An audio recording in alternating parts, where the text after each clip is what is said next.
Okay, fantastic. All right, guys, today and girls, we're playing Battle Brothers. Battle Brothers is probably my third favorite game, second or third. I don't know. It's like it's after Total War Warhammer.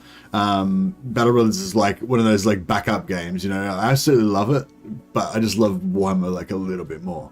But yeah, I used to whenever I would sort of burn out on playing Warhammer, Battle Brothers would be like my go-to game. Either Battle Brothers or Mountain Blade Warband. I play Prophecy of Pendor mod for Mountain Blade Warband. So those are my three games, like Total Warhammer, Battle Brothers, Mountain Blade, Prophecy of Pendor mod, or now Bannerlord, maybe a little bit as well. Anyway, it's a fantastic game. They've just brought out a new DLC, which is free. So the devs are giving away the new DLC free. They said it was just as a thank you for all the support from their fans. I believe this is their first game. I think the story is a dev team of 3 guys that kind of went after their dream to make a game together, which they did. And it was hugely successful, and they've released a number of DLCs. I played all the DLCs. I've been following this game since early access. And I've been really impressed with the development every step along the way, and it's just gotten better and better with every release. So I haven't played the new DLC yet. This is my first time with the new DLC. I'm just getting back into Battle Brothers. I've barely played Battle Brothers in like nearly 2 years because I've been just playing Warhammer's hard out. But yeah, I'm looking forward to this chance to get back into it. So Battle Brothers is 1% chance to hit. A 1% chance overseer one-shotting your best bro from a mile away. Yes, there is permanent death, there is permanent injuries in this game, and there is RNG. So if you're familiar with XCOM, you know that's XCOM, baby. Yeah, there's definitely a bit of that goes on in this game as well. So if you enjoy that type of thing, then you'll enjoy this. If you hate that, then you might hate this as well. But we'll see. Anyway. So basically you start off, you're playing as a mercenary company, and you got to lead your mercenary company through level up your guys, get new equipment and stuff like that, take on contracts. And but there's a whole bunch of different game modes, right? So there's rebuilding the company tutorial, or there's a new company, which is like the standard start. You just a mercenary company, and then there's all these variations. And each, like the new company doesn't have any special rules or anything. It's just kind of like normal. But every one of these other ones has these special tweaked rules that just change up the game and make it really cool. And I'll quickly go through some of them. Southern Mercenaries is just the same as a new company, except for you play as a different race. There's like 2 different kind of nationalities, I guess. Well, there's 3 actually. There's like Northern Barbarians, there's Southerners, and the normal middle kingdoms or whatever. Trading Caravan. So the Trading Caravan, you're a bit less military. Your guys aren't as sort of strong, but you get bonuses to trading because you can buy and sell resources in different towns and stuff, and you can sell equipment that you get from fighting.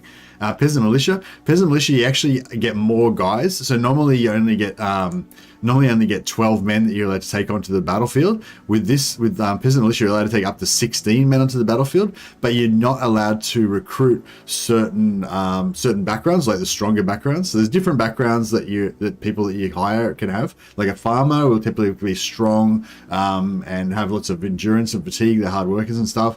Whereas a thief will be like weaker and stuff like that, but they'll be better at dodging. They'll have more evasion. Whereas a butcher will be good at chopping. Might have extra melee attack and some other like good skills, but and good morale because they're used to the sight of blood and stuff like so that's the thing. So Peasant Militia just means you can't get any of the good military backgrounds that are the stronger ones, like the Raiders, Hedge Knights, and Sellswords. That's 3 of the like strongest military backgrounds. You can't get them if you're playing Peasant Militia. Band of Poachers, they get faster movement on the campaign map.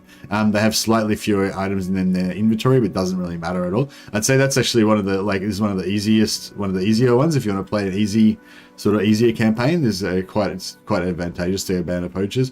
Plus you start off with some archer type characters. Getting good archers in your party can be hard. Deserters, you actually start off with 3 guys with quite good equipment, you get everything's randomized in this game. You get random the starting guys that start off in your campaign are random. The equipment you get is random, all that stuff. So if you play deserters, you get random equipment, but the equipment is quite high quality military grade equipment.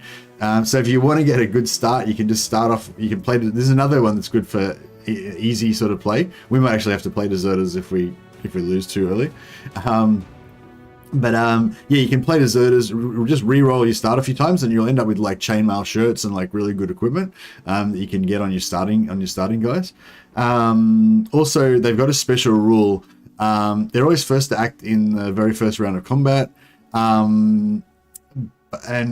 Basically they can always run away, like, so it's deserters is kind of like a good one if you're really worried about losing the game or whatever. You're getting killed, because you can die, your whole party can get wiped out. You'll see that happen. I'm sure we'll die later on. Northern Raiders, you get barbarians. They're really strong, really powerful combat guys, but they have bad relations with most of the human starts. But you have a higher chance to get any items from slain enemies as loot. So every time you kill a guy, there's a certain chance that you'll get their weapons and their gear and stuff like that. This gives you a higher chance to get it. So you'll get more suits of armor and all that kind of stuff. So it's very it's got a bit of a disadvantage at the start, because a lot of the towns don't like you and they'll want to hunt you down, and you have more enemies and less friendly harbors and stuff like that. But you'll get more gear.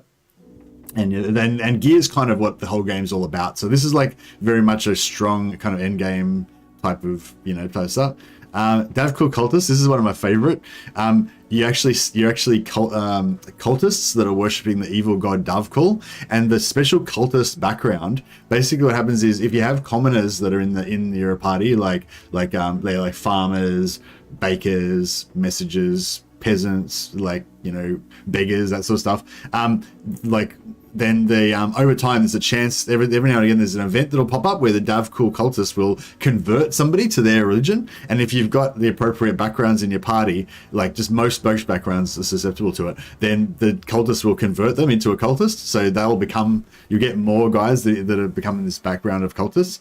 And also they get like supernatural powers. Like basically you start off with like level 1 and they get a bonus to morale, and then once they get if they kind of level up in their devotion to Davkul, they get like melee attack and melee defense buffs, I think, and then they end up getting more hit points, and then they get more morale, and I think maybe they become unbreakable, I can't remember, and then eventually one of them becomes like the chosen one of Davkul, and that's pretty cool.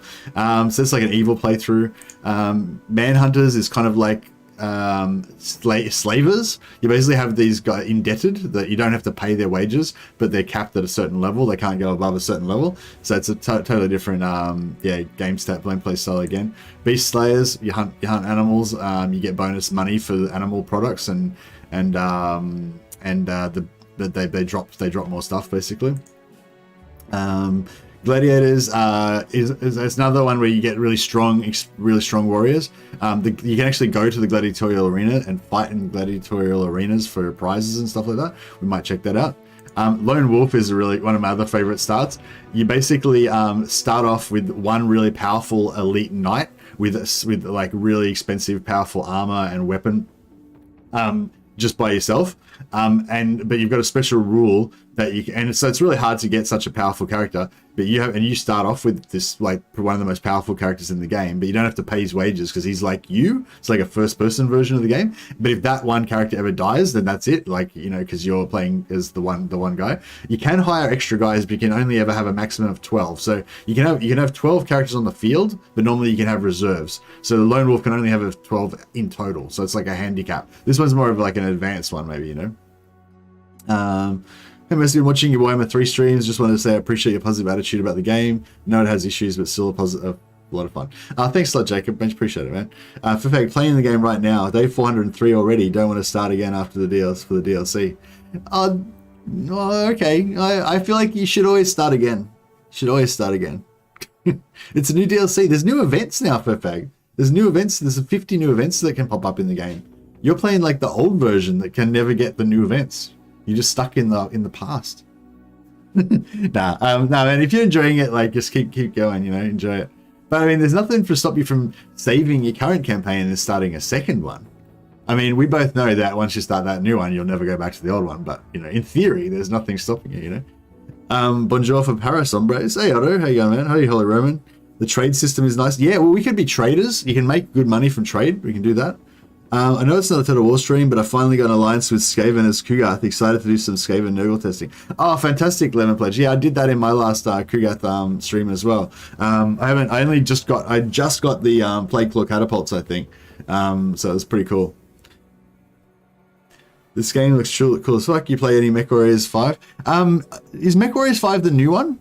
I played the new one. Yeah, I played the new one. Or is that Mech Warriors 5 the old one? I didn't play the most recent, like the current one is yeah, I played a bit of it when it first came out. Okay, yeah, so the new starts. So there's Oath Takers and also the Anatomists. So I'm thinking we're going to start off with Oath Takers first because that's the one I'm most interested in. But I'll talk about Anatomists. So Anatomists start off with, I haven't played this before, so I don't know anything about it, right? They start off with 3 guys with lots of money. You can research the corpses of your fallen foes and gain knowledge to empower your men. You're not fighters, so your men will never be of confident morale. That's like a huge handicap. Morale is really important in this game. We'll get into that a bit more later.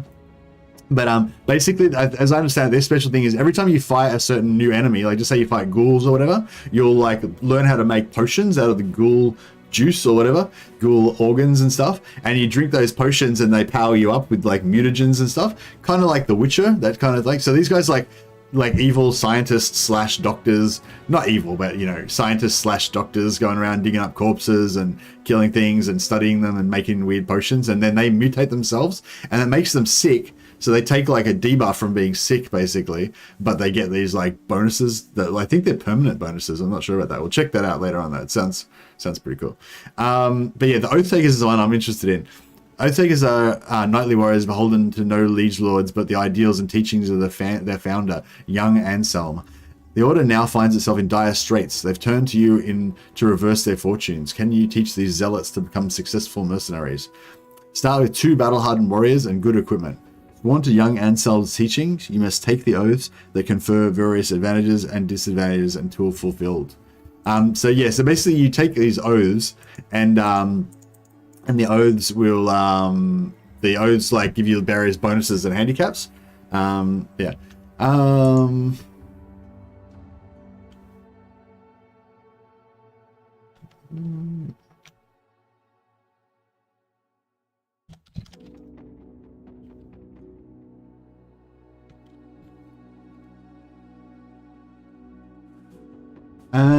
Which one do I like to go for? So they have, this is one of the really cool things that I think would be excellent in Total War or something like this as well. Toss a coin to your anatomist. Exactly. It's just like that. I think Nobles at War is one of the best ones because the noble houses fight each other, and nobles are humans, and noble humans wear really good equipment and armor. So it's like the Nobles at War is the one that make you heaps of money. So if we can get strong enough by the time that starts, we'll be able to farm them for heaps of cash, basically, or heaps of good equipment to gear up our guys. That's a little way off. But so yeah, basically how it works is once it gets to like turn like day 100 or whatever, like fairly late in the game, one of these crises will come up. So you'll be playing the normal game, normal enemies will be spawning, you'll be taking contracts and everything, but then this extra sort of challenge will come up where if you play Nobles at War, the different houses, all these armies will start roaming around fighting each other and it'll get quite dangerous. Also the houses will try to get you to join one of their sides to fight against the others. Greenskin Invasion, like a powerful orc warlord will rise up, all these orc bands will start appearing everywhere that are really powerful. Undead Scourge, like an undead version of that. Holy War is like a big war between the north and the south. I haven't actually played that one yet. So normally you just can put this on random and you won't know, like just one of these will come up. And then if you keep playing after you defeat that, eventually another one will happen. So basically what we've done here is that we force Nobles at War to be the first dilemma that comes up. But after that, it'll just, if you just keep playing forever, they'll just keep randomly happening, like every, 100 turns or every so often. So it's not like always going, but like, yeah, every now and again you'll get one, yeah. Permanent destruction, I don't recommend that you put this on. Permanent destruction means that if a town gets destroyed, then it basically can never be rebuilt type of thing. But that's bad because there's only a very limited number of towns in the world. And if a town, and the town's yeah, you need the towns basically. But that's if you want to play hardcore, like if you want to play legendary version, most hardcore version there is or whatever, then yeah, permanent destruction makes that extra level of difficulty. If you're new to the game or you're crap at the game like I am, then I definitely would not recommend that. Okay, so this is so in here. So so combat difficulty, expert. So if you want to play, if you want that XCOM baby really hard, you guys die and all that kind of stuff, then expert's what you're looking for. I've never played on beginner or veteran, so I don't really know how hard they are, but I gather that you get a bit of a bonus. You'll face fewer, less challenging opponents. Your men will gain experience slightly faster. Retreating from battle is easier. You get a small bonus to hit chance, and the enemy gets a small penalty. So that's like a bit of easy mode. Veteran's just normal, and expert you get like a bit of a you get more enemies and more challenging and numerous. So veteran and expert I think have the same mechanics, but you just have more enemies and they're more deadly in expert. So I always play on expert. But economic difficulty and starting funds, I actually usually play on high and beginner. So basically there's if you want it's all about economy, it's all about surviving and keeping your money going and all that kind of stuff. But yeah, I find it's if you want to play the hardest version, then you go like low, expert, Iron Man, and destroyed and did I spell Eclipse wrong? Thanks. Dear. Thanks, Jacob. Keeping me honest. Yeah. Anyway, long story short, basically how I feel is that if you play on expert and low starting funds, it'll basically just slow down the game a lot. It'll take a lot longer for you to build up your money and start getting better, rare equipment. Like it costs like thousands and thousands of gold if you want to buy legendary gear. You can just find it, of course, and it's got more chance of you like starving to death and like your money running out of money and you guys abandoning you and everything, which is a legit part of the game and it should be in there. But yeah, anyway, basically I'm just going to play on easy for the economy, but just play on normal hard difficulty for the combat. So yeah, I know you'll see what I'm putting it in there. Iron Man mode, yeah, we'll play in Iron Man mode. There's a lot of cheesing and save scumming and stuff like that you can do in this game, but I really recommend that you just play it without any of that stuff. The only thing that I would recommend that you do is share map seeds. So this map seed, if I send you this map seed, can I copy that? How do I copy it? Did I put it in chat? Oh. How do I copy it? NQEF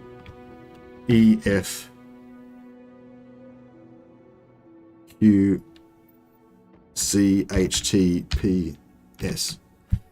Yeah, I don't know. Like, don't get too excited. It's probably like the worst map seed in the world. But like, basically, if you copy that seed into your seed, you will get the exact same map and the exact same starting brothers and everything like that. You'll be essentially playing the same game as me. If you choose the same background as me, you got to take Oath Takers as well because the background will change the seed as well. But yeah, it's pretty cool. Oh yeah, we're gonna play on Iron Man. Yep. So yeah, the two things I would recommend is you can copy it once the game starts. Yeah, that's true. Yeah. The two things I would recommend is if you don't like your starting brothers, you don't like the map or whatever, just restart straight away. So we'll check it out. Or if you want to get a better seed, you can get a better seed. But there is definitely something to be said for just playing, like going with whatever you get. Just go in, roll random and just deal with it. That's really cool. Like otherwise you can get too obsessed with trying to get the perfect seed and you just spend all your time re-rolling. You knew the game well, and like any good game, you got burned out on the rules and the rule setters. Oaths for this, oaths for that. All you knew is that you never got to hold young Anselm's skull, and the last you saw, some Oathbringer had stolen it off the lad's preeminent jaw. Leaving the Oath Takers was the best decision you ever made, if only to preserve what little sanity you had left. Unfortunately, the faithful have a strong nose for the apostate's scent. When you opened the door this morning, it was like looking at two piles of shite some prankster kid had left you. Hakkon and Gurno in the flesh. The former, an older man who simply never shook his beliefs, and the latter, a talented squire who reminds you of yourself. No doubt the more mawkish talker, it was the younger lad who made his plea. The Oath Takers need a man familiar with the land to help them around, completing quests and oaths. You shut the door, only to find the older man's foot in it. He held up a pile of gold and your nose must have wrinkled or wiggled because both men lit up. Now you're only going along because times are tough, and because mercenary work, even under the guise of religious duty, can make some outstanding coin. But if someone is willing to bankroll you into such an opulent task, then so be it. There's only one condition. You will take the oath of captaincy, which means all the battling and rough roading will be done by others. Without pause, the oath takers agree. And then they show you young Anselm's skull. They've lost touch with the organization, but seeing the lad's dumb dome still brings a stir in your heart. Gurno nods. For gold and glory and young Anselm. So yeah, so basically our party is like religious nutters, and they worship the skull of their founder, young Anselm, and so they carry that out as a holy relic. Oh God, Mercy, can you teach me how to play this game? I have fun, but I never know what I'm doing. Well, I have fun too, but I also get owned a lot, so yeah. So there's the map seed there. How do you copy it? I don't know. Yeah, I don't know. I think I remember you being able to copy it somehow, but I forget how you do it. But yeah, what I'm actually hoping is that some of you guys will... What is the voice changer thing? What voice changer thing? I'm confused. Anyway. I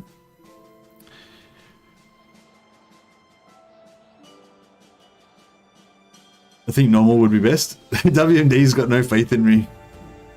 Yeah, no, I recommend you play on expert difficulty, but like, yeah, as they say, losing is fun. Losing is fun.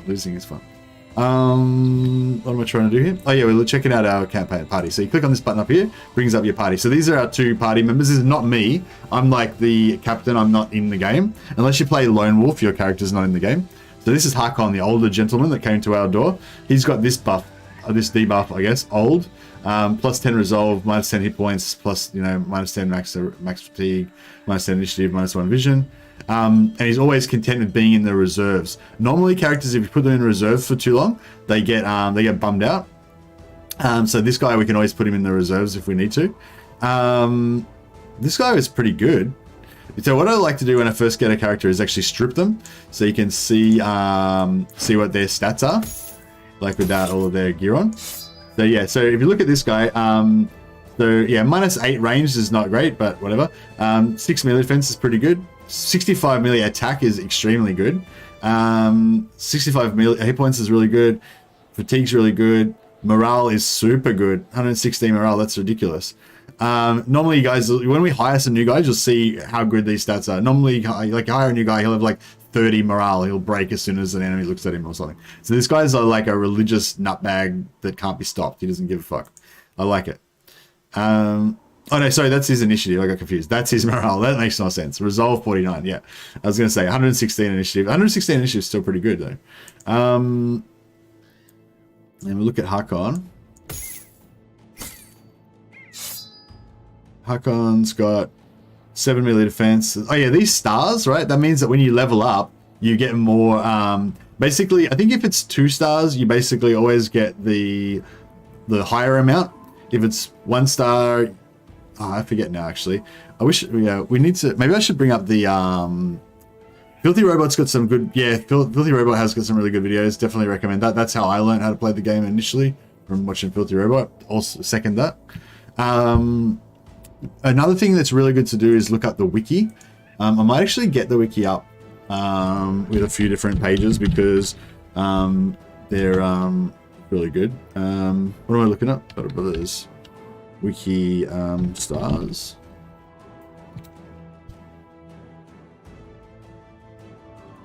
Okay, so we got talents. I wonder if I should show this off.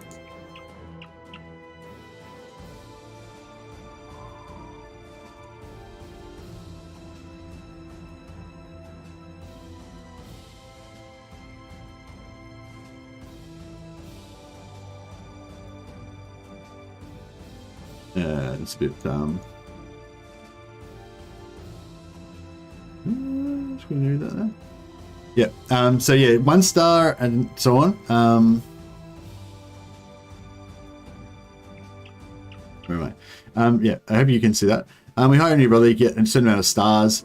Yeah, this tells you basically what the stars mean. So if you get 2 stars, you get, you know, for HP you roll, like you roll a dice basically, and you'll get 4, blah blah blah. If you don't have any, so like so yeah, so this is normal. So normally when you roll hit points, you get 2 to 4, right? So if you've got 2 stars, you get max. You max whatever the roll is, you get max. If you get 3 stars, you have a chance to get 1 higher than max, right? If you get 1 star, you basically will never get the lowest number. You get, so it's you average towards higher. So basically these talents tell you how good that a guy's going to be level, like eventually when they level up. So basically, when you get level up to 11, each time you level up, you get a few rolls, and those talents will tell you how good the character's going to be, basically. But yeah, we won't go into it too much, but yeah.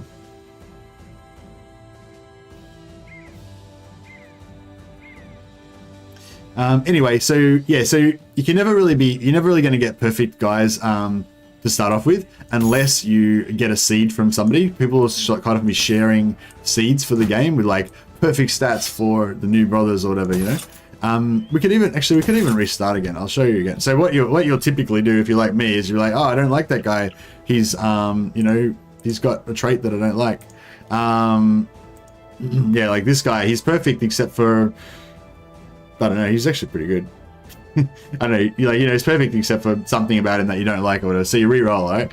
The other thing you do is you're looking at the map, and like this town is really good for selling stuff. Like towns that look like this with lots of settlement, with lots of houses around them, lots of these housing groups, they typically have good sell value, so you can sell items there for lots of money. The different towns, like this one is another one of those towns where it's good to sell things, but it's also near forest. And if you look at these, got a trapper, so this is probably likely going to have poachers that you can hire and stuff like that. Oh, you can't see the game? Oh, thanks, guys. Sorry, guys. Yeah, sorry. Yeah, so this town here is what I was saying. It's like got 4 of these housing things around it, and it's got this big town symbol. They are good for selling stuff.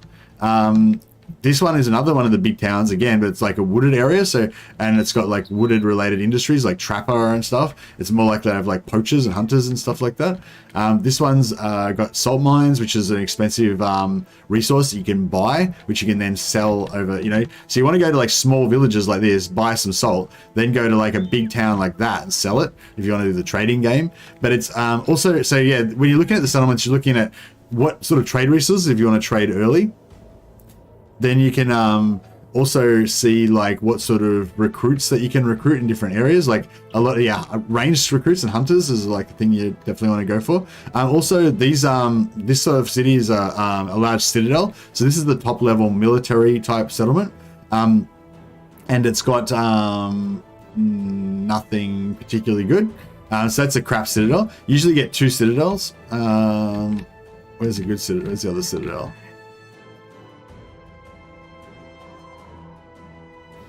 There should be another citadel somewhere. That's a lower level military one.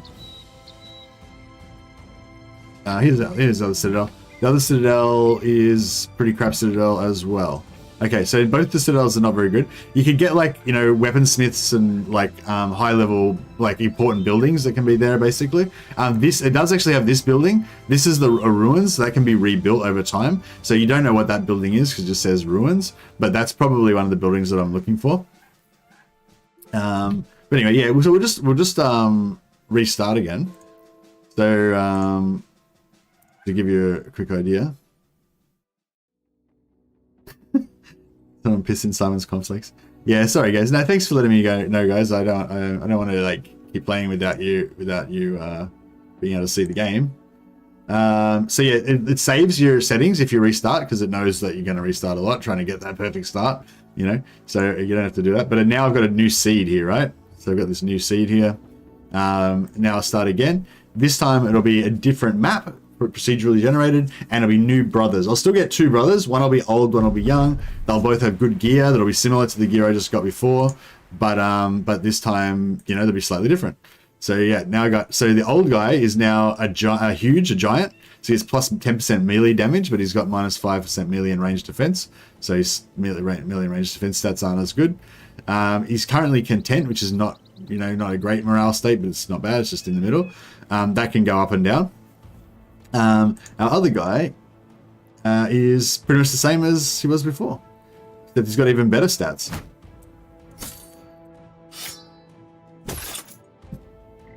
Oh, he's got better melee attack, but he's got So basically, what you want to see on a frontline combat fighter is stars in melee defense and melee skill, and probably fatigue.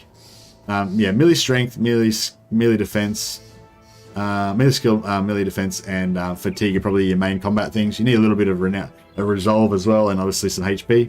Obviously you kind of want a little bit of everything in a way, but you don't really need initiative. It depends on there's lots of different builds. It's really complicated, so I'll try not to get too bogged down. But and Earnhardt, he's old. He already starts off with some levels. So so this is the leveling up system that I was talking about.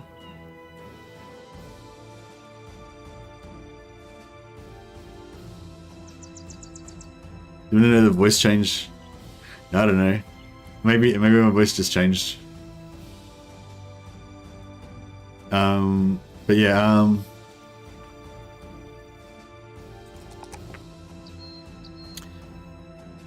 if we're gonna make him a frontline fighter, then we could have it.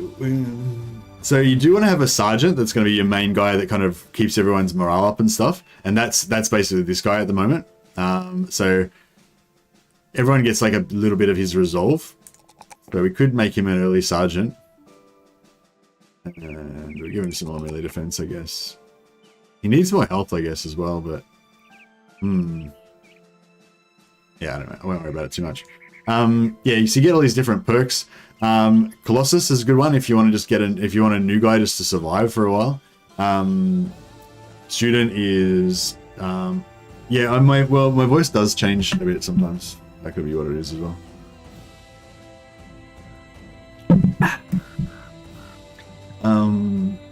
So Colossus is a good one, especially if you've got a throwaway brother that you don't think is going to survive long anyway. You just want him to live through a couple of battles, you know. Student's always a good one.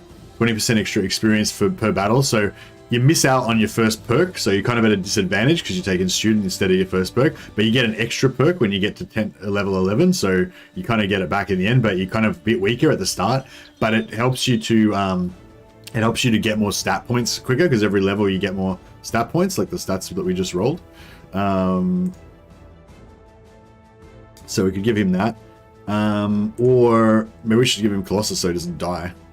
I don't know. We're just gonna be positive and assume that we're not gonna die. I'm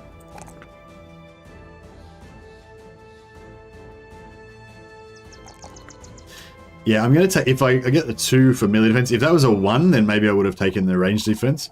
But melee defense is always good.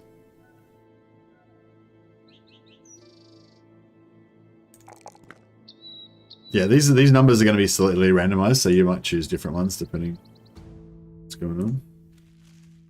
Oh yeah, I've got 2 perks to choose from, right? I might go Colossus. So it gives us 25% extra health. Just give him 66. 66 is a pretty good amount for starting out. Means you're less likely to just die suddenly. Not today, permadeath. Exactly. That's what it's all about. Alright, so we're traveling around. Now, the first thing we want to do is hire some new guys, right?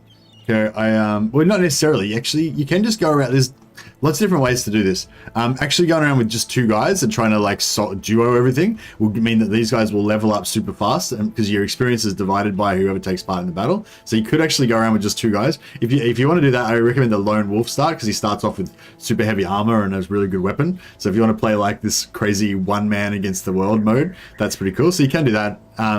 But like, yeah, it's just, I don't know, like, if you keep your army smaller, I believe you'll be facing less challenging opposition. But the game's a lot easier if you have more guys. So it's like, you know.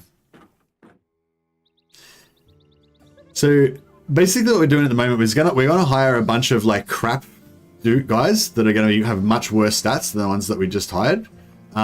This guy's an Oath Taker. You can see he costs 10,000 gold to hire. Right, we can't afford him. We've got 2 of these guys already, right? Now the other guys are these guys that are worth nothing, because they're just pieces of crap, basically. So this is a beggar. This is like one of the worst backgrounds in the game that you can get, basically. But yeah, sometimes these detailers can be okay, but generally they're not very good. Servant, Yeah, it's not very good. Fisherman's probably the best background out of all of these. Peddler can have some special... So these guys, they have different events tied to them as well. I don't know how much I should explain and how much I should just get into the game. But anyway, I'm going to hire these 2 fishermen. Then we'll check them out. So these are our new guys, right? So this guy, he's got asthmatic, which is one of the worst traits in the game you can possibly get. So he's not going to be sticking around for long, but we'll keep him for now. This guy's got Craven, which is another one of the worst possible traits that you can get in the game. So, you know, although Craven does make it so that you're content with being in reserve. So that can be good if you want like an archer. So he's actually could be a good archer. 42 is actually not bad for the non, like poachers and rangers tend to be the ones that get higher. It's on special at the moment, Edge Bias. It's like $15. It's 70% off. But I recommend that you buy all the DLC in the pack. It's like $40 or something. But yeah, up to you. But if you just want to try it out and see if it's the sort of thing you might like, then you can just buy the initial game for 15 and then buy the rest of the DLC. Stephen Gora, hey, just picked up the game, excited to try it out. Oh, fantastic, man. I love this game. If it looks like the type of thing you might like, then you know, check it out. It is out, and then the new free DLC just came out today. Anyway, cool. So we've got a couple of guys. The good thing about fishermen is that they come with nets, and nets are really good for taking out super strong opponents. You chuck the net onto somebody and it gives them a debuff, makes it easier to attack them and everything. So yeah, so I chose the 2 guys with the best background, which you would hope means that you're going to get some good guys, but it turns out they were 2 of the worst guys. But sometimes the worst guys are the best guys. Like, you got to like look at their stats and see what you can make out of them, right? So this guy, he's got 50 melee skill, which is pretty good for a newbie. Like, these guys obviously got really good stats. They are ridiculous, you know. These are 70 starting melee skill is like ridiculous. That's like the highest you could possibly get in the game. I think it's like 69 or 70 is the highest I've ever had before. You know, so that's literally ridiculously good stats for a starting character.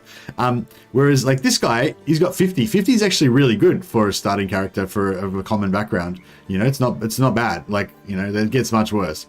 And 41 ranged is actually pretty good as well, and so is 42 for a non-ranged type character. But 42 plus 3 stars means if we look back at our wiki again, I'll try to remember not to leave it up permanently this time. Did that work? No. What did I do with it? Talents. There we go. Yeah. Yeah. If we look back at our wiki again, so you look at range skill. If we've got 3 stars, that means we're going to get 4 to 5 per level. So 4.5 on average for 10 level ups by the time we get to level 11. It means we're going to get 45 skill ups. On top of the 42 he's already got, that means he's going to have 97 ranged, 87 ranged attack by the time he gets to level 11, which is actually almost probably doable. I think, what do you guys, anyone's experience with the game? You reckon 87 ranged at level 11 is okay? I think it's kind of okay, yeah. It's not as good as you would get on a poacher or a ranger or a poacher or a hunter, but it's actually not bad. And because they have an oath where they can't use ranged weapons, if we take that oath, this guy will have to sit in reserve. And since he's got that Craven skill, he actually doesn't mind sitting in reserve. So, you know, he's kind of could actually, if he survives, like he's probably going to die in the first battle anyway, so it won't really matter. But if he survives, he could actually be kind of interesting. Asthmatic guy's going to die for sure. We're going to get rid of him, but for now we'll keep him. All right, so since I've decided I actually don't mind this Craven guy, I'm going to give him my special Fangshire hat that makes him be able to see in the dark, and I'm going to put him in the back row so he doesn't die as fast. But we need more dudes. So before we get into any more of the combat, I might go around and try and find some more guys. We can check out these quests. So man approaches you from the far side of the road. He's dressed in peasant's garb, yet is guarded by 2 well-armed men. He announces himself as councilman in the employ of Rumold the Wise, the local leader of Krakenland. You're asked to take audience with the man. Wasn't this the first game you covered? Yeah, this was the first game I covered, because a new DLC had just come out for this game when I first started streaming. So I actually started streaming this because it was because they just brought out a new DLC. So yeah, we've come full circle. I'm not changing back to be a Battle Brothers channel though. This is just a one-off type of thing. But I just wanted to share this guys for you in case you didn't know. Maleficently, yeah, you remembered, man. You remembered. Okay, so he's offering us the thing. Shows the map. Says I need a place found. It lies east of here, near the region of Southwatch. So basically, for the right place, we'll find it. So basically, you take this one if you wanted to heal up or something. It's a non-combat mission to wander off into the woods. But we don't really want that right now.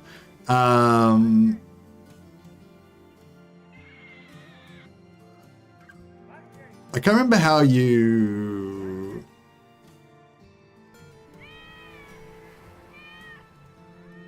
I thought you could, like, think about it or something. Oh, I think I did it wrong. Wasn't there some way that you could, like, think about it and it would, like, leave it up here, but you don't, like, take it sort of thing? I can't remember. Oh, well, I screwed that up, I guess.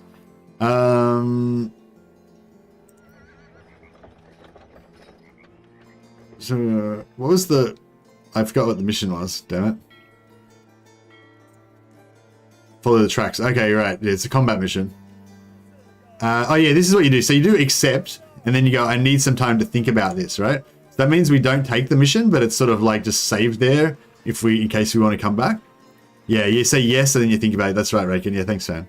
Yeah, first you accept, then you think about it. Yeah, and then it gets you this that's sort of like saved there, but you don't have to do it straight away. Okay, the other thing you want to do is like buy gear, right? It's really important to buy tools and supplies. You got to keep your armor repaired. But we're not going to buy... that's actually 256 is not too bad. I usually try to get tools around 200 to 220 is like a good price. Like most of the economy stuff is based on how much you get tools for. That's like that's what's going to kill you, like the expensive tools. You also want to make sure that you've got enough like food to keep you guys going. We've only got like 3 guys at the moment, so we don't really need much food. But yeah. Some of this like leather armor and stuff like this could be really good to get early on. Spears are really good to get early on because they're they give you a bonus to hit. So we'll get how do you buy stuff? Oh yeah, cool. I haven't played this for a while. And these damage spears are good because they're cheaper, right? Also knives are really good to get early on because you can use them to stab people in armor and get their gear off them. So we get a few of those. Shields are super good at the start as well. And that bill hook looks pretty good as well, actually. How much are we going to be playing in wages? So the 2 guys that we've got are worth like 50 gold between them. So they're super expensive. So we have to, that's the problem. We've got 2 really good guys, but that means we have to make money to pay for them, you know? This bill hook is actually a pretty good devastating weapon. It's pretty cheap too.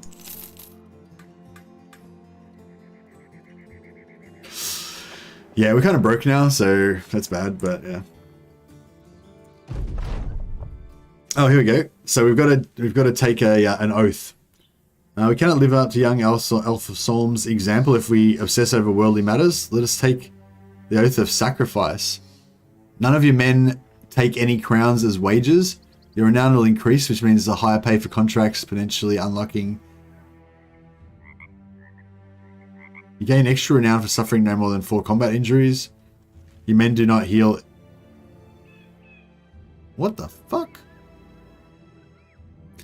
Oh, so none of your men take any crowns as wages. So that means that we get to keep all of the money, right?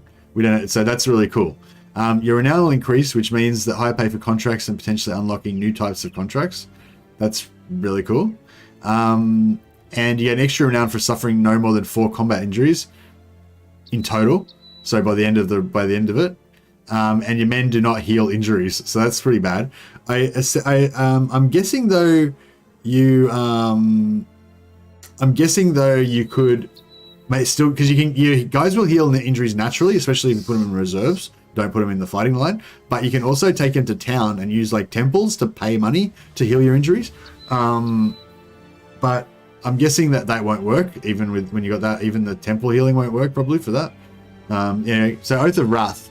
Your men have plus 15% chance to hit when using 2-handed or double-gripped melee weapons, and their attacks will always cause fatalities. That's sick. Your renown increases, which means higher pay for contracts. You gain extra renown for slaying your foes.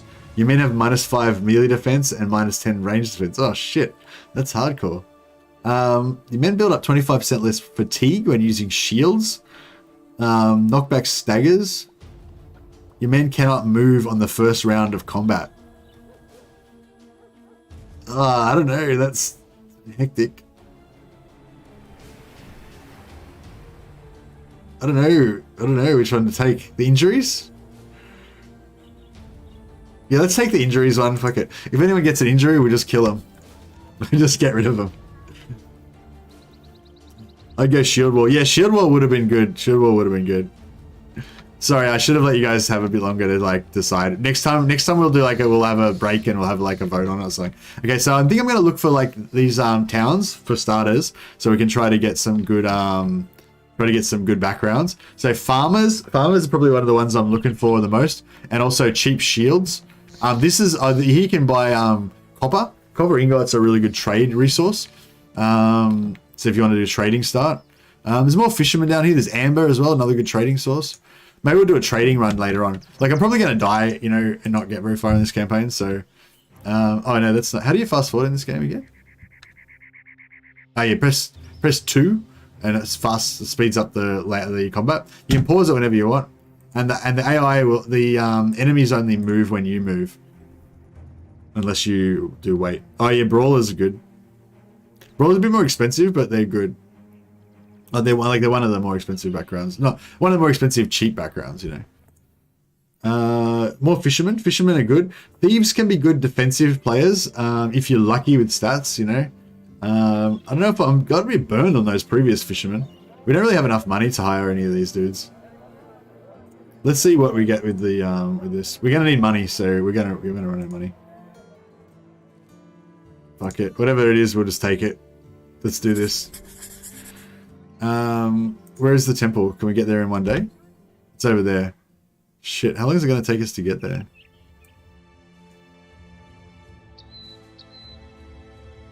Ah, fuck it. Let's just get in there and have a crack, eh? If someone gets injured, we'll just kill them off. I haven't played this in, like I said, like a year and a half.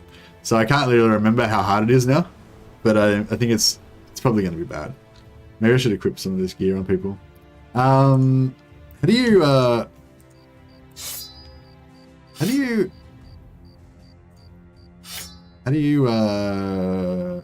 alt right click to set it to be equipped. So yeah, so anything that's on you guys will automatically get repaired over time. But if it's not on you guys, you have to hold down alt and do right click on it to put that little repair icon. It doesn't repair straight away, but it'll like start to slowly repair over time.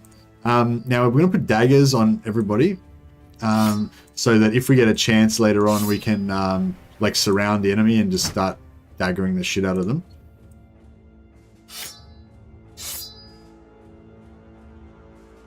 Give this guy a spear.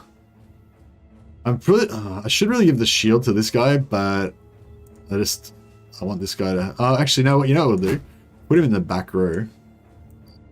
Put this guy in the front row with the shield.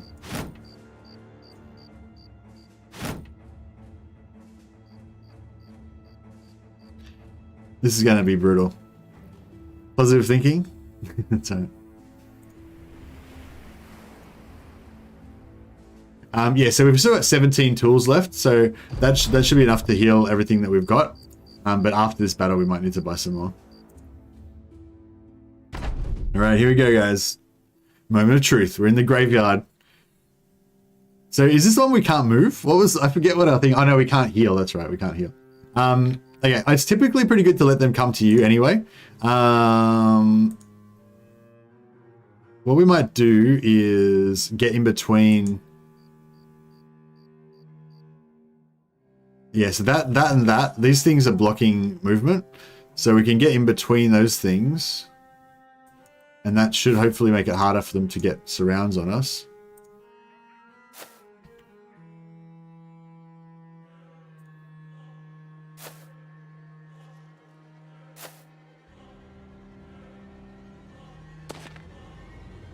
Nostalgia for the game? Yeah, it's pretty awesome. So we got 7 enemies. These are zombies. If they die, they can actually kind of come back from the dead. So in this type of fight, your main thing is like managing your fatigue. Okay, what we can do with this guy, he's got a spear, right? It gives him extra bonuses to hit. If I just use normal thrust attack, plus 20% chance to hit. But he can also put spear wall on, and that gives the chance to...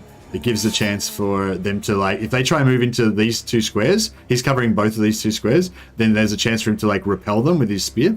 So we'll give that a try. Everyone else will just hang tight.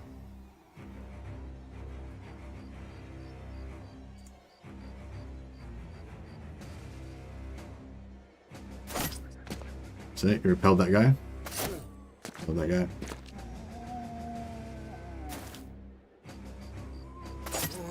Oh, he's doing great with his spear. A legend.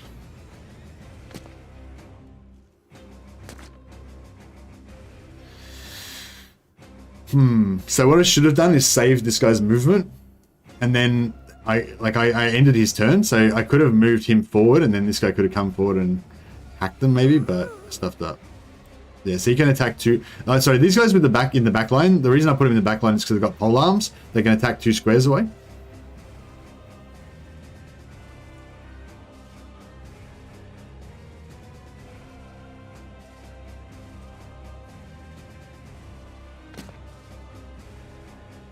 I think this guy's gonna.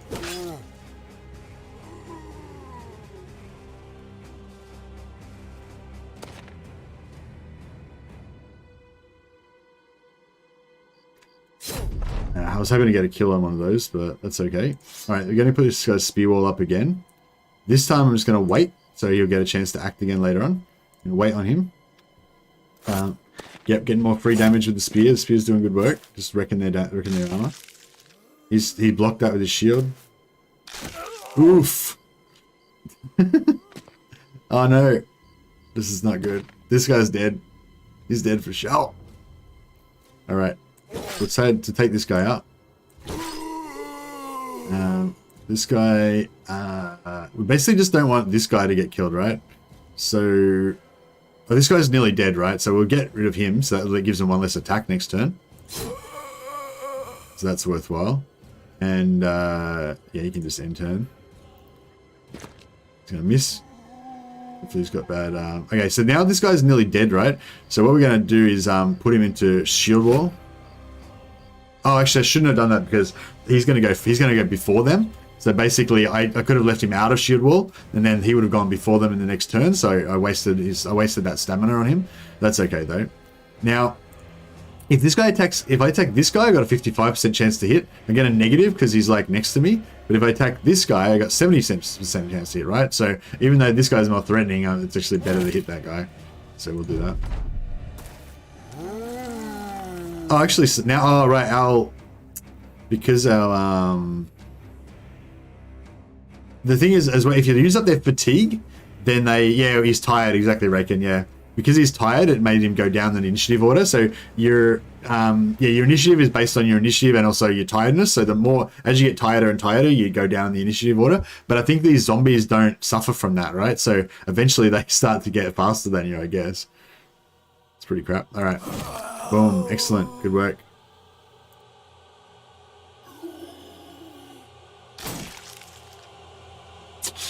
I thought he was going to die for sure.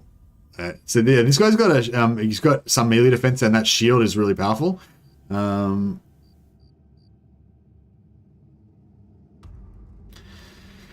don't have to. I probably should take out this guy because, yeah, he's probably going to kill both of these guys. This guy could probably take on those 3, whereas this guy's probably going to kill all of these guys, so.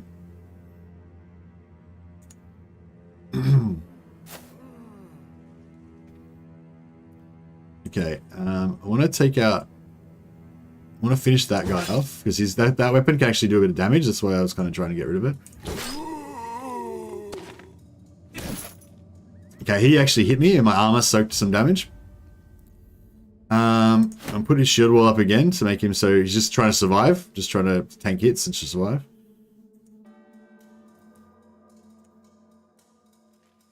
This guy... I'm going to bring him down here. What's his melee defense? Can I tell? Yeah, so his melee defense is 6.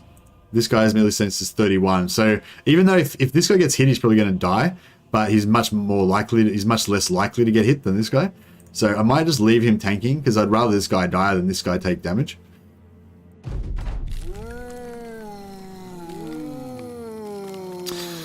Oh, this is hectic. Okay, we'll take out that. Oof, missed. Swing and a miss. That would have been really good if he had have not missed then.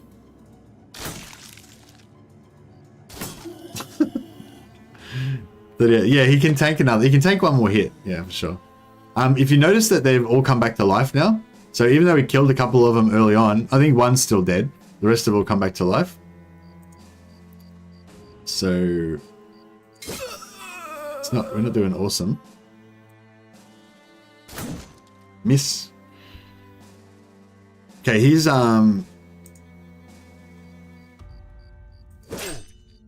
yes, he's fatigued now. Has gotten fatigued, so he's starting to get a bit overwhelmed by the tiredness.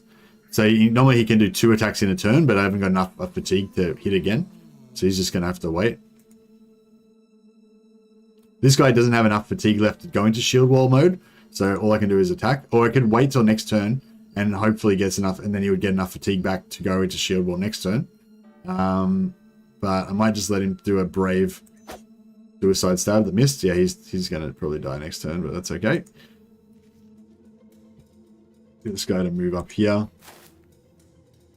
He's just going to stay there and tank it. If you move away, like if you're in combat like here and you move out of combat, they get like a free attack on you. So you don't want to do that unless you have to. Beautiful. He's tanking some more stuff with his armor.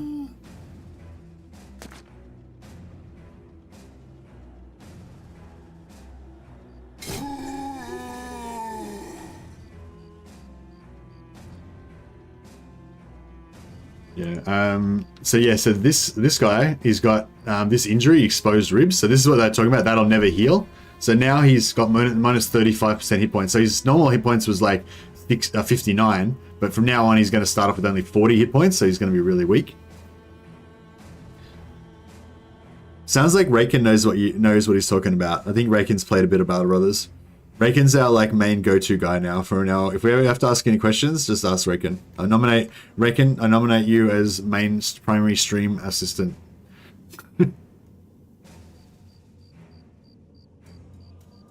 And that goes to me too. I also need oh wait, looks like L1 L for man. How do you spell? Is that meant to be Lil Man? Yeah, Lil Man. Sounds like Lil Man's played a bit of Battle Brothers as well. All right, you're also been. I've also conscripted you, Little Man. You're also here to help us play. Lil Man, yeah. All right, Lil Man and Raken, you're our head instructors. You have to answer all the questions.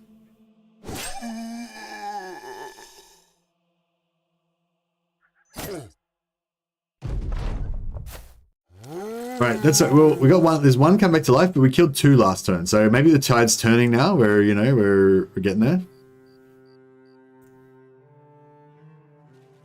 I'm gonna go up here and help this guy finish this guy off.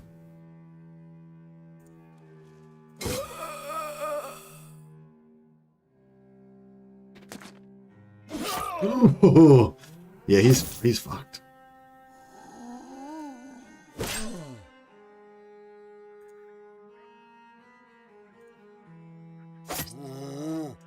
We might get away with this. Maybe.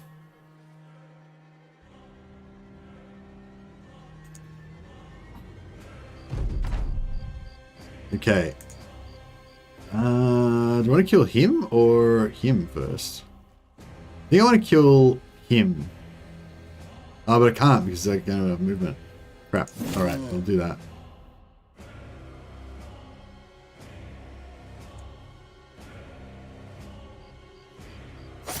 Ooh. If he had died, we would have been right. This guy's going to die. The main reason I don't want this guy to die is because we can lose his equipment. We can lose his hat, his crappy armor. His shield and spear is the main thing I don't want to lose because it costs me money. There he goes.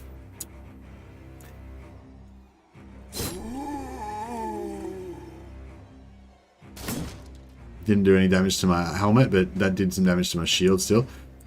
So yeah, every time you block with your shield takes a little bit of damage.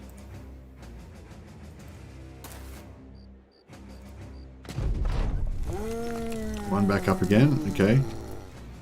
Okay. I'm going to wait on this guy because he should be able to kill him, hopefully. Yep. And I'll wait on him. Boom. Alright, we survived that first encounter, except for Edmund. He didn't quite survive. Everyone survived, except for Edmund, but screw him. Okay, we got our spear and shield back, so that's cool. And the spear, shield, and dagger back, and his hat. Didn't get his chest armor, but that's okay. And we got a bunch of other cool gear, so that's pretty sweet. That was a win, I reckon. That was a win. Maybe, I don't know. I'm not sure if we made more money than the cost to hire that guy, but it wasn't too bad. Whew, indeed. Got a lone wolf with a big two-handed orc axe. Orcs were running like cray-cray. Yeah, it is pretty fun playing lone wolf, and like especially if you get one of those starts where he's got like super good stats, and then you just yeah, just go around like power leveling your lone wolf by soloing whole squads of peasants and stuff. Oh yeah, so the other thing, once we get woohoo, popping the cherry. Yeah, we popped the cherry. We've had our first battle. Now you spend less on food and pay. That's right. It saves us money. But yeah, no, our pay bill is massive. Oh, we don't have to pay anyone. Oh yeah, we currently don't have to pay anyone. How long, does anyone know, anyone who's played this yet, do you know how long the oaths last for?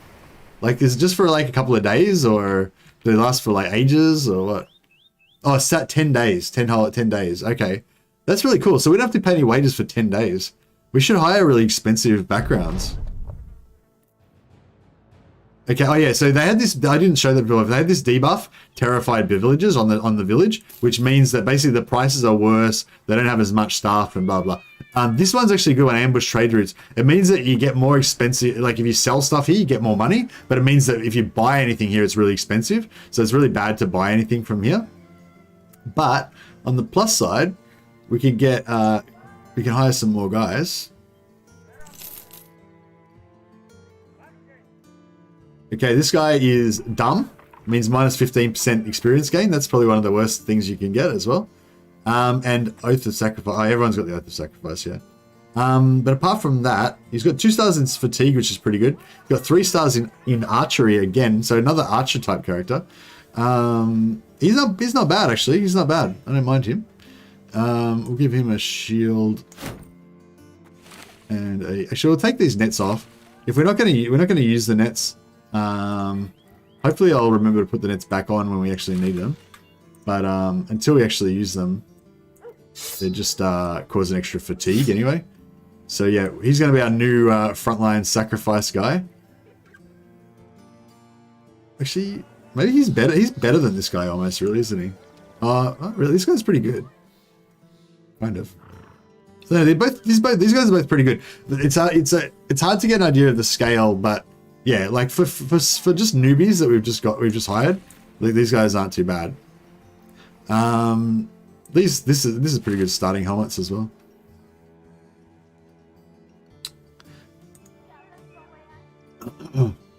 Get throwing weapons for ranged guys in the middle. They do really well. So yeah, throwing weapons could be good. Yeah.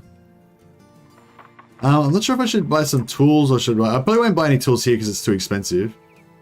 But yeah, 391. I'm not paying that for tools. I like to pay like 200, 220. You know, if I get it for 198 for tools or something like that, that's really good.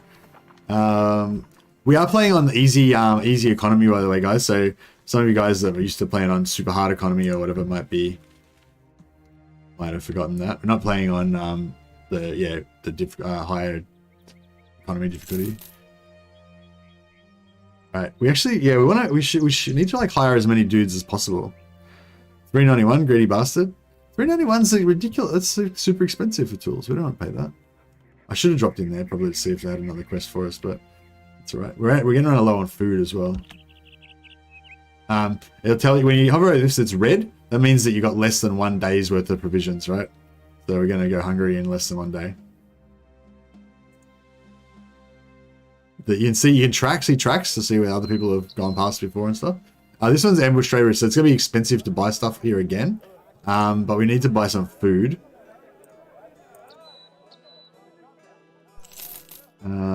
Yeah, tools 243. Actually, 243 is not too bad, I guess. But we're pretty broke. Oh, another shield, 122 for shield. Is that good? It's not too bad, I don't think. I think we better get some tools, I guess. How much are we paying in wages? Oh, we don't pay anyone, that's right. Oh, that's really cool, I forgot about that. So we got 277. Can we hire anyone? Shepherds, I think shepherds are okay for a crappy background. I think messengers can be okay for a crappy background. Masons can be okay, I think. Yeah, maybe we'll hire the Mason. Oh, I don't know. Don't buy round shields over 100. Yeah, that makes sense. But then on the other hand, it's only 20 gold, you know what I mean? So it's like, you know, having like going into combat with the guy without a round shield is like, You want the thief? All right, we'll go to the thief. Thieves are often not very good, but they can have really good defensive stats, so they can be really good tanks. So it's like most of the time you're going to get a thief, it's going to be disappointing, but like every once in a while you'll get a thief and it'll be like the perfect thief, you know. 500 crowns. Yeah, what are we doing? Drive up brigands. Okay, brigand fights are what we want. That's how we get new gear. I don't think we're really up for this. I think if we're going to get us 500 crowns, then we're probably going to die. But yeah, let's do it. Fuck it. So with these oaths, do the minor injuries heal? Minor injury. Like, what do you mean? Like hit points? Like hit points heal. See, all of our hit points are back to full now. But if you get an actual injury, like a permanent, like not a permanent injury, but minor injuries. Yeah, like no, minor injuries don't heal. That's the whole point of it. Yeah. Unless, I mean, this is the first time I played it, so I don't really know. But yeah, that's how I read it. Okay, so here we go. So plus, so melee attack is a really important stat. +3 is pretty good roll, so we'll take that. Melee defense is super important. Like, I'm pretty much going to always take melee defense unless we roll a 1 or something, which we can't actually roll a 1. That's actually the lowest roll we can possibly get for melee defense, but it's still probably worth taking. And then it's probably out of like these three, with fatigue being probably the most important, that we want to pump up the highest. So yeah, and then +4 is, you know, not bad, so we'll take that.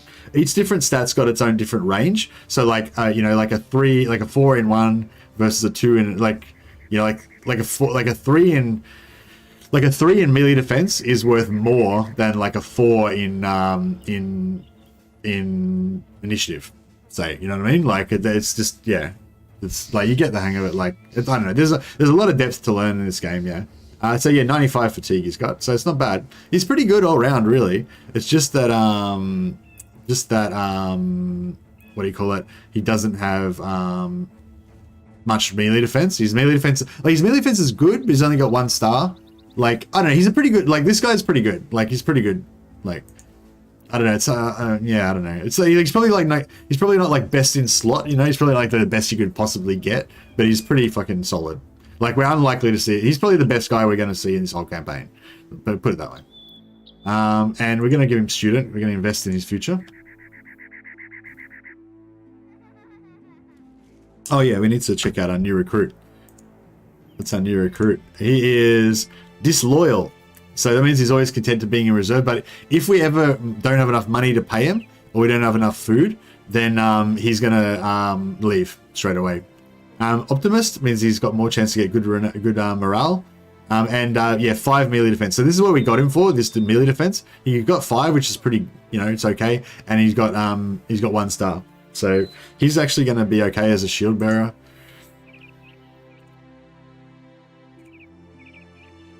We need to buy him a shield though.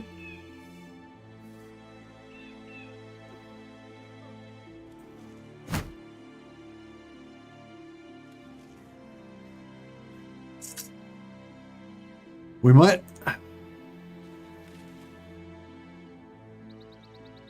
What does the skull do? Oh, the skull, it gives you a morale boost. It's gives you +5 morale or whatever.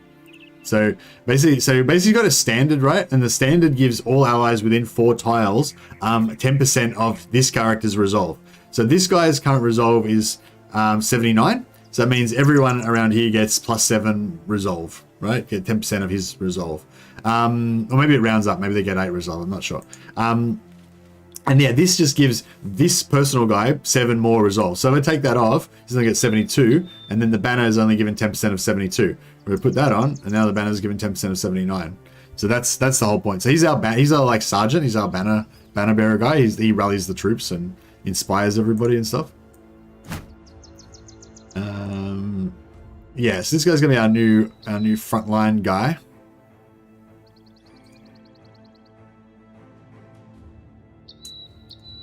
The thing about thieves is I don't really like their I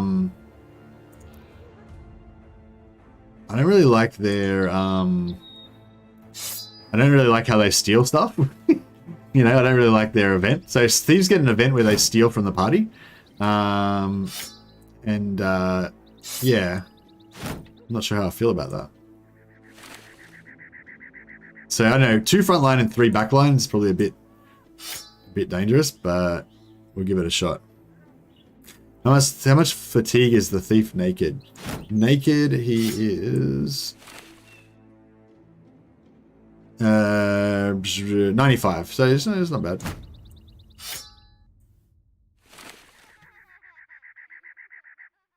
But yeah, but he doesn't eat, like, he didn't get any. If you got like a trait that gave him +5 melee defense or something, you know, like sure-footed or whatever, then he'd be pretty good. But he's okay. He's okay. Like we've got a few okay guys. We haven't got anything that's like super special. But yeah, so this weaponsmith is where you can get some high grade weapons. We're not. It's too rich for our blood right now. But yeah, we can come back to that. And let's go take on this brigand camp. I feel like we're gonna get wrecked. Now these brigand camps. Basically, these camps spawn all over the map, and they...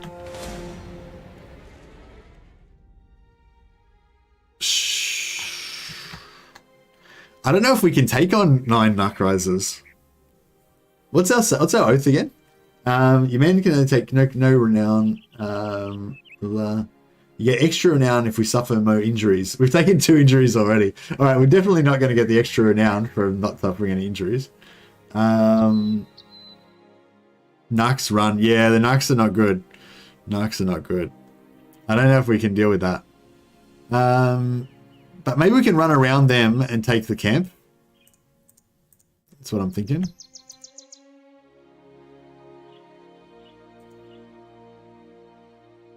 But yeah, the camps have guys in them, but the camp... Oh. Yeah, we're fucked. Run, they'll eat each other and swallow your best bro. Yeah, yeah. We're dead. Long, so yeah, no, I cut across too early. Yeah, I'll just retreat. I'm just going to run away. Hopefully. So these guys, basically what happens is, if there's a corpse on the ground, they'll eat them, and when they eat the corpse, they level up into a stronger version. These are all the level 1 Lobby Narcrisers, but yeah, if they eat one, they turn into these badass ones that get bonus stats and more health and everything. And then if they eat again, they get bigger and bigger and bigger until they become this giant Narcriser, and the giant version can swallow your brother's whole, like they just attack you by just gobbling you up. And if that happens, then you're in trouble. So what we're going to try and do, if we can get off the field, then we can escape. So that's our mission. So yeah, that other oath, that means that we don't get any movement on the first turn. That means we can basically never run away from combat. So I was very shy about taking that one. But it might be cool to take that one in future just to see how we go. As I said, like you gotta enjoy losing, you know. We're going to lose some morale because we're retreating from a battle. But if we don't retreat, we're going to die, so... You've got to do what you got to do. Oh yeah, we could just auto-run as well. Sometimes when you do this, it doesn't just instantly take you out. If we hit the retreat button though, sometimes do they sometimes retard out and run the wrong ways? I think they still will go the right place, yeah. Yeah, it's a bit quicker this way. So sometimes it's like, I don't know, sometimes they run, like if you're in a forest with lots of terrain and stuff, they run around trees and do weird stuff sometimes. But usually it's pretty good though. Okay, everyone got out alive, so it was a good day. It was a good day. Gotta remember to drink today, guys. I got dehydrated earlier. Oh, you know what we could do? Can we camp? Can we sit on top of the camp and then like wait till they get close and then like get the camp and get them to fight? You know what I mean? Can we get the Narcrisers to fight the camp? Because I think what happens is if this guy's chasing us and we get to here and then we click the camp, then we can pull them into the camp. Yeah. All right, let's do that. That's gonna be sick. So we go over here and just stop there and wait for them to activate. That'll be close enough, right? If I go any closer, they'll attack me. And I think if they attack me, the camp won't pull in, right? I've got to attack the camp to pull them in, I think. Yeah. Do you reckon that'll be close enough? Hope no parties come out of the camp. Yeah, that was what I was going to say before. So these camps, they've got a certain amount of dudes inside them, right? And then every now and again, they'll actually spawn a party. Like, so this Nackriser is a party. The parties move around the map. The camps are stationary, obviously. So every now and again, the camps will spawn a new party. And then the party will start wandering around. But the camp will actually be depleted. So like if I waited over here for a party to come and they went out, I'm pretty sure the camp actually has lower numbers after the party leaves. Maybe one of you guys can confirm that. Okay, cool. So we're oh no, we didn't get the Nackrisers. I thought that the Nackrisers would come in. Maybe it doesn't work on camps. Maybe it only works if it's two parties. If there was like Brigand party and the Nackriser party and we kind of pulled them in and they were all in the same area, then they would all fight. Fall back just a bit more. Oh, you reckon we'll be able to get it? Ah, beautiful. Okay, so now they're all in there, right? So what we're going to try and do is run away and get them to fight the camp for us. Hopefully it'll work out. It might not work out, but you know, we shall see. Like, where do you think the Nackrisers are? They must be over here somewhere, right? Alright, well what we're going to do... So if you're on a higher ground, you get various bonuses as well. So what we're going to try and do is take the high ground. And you get better vision as well on the high ground as well. So that's pretty cool.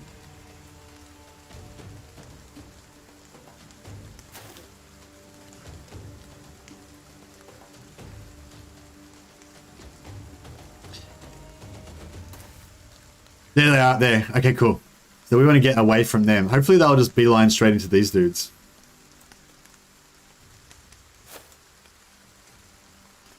Yeah, we'll just chill back for a second. And we'll just see what happens. Oh yeah, cool. They're going to go for each other. So we probably won't get as much experience. And, oh no, the Nackrisers...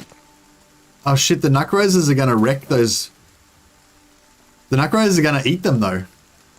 I just realized. So this is maybe not good.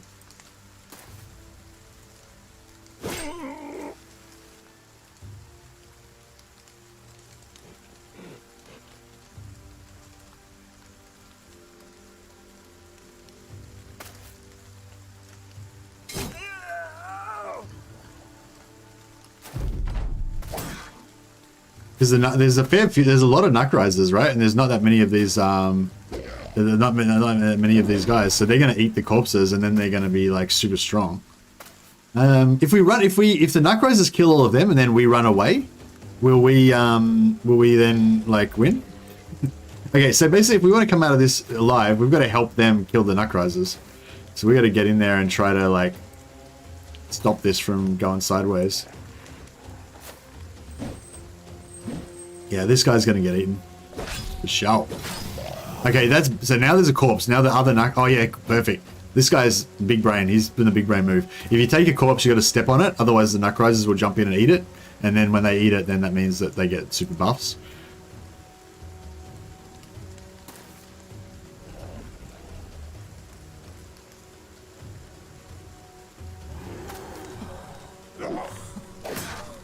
Okay, he got away, so that means he's not a corpse getting eaten at least, I guess, so that's good.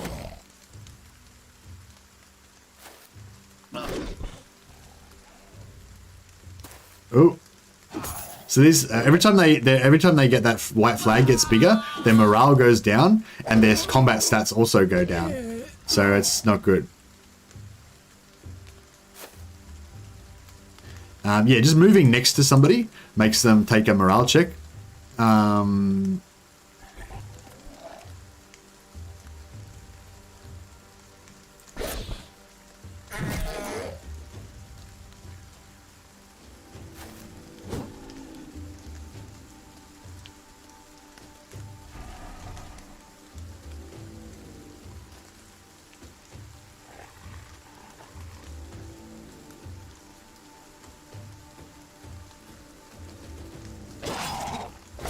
This is going okay, so far so good. But as soon as they start eating stuff... Oh yeah, I was going to move in, I'm thinking, yeah, we'll go in and we'll help these guys. I forgot these guys are our enemies. So we don't want to help them.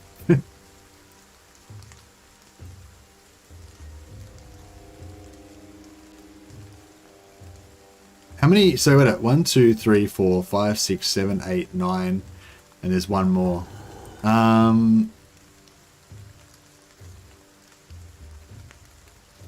Right, I might bring this guy around here.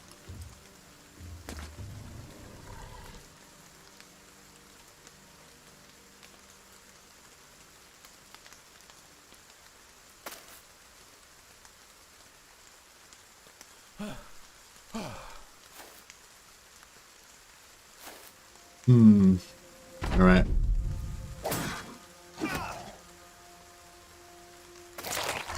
Oh, okay. So that guy's gotten stronger. That guy's got stronger. So yeah, it's starting to look bad already. It's starting to look real bad. It's starting to look really bad. Shit. We're in deep shit. I'll wait and see if the hammer guy will take this guy out for us. Oh, you got a good slash on him. Beautiful. All right, that's good. Now, oh man, I don't want to move next to the hammer guy though. That's the thing. Shit. Okay, this guy.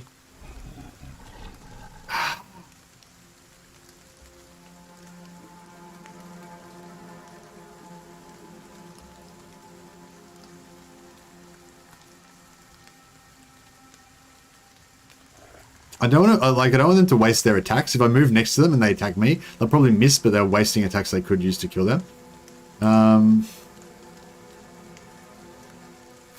I'll pin this guy, so at least he can't eat anything else. Probably should have put him into... Oh, bro, they're gonna eat that.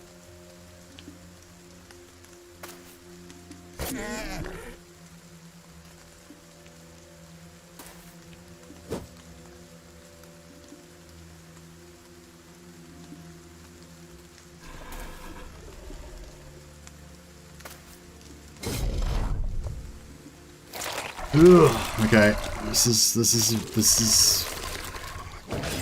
at least all of them are pinned right now. Oh shit! Now that one's not pinned, so he can eat.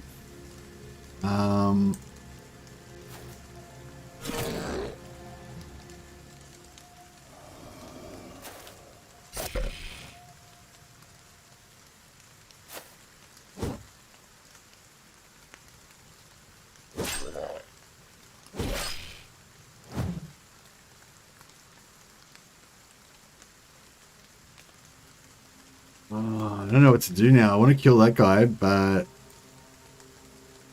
don't want to get near that hammer.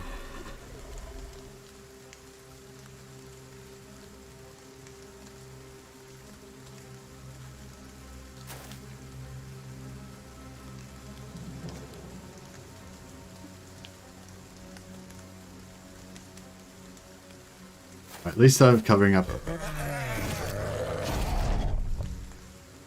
Oh, shit. He's big now. That guy's big. Sorry, I'm getting freaking out. I gotta stay calm. Stay calm. Be professional. I'm a mercenary, for God's sakes. Okay, we'll wait and see if this hammer guy is gonna do some work for us.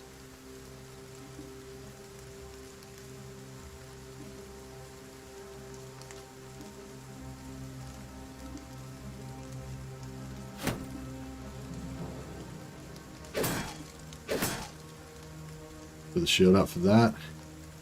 We'll wait. Come on, hammer guy. Do your thing.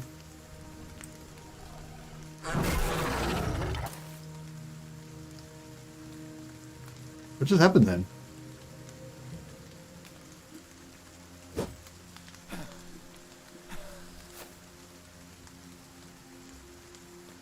Okay.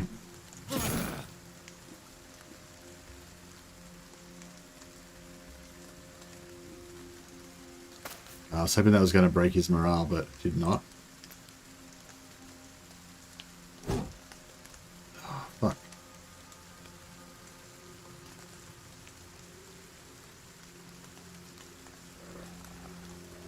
Hammer bro is pissing off. You reckon he's trying to get away? What, you reckon if I move this guy next to him, do you reckon he'll just run?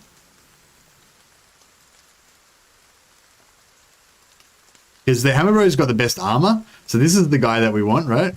But if I put this guy next to him, then we might get smashed. Oh well, he's doing it for the cause.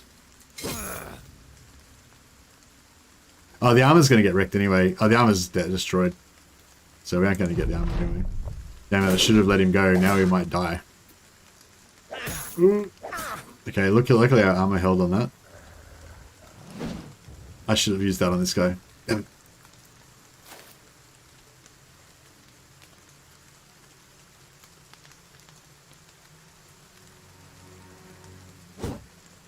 Oh, damn it. Oh, yeah, I made a few errors there. I should have let this guy go.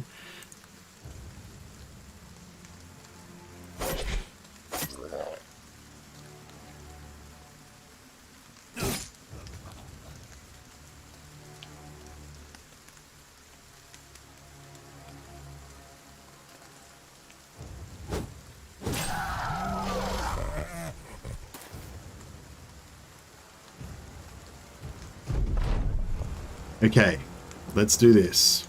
So he's going to move to make way for that guy to get in and get a hit. He's going to get a hit in. This guy's going to come in. He's going to get a hit in. Missed. Oh, oh no, he's just swallowed him. Okay, so he's just swallowed Hakkon, but he's inside his gut. So if we can kill this guy, then we can get Hakkon back out. Don't worry, Hakkon. Breathe through your nose. I mean, breathe through your mouth. You'll be fine. We got you, bro. Crap. Oh yeah, every time you get a more, like if you have for every guy that's standing next to them, you get +1 to you get +1, you get like, so you get bonuses to hit. So these two guys surrounding on here is giving this guy a little bit of a hit bonus. Still only 51% chance though, so it's not great.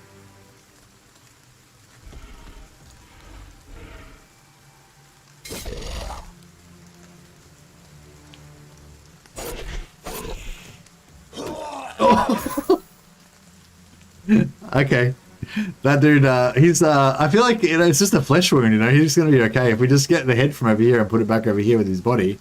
Like maybe he'll be fine. Oh, the other one rallied. Shit, we need to find him and kill him before he comes back and eats something and gets even stronger.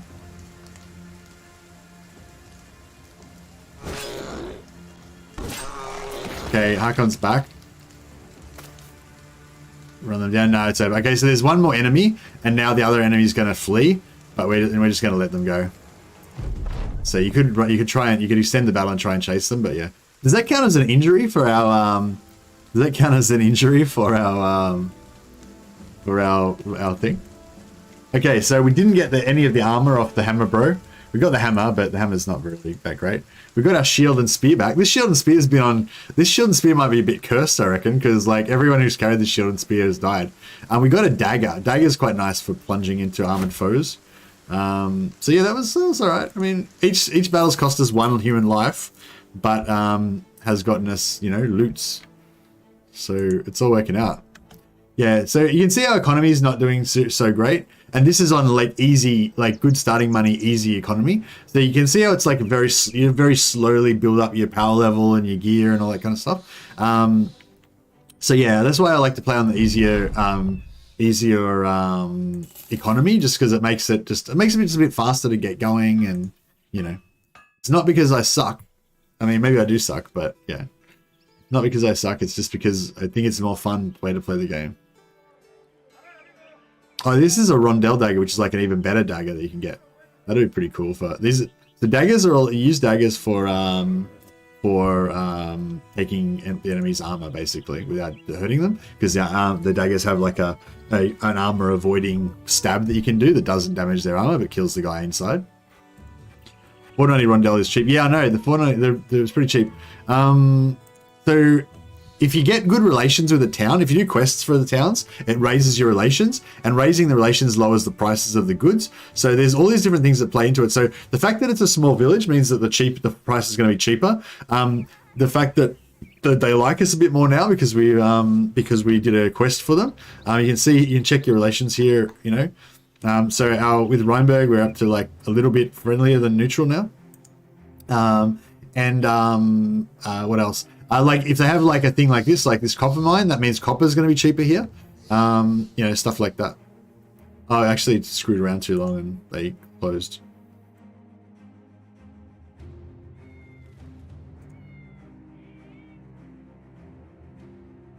Follow the tracks, return the demonic statue. I mean, sure. Let's do it. We're probably going to die. But... it's only 400 crowns, so it should be cheaper than the it should be weaker than the previous one, right? Follow the tracks east of Rheinberg. All right, let's get on it. Who died? Yeah, it was the fisherman, I'm pretty sure. Oh no, it was the thief that died. Oh well. I didn't really like the thief, I gotta tell you. Because he was gonna steal my shit. Alright, but this guy's Thorol's been upgraded to be a actually he's got really no morale, doesn't he? Actually, nah, this guy's so you don't want your tanks to have low resolve, because if they waver, their defensive stats go down. Like if they start like getting scared, their defensive stats go down, which means they're more likely to hit. So it can kind of like avalanche. Yeah. Track quest is good. Usually only thugs. Oh, really? Okay, cool. Yeah, I like thugs. Okay, so another +3 to melee skill, which is good. Another +3 melee defense is good. +3 maximum fatigue's not very good. Like fatigue and initiative are ones that usually get very like higher values for, right? So that's not as good. We don't really need any more resolve. I'm probably happy to just leave him at 55 resolve for the rest of the game. That's probably fine. I don't care about his initiative at all. I don't want any more initiative on him. I could go, like, actually +3 range defense is all right, but I kind of think that with range defense, we're just gonna like not worry about it because you know, he's got bad range defense. He's just gonna eat it. He's just gonna have armor and eat it. Hey Ryan, we're so playing. Oh yeah, if I'm ignoring you and you want to say something, just do what Ryan did then. Just write at most of the mad. Because if you do it exactly like my exact correct spelling, like Ryan did there at most of the mad, you can just copy it from the bottom of the screen. Then it'll come up with a bright orange box for me. So you'll see a message. It stands out for me. We're playing Battle Brothers, man. Yeah, it's a really cool game. I made a little short video about it if you want to watch it. I think it's for like 3 minutes or something. But yeah, so light wounds should heal. Yeah, hit point damage heals, but like actual wounds don't like. You don't heal. Oh, you mean the light wounds as in the yeah, right, I get what you're saying. So still go fatigue, you reckon? I don't know, 61 is a bit low. I bet, yeah, but 61's like a bit low, but we'll wait till we get a good roll. Like if we get a 4 on hit points, then I'll probably take it because I want to get a little bit more. I mean, 60's okay. 60's like the minimum that I would take, you know? Actually, no, I might leave it at 60. Actually, 60's okay. I might leave it at 60 and take Colossus. Yeah, I might take Colossus on him just to buff those stats. Nah, yeah, I probably will take Colossus, yeah. It's sort of hard with Colossus because like if 61 plus Colossus is probably fine, but then if you're taking Colossus, it's like you're getting 25% extra bonus out of every point that you spend in hit points. So you kind of makes you want to spend more points in hit points, you know, but it's kind of a trap because you only need as many as you need, I guess. Anyway, go for Colossus, yeah. But the thing is, do I want to make him a tank? Maybe I want to make him like a two-handed damage dealer because, I mean, he doesn't really have enough melee defense, does he? I reckon 11 melee defense on level 3? Like, you know, I could make him a two-hander, right?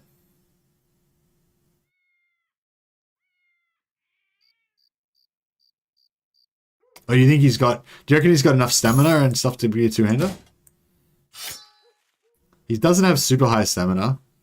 Congrats on 13k so probably. Yeah, thanks a lot, Dan. Yeah, 13k. Woo. Just got there today. So that was pretty cool.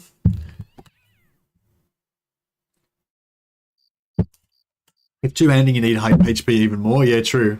He probably doesn't have enough HP. I don't know. He probably doesn't have enough stats. Maybe we should just go with the tank idea because we do need a good tank and no one else can really do the job. It's kind of a waste having someone with good stats, but no worries, Ryan. Have a good night. Have a good day, man.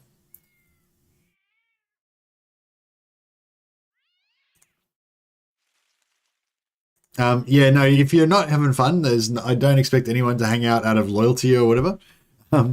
It's probably not as much fun to watch this game as it is to watch Total War, but it is definitely fun to play it. So yeah, I'd say don't take if you're not having fun watching it, this doesn't necessarily mean that you're not going to have fun playing it. You'd be decent with a two-handed mace in the middle of the line. With two-handed mace, you don't need as much stamina, right? So if I'm going to go mace man, I'll like leave off the stamina. But if I'm going to go a tank, I kind of want more stamina so he can shield up more, right? I know, it's complicated. It's complicated. Quick hands for swapping. Yeah, I don't think we need to worry about quick hands just yet. I think we'll just go for Colossus. Like, Colossus is a really good early pick. Like, if you're not sure, if you don't know what you're doing with the game, you don't know what to do, Colossus just means you guys will die less and they'll get injuries less. So, you know what I mean? It's, yeah, it's always a good pick, basically. You can't really go wrong with Colossus. Like, if you're going for a very specific build and you really need to not take Colossus, then, maybe you'll ruin that really specific build. But if you don't know what the fuck you're doing when you started playing, then it's unlikely you're going to, be doing that. See, this ranged skill, it's calling to me. Like, 42 is, what do you reckon, Raken? I feel like you have an opinion on this. Is 42 good enough to be a ranger? 42 3 stars. I feel like that's like just on the bottom edge of like, it was 45 3 stars, I'd feel pretty good about it. It was 49 3 stars, I'd be like, yeah, that's good. But 42, it's like kind of borderline, like he's just gonna be like, he's kind of always gonna be a bit shit, isn't he? But I was thinking maybe if we take +4 and if we take in whatever that point that gives you more skill points. 42 is good for a thrower or a crossbow. Yeah, I guess the thrower could be a good thrower. I don't know. These guys these guys aren't going to be hanging around. Yeah, gifted. Yeah, I might take gifted on him.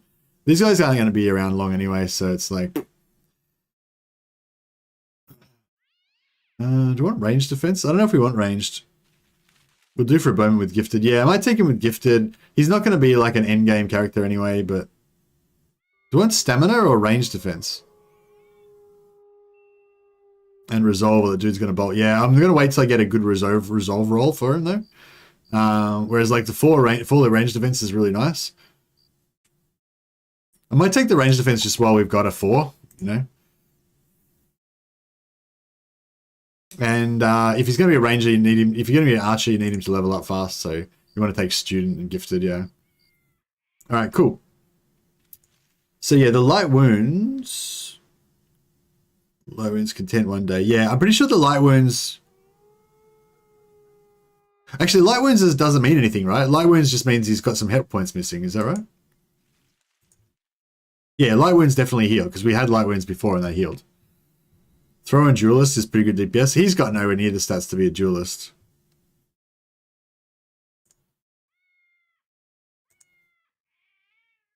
Okay, let's follow these tracks. Hopefully we can... Actually, we've got...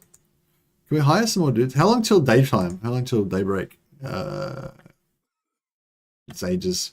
Yeah, all right. We don't want to wait. I want to get onto it. So I would have liked to hire a couple more dudes. Since we're not paying any wages, I just want to get like as many guys as we can, basically. Duelist works with throwing weapons. Oh yeah. No, I definitely would like to get a duelist like later on or whatever. Okay, here we go. Thieves 7. What do we got? Many brigand thugs. Okay, so they're all thugs. They got no ranged attacks. Yeah, this is a good early fight for us. We can probably win this, I'd say. It should be fine. I mean, we should definitely win it, but I mean, we should be able to. Hopefully, we can win this without taking highness casualties or anything. I wonder if we can pull back. Should we win?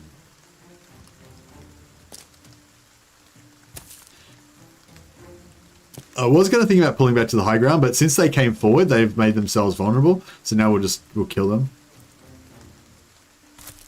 Hey, Mars Novo, welcome, man. 36 is low. Yeah, I know it's low, but we'll see if we can fix it up. Max Wu, are you also a take the high ground tree to cover the flanks? Yeah, I was thinking about that, but I think because they moved into this nice position here, we've got the tree right there, and this guy we can kill him before they get to react. So I think we're gonna take that opportunity.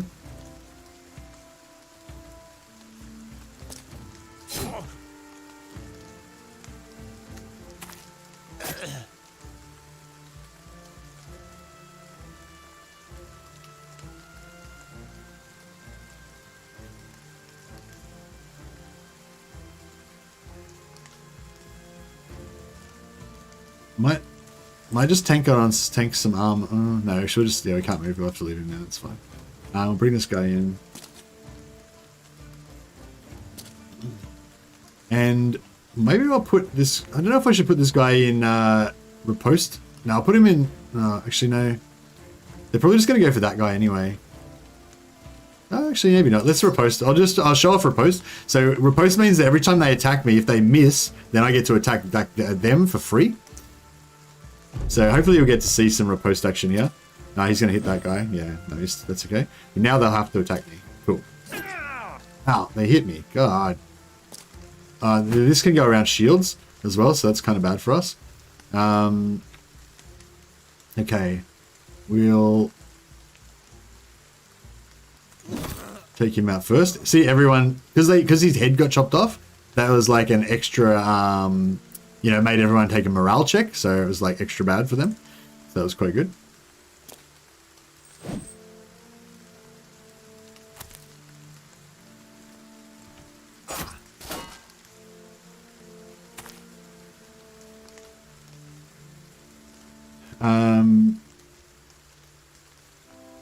Yeah, the dagger guy, he can stab through this guy's armor. So if he's got a very low chance to hit because I've got a shield and he's got the dagger. Stabbing through the armor gives you a penalty to hit.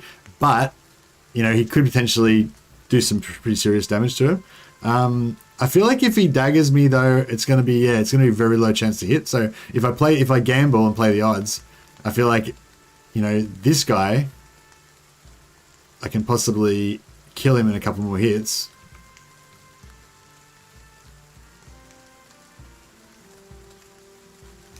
Dagger dude and no shield. Yeah, it's slightly better chance to hit. Yeah, fair enough. And see, now we've even though we didn't kill him, he's still going to get to attack, but we lowered his morale, which means he gets more debuffs. It makes it harder for him to hit. So that was kind of a good, you know, even though we didn't kill him, we actually reduced his offensive potential. And that reduced his offensive potential even more.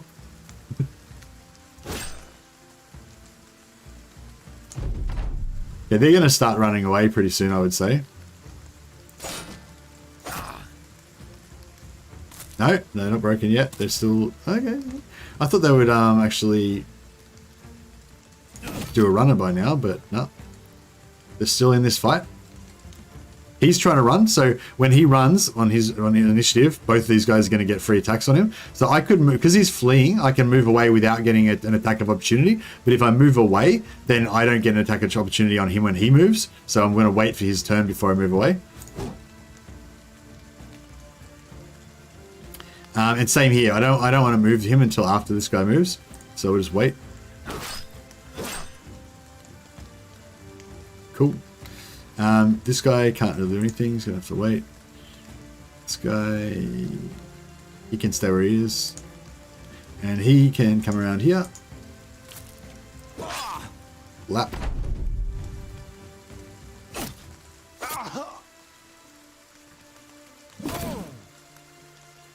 Now, he can't attack anymore, but he's got one more movement, so I'm going to put him next to here so he gets a free attack on this guy if he moves. And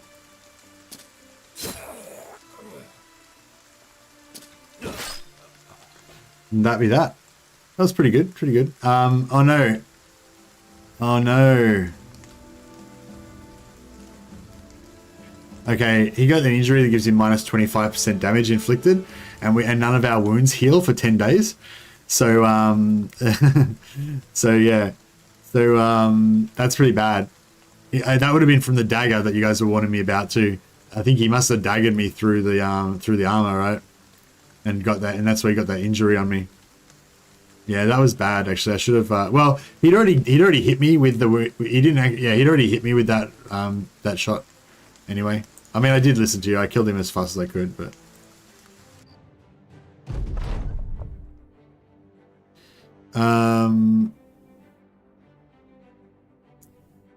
Clean the blood off your sword and go to retrieve the item. As you bend over to pick it up, you spot a man watching you in the distance. He comes forth, his two hands totem together with long sleeves. I see you've killed my benefactor's men. Sheathing your sword, you nod at the man. He continues, my benefactor paid good money for that artifact. It appears those he paid are no longer owed, so maybe I can speak to you directly. I will give you 800 crowns for the item.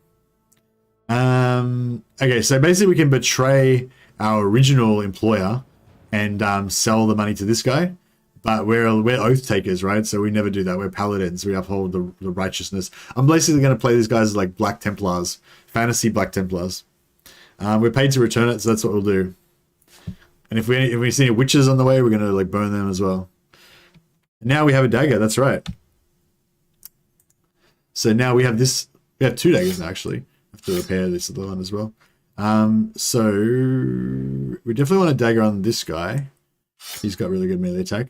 He's got really good melee attack, except for now he does no damage because he got that injury, so that's pretty bad. Oh, we've got some armor here, 50 armor. We put that on our front liner. Actually, we'll put this. No, that's not the good armor. Sorry. Yeah, we'll put this. Actually, we'll put this 70 armor on him, and we'll put the 50 armor on this guy. So both of them should be a bit more survivable now. Never worth taking those usually. Not sure what you mean. Okay, so this guy is gonna be an archer one day, maybe.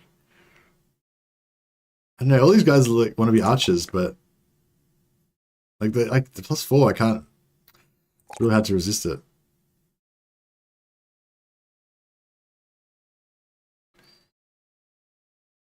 Oh, the event? Sorry, yeah, right. Now I get what you're saying. Yeah, no, yeah, don't take those. Yeah, because it ruins your reputation with the town, right? So you don't really want to do that. Yeah, I guess he's going to be a sort of tank until he gets his bow. I don't know, whatever. He's crap anyway. I don't want him, basically. Should be putting more melee stats on him, I guess. Something like that. So, I don't know. Maybe, okay. So even though he's got 4 stars, even though he's got 4 stars in ranged, we just give up on that. We'll just be like, we don't care. He's melee. If he's a tank, he's gonna get melee defense. So we're gonna give him that, and morale. We could use a bit more morale. Could use some more hit points as well. I get hit points this time, and we'll give him Colossus just so he doesn't die. And the chance to get injuries is based on your percentage of your total health that you take in damage. So if you get higher HP, then you have less chance of getting injuries. If you have really high health, then you basically just never get injuries. Also, if this guy's going to be our permanent banner wielder, should I put him in the back row? Like, should I keep pumping renown on this guy? I don't even know if he's got enough renown to be a good banner bearer or not.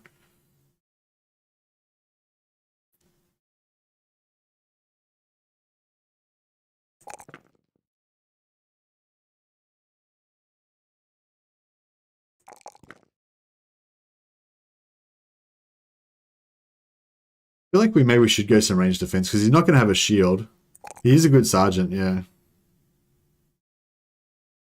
Like our ranged defense, I don't know. See, I feel like our ranged defense is like you know what I mean? It's sort of like pouring bad money after good. It's like it's never going to get good. Like he's always going to have bad ranged defense. But then again, he's always going to get shot. Considering he's got no shield, yeah, that's the thing. He's always going to get shot because he's going to have worse range defense than all the backline archers, if we have any backline archers. Range defense, yeah, you're right, yeah. Yeah, I think that's good, yeah. So we're gonna go if we're gonna keep him as a sergeant, we want him to go renown pretty much every level. So we're gonna go resolve every level. So we take resolve every level. We'll take range defense and melee skill.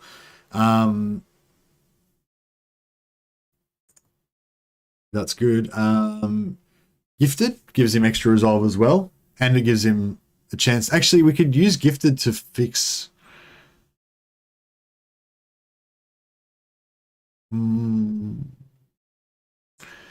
don't really need. See, the thing is, I don't really need him to do his banner job at the moment. We don't really care about that too much. So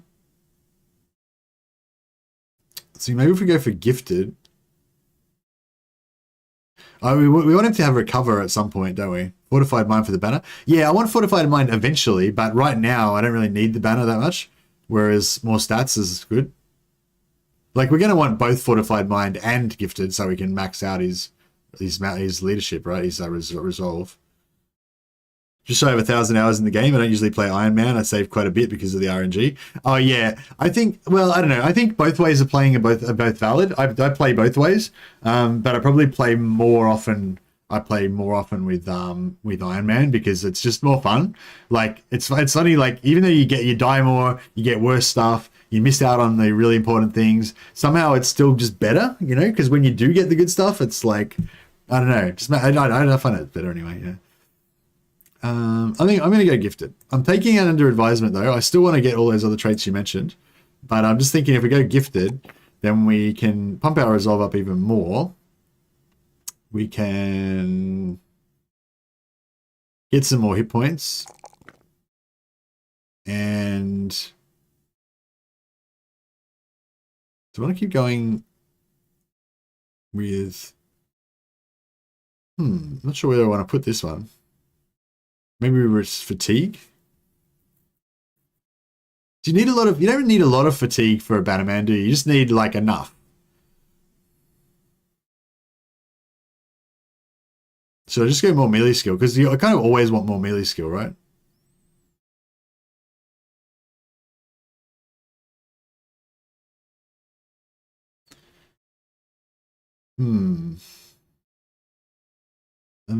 Yeah, I might go melee skill. It's at least early on, like getting more melee skilled now so we can get more killing potential, especially since we lost the damage on the tank. I think that's going to pay off. Melee attack early always. Yeah, that's right. Yeah, like maybe the end game I don't need it as much, but early melee attack is good. Yeah.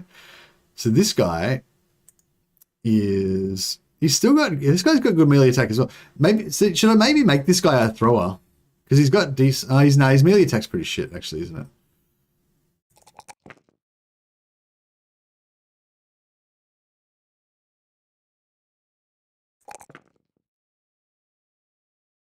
Yeah, we'll go for resolve. We'll start fixing that resolve a bit. It's okay. Yeah, he wants to get gifted as well. You pretty much. I feel like you pretty much always take gifted on archers because you just always need more ranged attack. You know, no matter how much you've got, you always want more. But then again, I mean, there's probably certain builds where you don't want to take it, but yeah.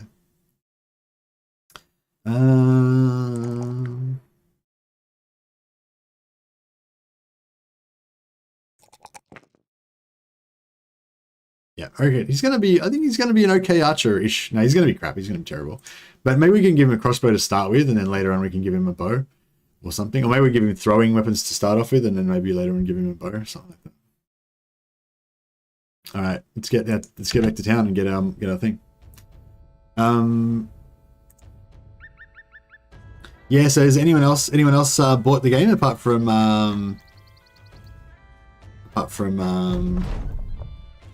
Malafilus Lee, who's already got the game, obviously. All you guys have got it. Stephen Gorrett said he bought the game.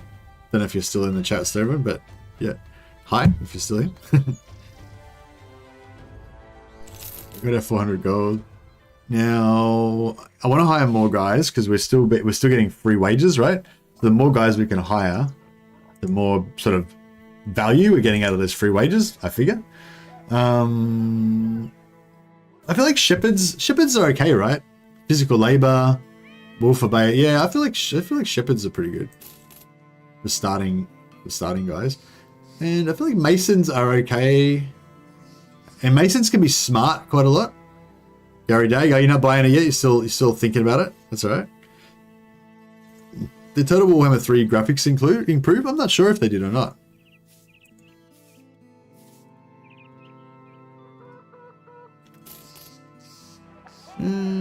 I feel like I kind of want to get this messenger as well. Sometimes messengers can have melee defense. Oh, we got like 7 dudes now. We're killing it. Miners are okay, but they sometimes have bad lungs and like stuff like that. So yeah, I don't know. Oh, that's a joke. Okay. Sorry. I didn't get it. Sorry, Dash. Okay, what do we get here? Okay, yeah, so you start off with 7 melee defense. That's huge. But he didn't get any stars, so he's not good. But 53 melee attack and 2 stars, that's pretty good. Like, for just like an average Joe, This guy's pretty good. 57 health is not bad. 106 base stamina with two stars. This guy's pretty good. He hasn't got good stars, but you know, he's not bad. I'm pretty happy with that purchase. He's just solid. He's like a solid early game brother. That's like what you're looking for, basically. So I like that. We'll switch out. We'll give this armor to him actually, because he's a bit more vulnerable on the front line. What do we got here? This guy is good melee attack for a starting brother. Health a little bit low. He's okay. He's okay. He's okay. It's fine. Good melee attack means he could be a good backline guy. And this guy is loyal. Okay, cool. But he's dumb as a brick. He's got decent melee defense, really bad attack, good health, good stamina. Okay, so he's a tank basically until he dies. And he can't hit anything anyway, so I won't even waste a spear on him. He really needs a spear, but yeah, that's right. We'll just... Actually, there's a better shield. We can give him this shield. Alright, the party's starting to come together now. 52 with 2 stars is decent for sure. 53 with 2 stars, yeah. Pretty good.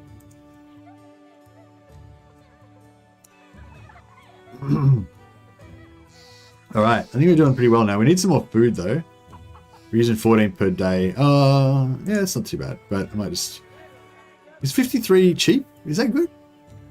I can't remember what the base prices are now. I think 50 is the base price, right? We can do a bit of trading. Right, let's trade. So this is not super cheap, but it's... Yeah, no, this is super cheap. So the base price is 220. This is 210, right? So we can actually buy that. Oh shit, we're going to be...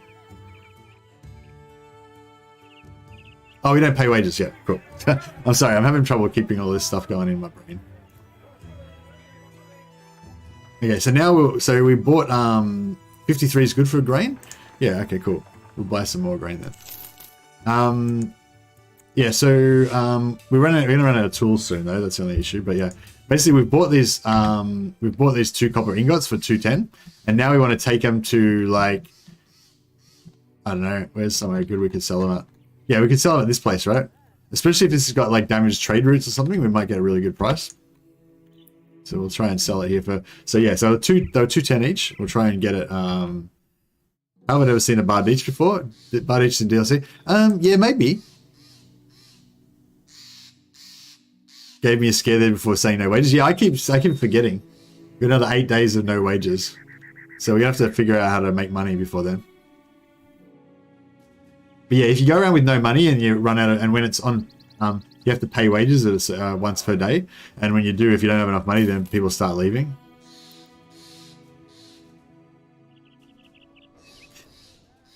Building effort, building materials are in high demand and low supply. Okay, so building materials are in high demand. I don't think copper is a building material though. Nah. But we still get a profit out of it though. But if you've got enough money, then what you can do is just keep buying. Whenever you see trade goods, just keep buying them cheap, and then don't sell them until you get offered like a ridiculous price for them. But we're kind of going to go broke, so we made a bit of a profit. That was good enough. We're not traders. We're not merchants after all.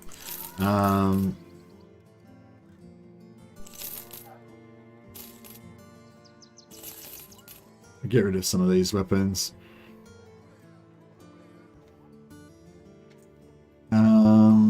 Oh yeah, what was this? We follow the tracks. Cool. Yeah, whatever. We'll do that. And we'll hire some more goons. The cultists. We're not going to get any cultists in this band. Historians are cool. Historians are completely useless with combat stats, but they have a chance to get give you quests to like find quests to get special items and stuff like that. So there's different random random kind of events that come up, and depending on what characters you've got, what terrain you're in, you know, there's all these different things that affect what will come up. I feel like if we're going to be oath takers, we need to have a priest. Even if the priest is kind of useless, I feel like we need to get one in there. Either a priest or a flagellant. Yeah, you can get flagellants in this game as well. They're pretty cool. Why is this in my recommended? Hey, Gazman. Maybe you've watched some of my Warhammer Total War videos or something like that. But yeah, not sure. Okay, this priest is pretty useless, but that's cool. We'll just give him a flail. He can just... We won't give him any armor. We'll just make him like be like a suicide priest. Historian's super useful when you clear out the library, but that's super late game. Yeah, I don't think we're going to get to that. We're going to survive that long. I'm surprised we've survived this long already, actually, to be fair.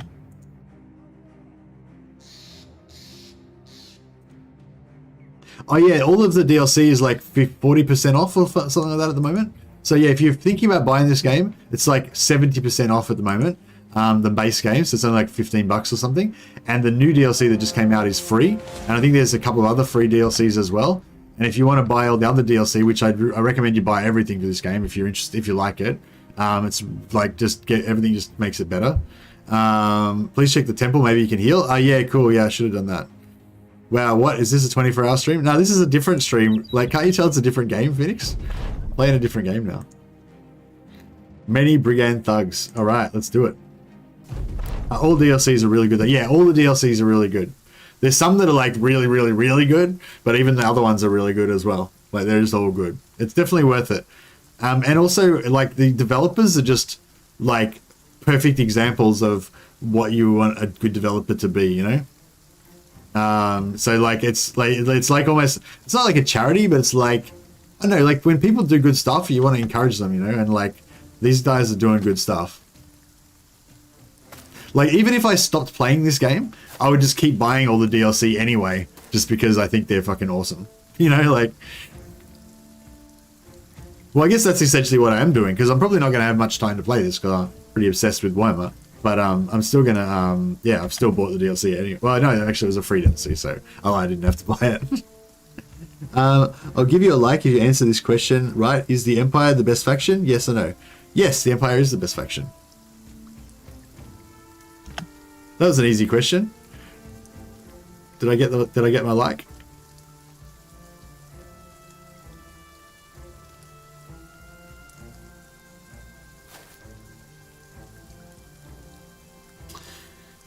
Okay, let's do this. I'm gonna go. BB devs are good people. Yeah, BB devs are good people. I've had a couple, like not as a streamer. This is like before I did YouTube and stuff. But yeah, I just interacted with them as a fan of the game, and you know, putting feedback on the forums and all that kind of stuff. And like, yeah, a number of times they interacted with me and like yeah, responded to my messages and stuff like that. So yeah, and they actually took suggestions. Like numerous times I saw people like make suggestions, because there's a very small hardcore community of Battle Brothers that are like experts in the game and are really invested in the game, because they see the value in it and they just really love the game, you know. And all right, get in there, Suicide Priest. This is your time to shine. He's gonna get stabbed up for sure. Yeah, there's a hardcore, like, oh, this axe. Shit. Okay, we need to deal with this. So this club guy that's got no melee attack, so he can't hit the side of a barn, he's got a knockout stun, which I can use to disable one of their guys. So he's going to try to do that on this guy in order to stop him from chopping this guy's head off. And he missed. Damn it. Oh well. So this axe can do pretty heinous damage if it hits, and none of our guys have got enough armor to probably deal with it. Nice. The Suicide Priest is doing an excellent job of soaking up dagger shots so that no one more important takes it.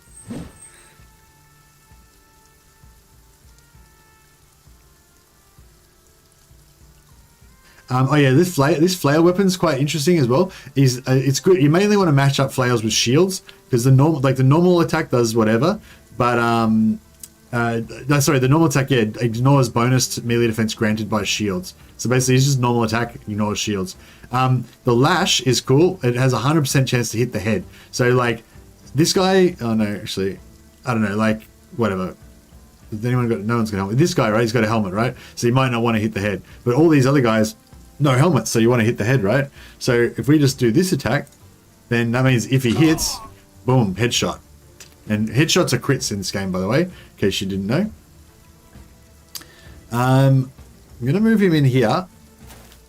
Oh, that was really bad. I was hoping that he was going to take a morale shock. Hopefully he's not going to do a round swing because his mate's here, but he might do a round swing, which will let him hit everybody in this circle, which is going to be really bad for us. Oh, he did the round swing. Yeah, that was bad. I was basically, by putting 3 guys next to him, I basically asked for it. But you know, what can you do?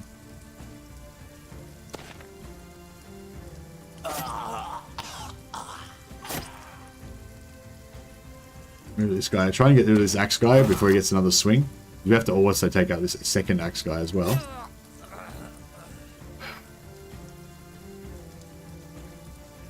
Might just leave him for a second.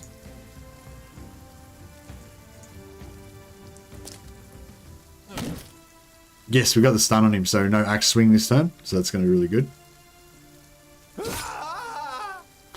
He's routed, so I'm going to move next to him so that we get a free swing. This guy has still got movement, so I'm going to move him. Yeah.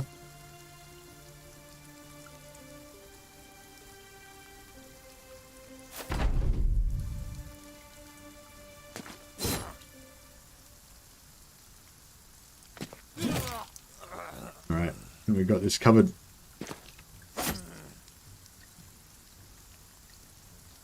Suicide Priest, get in there. I jinxed it, yeah. Right,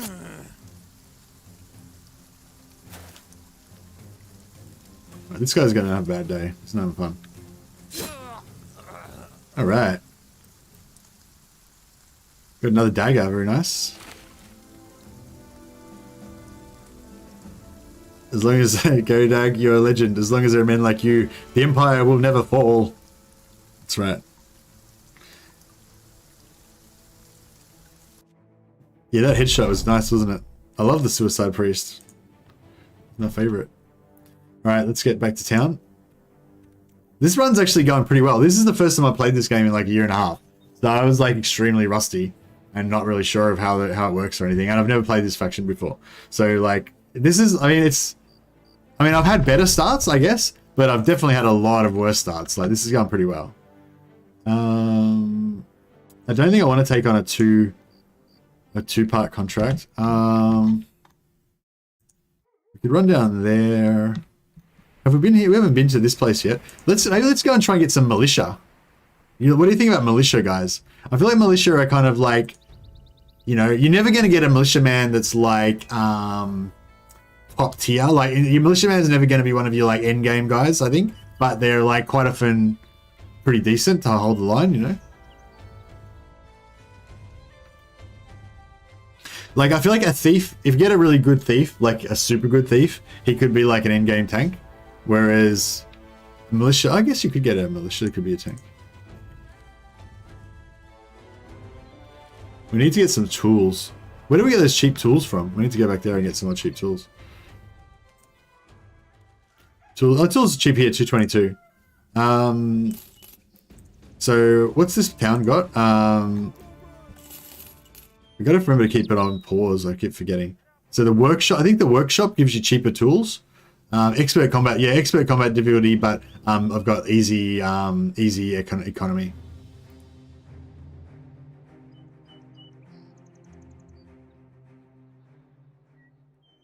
Yeah, so you go to the armorer and buy weapons stuff, and check this out. This is a revered bassinet with visor. See, it's got that orange-red glow about it. That means it's like a special one. What are so it usually means it's got like either less fatigue or less minus vision, or it's got more, you know, it's got some sort of bonus on it, you know, basically. It's not just a standard armor piece. Like, these are just standard armor pieces of the level that they are, whereas that one's like a legendary item with bonus stats, and you can see the price, 22,000, you know. Oh, these shields, we've actually got one of these shields on one of our guys. They're really good for melee. What else we got? Weaponsmith. Okay, so Weaponsmith, sometimes you can get epic items, can be in here as well. So, yeah, but there's none in this one. I want to hire another dude. Oh yeah, kennel. So dogs are you can hire war dogs. You basically equip the war dogs as equipment, kind of like a net or whatever. If you get into a really bad fight, you can like release the dogs, and they'll basically just have an extra combatant, and they have extra guys that will extra guys to soak hits for you as well. So they're quite good. All right, what do we got here? Okay, so we've got a hunter. So this guy, these hunters have the best potential to be archers. They're the highest base range stats out of anything in the game. So there's actually 2 of them here, so that's really cool. We can't afford them right now, but we can come back for them. These guys are militia that I was talking about. They've just, they've got good basic combat stats usually. This guy is a retired soldier. He'll be sort of like Hakkon. He'll be kind of like old. He'll have like lower fatigue and stuff like that. But yeah. Okay, so yeah, all of these guys are quite expensive. The reason why they're expensive usually, well, partially the background will be more expensive, but also the gear that they're wearing. Like you have to pay for this bow that this guy's got. This guy's got a decent sword and helmet. We got to pay for that. So yeah, so that's why they're so expensive. But we're gonna have to take, we're gonna have to go back to a village and take some more quests to get some more money before we can hire these guys. I'll buy up some tools because they're cheap. And how much have we got? Food. Yeah, we'll get some more food. All right, cool. We're on the way. I found it funny that only swordmasters age in this world. Well, I'm not sure if they only swordmasters age. Maybe Oathtakers age as well, because my Oathtaker's old. Check this. I don't know if you checked out the new DLC, but check out this. This guy's got old. That's the same. That's the exact same thing that the swordmasters get, right? No worries, guardsman. Thanks, mate. Have a good night. Get a triangle shield. Yeah, I'm a bit broke now. I spent all my money now, so yeah. But yeah, this guy's got old. That's the same old trait that the swordmasters get, right? So I don't know if it's like, this guy's unique, and so he got this old unique trait, or if all oath takers can potentially get old. That kind of sucks if they can all get old.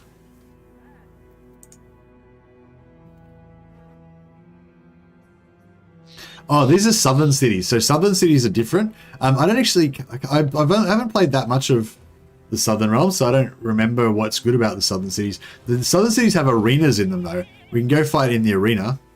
He started with the old trait, yeah. But so that's what I'm saying. I'm not sure if it's like just a unique thing just for him that he starts with the old trait, or if all oath takers can potentially get old later on, which would suck pretty badly. If we go to the city, it's not going to have normal type quests, is it? We want like normal week kind of quests. I don't think we want to fight in the arena. We'll just go to this village and maybe we'll find some more hut farmers to buy. I haven't played Oath Takers. Perhaps only the starter character starts already old. Yeah, that's what I'm hoping. I'm hoping it's just a unique thing just for that guy. 40 likes in the name of Magnus. Thanks, guys. Thanks for the likes. Much appreciated. Usually great selling in the south. Oh, okay. Thanks for that tip, Mars Nova. All right, so I'm not doing any trading right now. I haven't got any goods, but if we get to the point where we've got enough money to start storing up goods, then we'll Oh, these caravan guards are okay. They're kind of like militia as well. They usually have like moderate combat stats and stuff like that. I think that one of the caravan guards gives you an event to give you extra inventory capacity. So it could be good to get one of those, but we can't afford it right now. But we just came here to get this quest. Secure the cursed mausoleum. All right, it could be rough, but we need money, so. What's this? He spot a strange man hobbling down the road. He's dressed in a long cloak. He's got a knapsack yoked over his shoulders. His eyes stare at the ground until they come to your feet, at which point he finally looks up. Seeing your company, the man is surprisingly unalarmed. In fact, he's quite receptive of your presence and asks if maybe he could spend the night with sellswords before continuing his journey to Horn. All right. He sat around the fire. The traveller speaks of some idle news. They hanged some lady in Duncanwald. Didn't see her drop, but I did see her swing. They said she stove a man's head in while he slept. What a wench. What a wench indeed. Interesting little bit of news. I feel like there should be auto pause when you come out of the towns. Is there a way to like do that?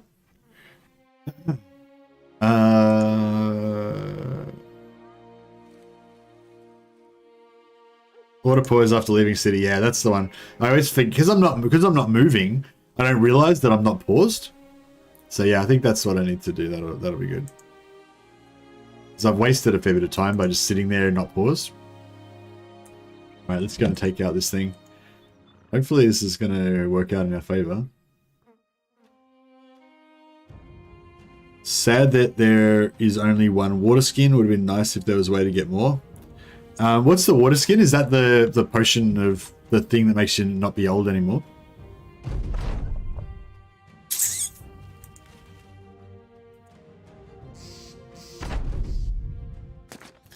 Eight. Oh man, 8 versus 8. We're gonna have to use our superior tactical fighting ability to overcome.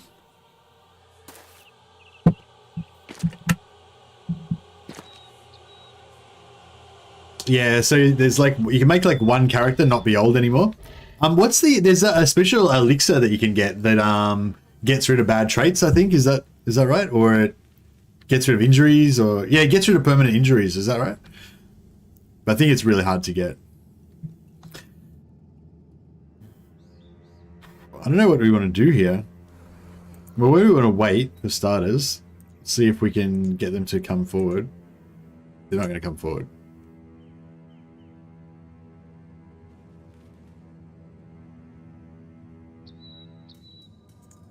Move back 2.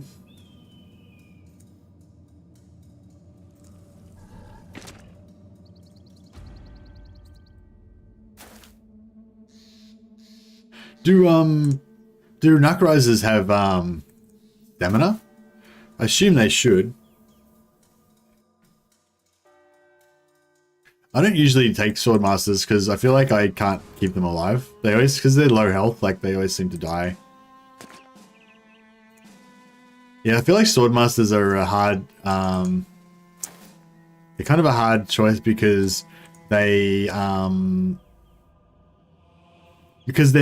crazy good combat stats and abilities. They can take on like crazy situations, you know, like you can have a Swordmaster, like a good Swordmaster could be surrounded by like 3 guys and like tank all 3 of the guys and not take any damage and kill them all with a riposte and everything. But then it just takes like a couple of lucky hits and he's dead.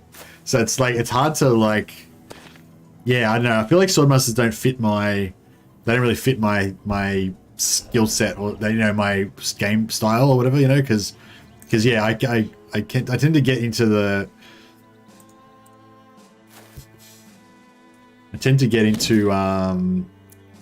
using them. Yeah, I get lulled into thinking they're invincible when they're not, you know.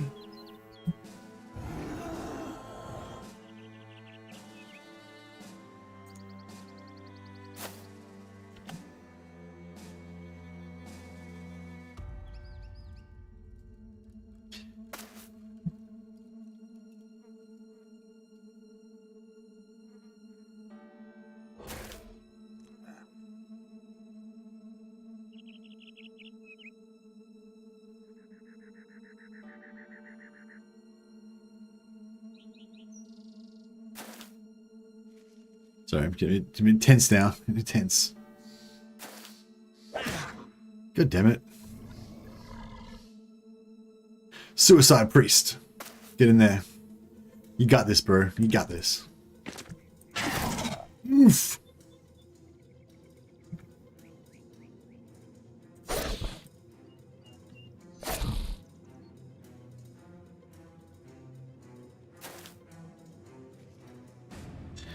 The super specialized and thinking heals managed is the bane of my bros, especially assassins. With assassins you can only keep them for until the event's over, right? Until that dilemma's over. He's gonna eat. No, he's not gonna eat. Cool, perfect. Alright, we need to kill that guy ASAP. Because if he eats that, he's gonna become a lot stronger.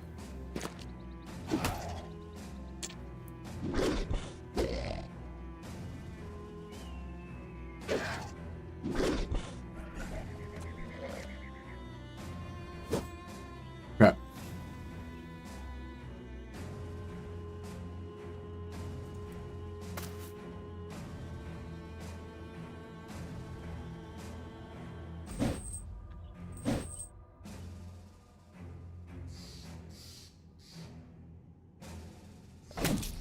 Beautiful.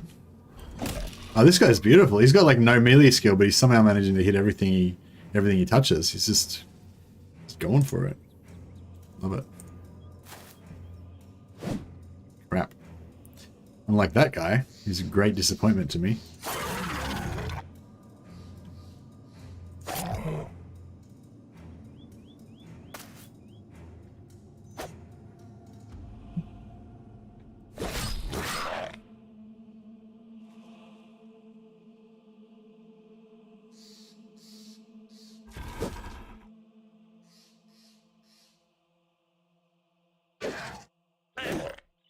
This is going pretty well. No, Assassin is just a background, very rare in the normal lands and fairly common in the south. Oh, okay. I thought it was like the Crusader, you know, there's the Crusader and there's like, isn't there like one special background for each of the endgame dilemmas that they only hang around during, you know, during the endgame crisis? The Assassin's obviously not one of those guys.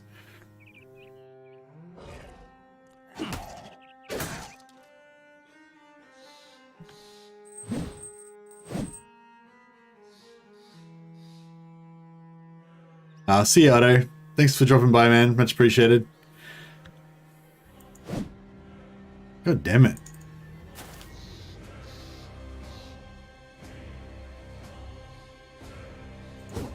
Oh god, this guy just won't get hit.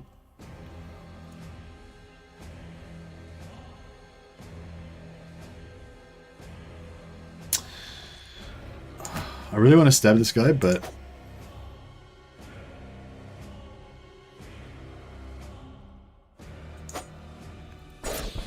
that dude's tanked so many shots. No, he didn't tank that shot. Boom.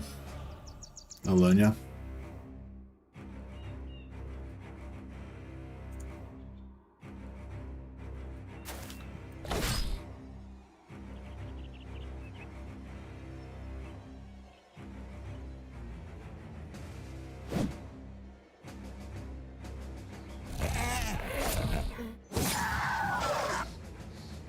Good.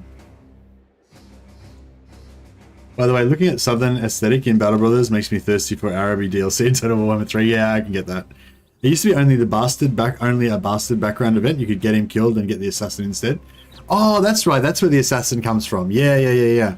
Yeah, I remember now, Raken. What's the there's a sort of assassin-y type character that you get from the Civil War thing or something, I think. Oh, I can't remember.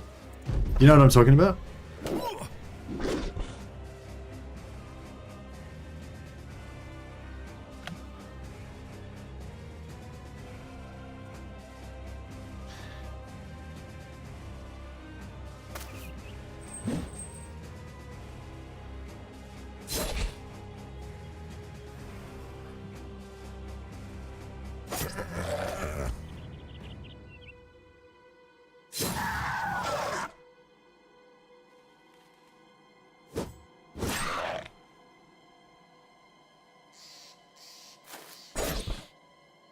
We get a lot of injuries, aren't we? I don't think we're not going to get our extra renown. I'm looking forward to when these guys get, like, later on when they get to endgame and they just become, like, Space Marines, you know? Just super... We get, like, a full cadre of just super tough... Cadre? Cadre? Run them down. We will slaughter them. We can't get that tiny bit of XP get away. Some Nuckraiser brain. Man, are you done with Warhammer 2? Is this a rebellion? Hey, Matthew. Well, no, not at all, man. Not at all. I'm still loving Warhammer 3. I just also love this game, and I've been playing like basically nothing else apart from Warhammer for like 2 years now because I've been so obsessed with it. But yeah, this game is also really worthy, you know. And I just really wanted to show some support as well because they've the devs of Overhype Studios have given me a lot of joy with this game, and yeah, this is Battle Brothers, it's called. There should be a link in the description below to the Steam page if you want to check it out. There's also a pinned comment with a couple of guides. If anyone's like trying to play this game, like check out the guide and check out the wiki as well. There's a lot to learn. It's pretty deep game. New DLC, so a side quest is allowed.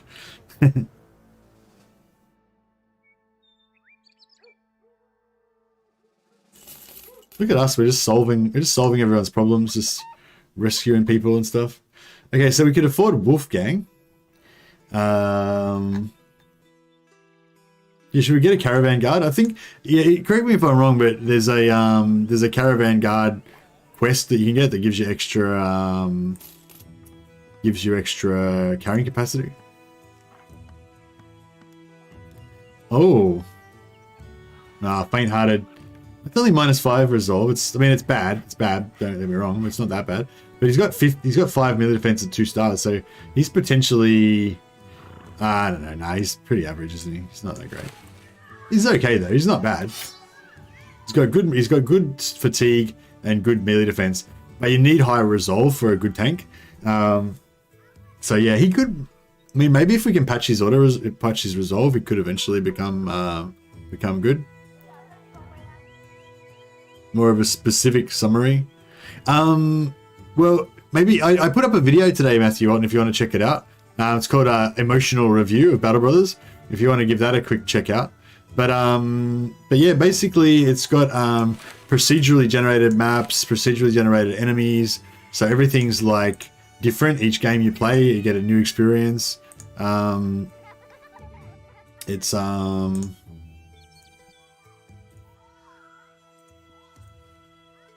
we're taking some hits.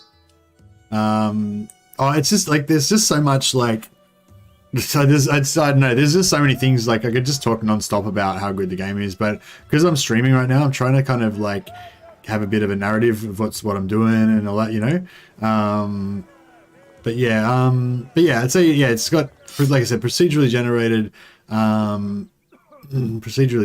maps and enemies and stuff. It's got epic weapons you can find. You can level up your guys. You basically have like 12 mercenaries, and you go around taking Go check it out. Beard looking sick, brother. Thanks a lot, man. Yeah, but it's honestly, it's just a really cool game, man. You have like a squad of mercenaries. They've all got individual personalities. They're all, each one of these guys is a randomly generated, unique individual with their own strengths, weaknesses, talents, stats. You know, you get to level them up, choose how you're gonna spend which perks you're gonna take with special skills. Yeah, it just, I don't know. Pretty much every aspect of this game is amazing. I can't think of anything that's like not good about it. It's just, yeah, it's just so good. We need one more shield for our new shield, bro. 100 gold's a bit pricey. We can sell. Actually, it'd be worth fixing the woodcutter's axe. We get money for that. We'll sell this crap. Don't need that.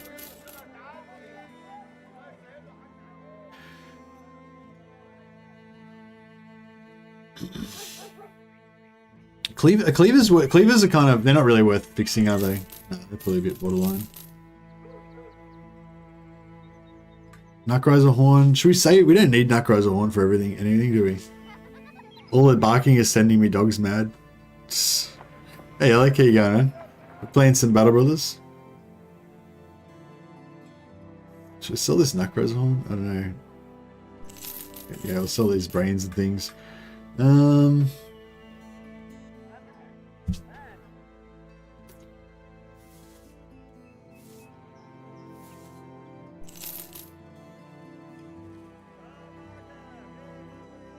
Horn equals resolve reckless. Okay. Yeah, I'm not going to worry about getting into any of that stuff right now. I think we just need money for the moment. You know, once we get a bit later in the game, we'll worry about consumables and stuff like that. Oh, I should have sold this short sword. We got some money for that. But it'd be better if we can wait to sell the expensive stuff in like a town where there's good, in a town where they've got better prices. Look how many injuries we've got now. Luckily, they're not like, none of the injuries is kind of affecting their core values. Like these tanks at the front line need to be tanks. But, so they're still tanks. That's fine. We're still tanking.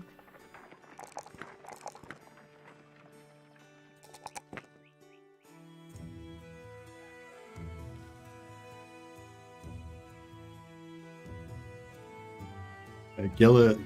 This guy, I think I like this guy, don't I? No, this is not the guy I like. He's just a dude, just a random dude. Hey, Matthew Bolton. Oh, thanks for this. Thanks for the super chat, man. Much appreciated. Are you an Aussie as well? Is that Australian dollars? Oh man, this is a bad level up. Like everything's bad. I guess we could give him another thrower point or something. Actually, nah, I don't know. I don't like this guy because he's got this dumb trait that means he's never going to get as high level as everybody else. So we'll give him, I don't know if like 2 hit points and 1 melee defense are both pretty bad. I guess 1 melee defense is kind of better. and we'll give him gifted, just to give him some more stats. All right, that's just going to make him a better roadblock for people to run over. Archers worthless? No, archers are not worthless at all. Archers are worth leveling up costs, says Trouches. Now, archers are useless at the start. It takes like 5 or 6, maybe like 8 levels. You need to get archers up to like level 8 before they start to actually be useful. But yeah, at the start, archers are kind of useless. But yeah, this guy's a sacrifice. Yeah, this guy's a bit of a sacrifice. He's not like he's not the worst. He's fine at this stage for the battle line, but he's just not. He's not really cut out for any particular job that I need doing.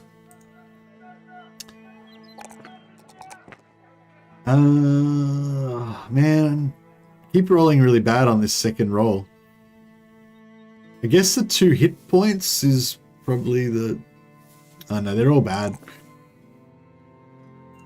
That's fine. Okay. Now now we're getting into some more interesting perks now. Do I want to give him rotation maybe?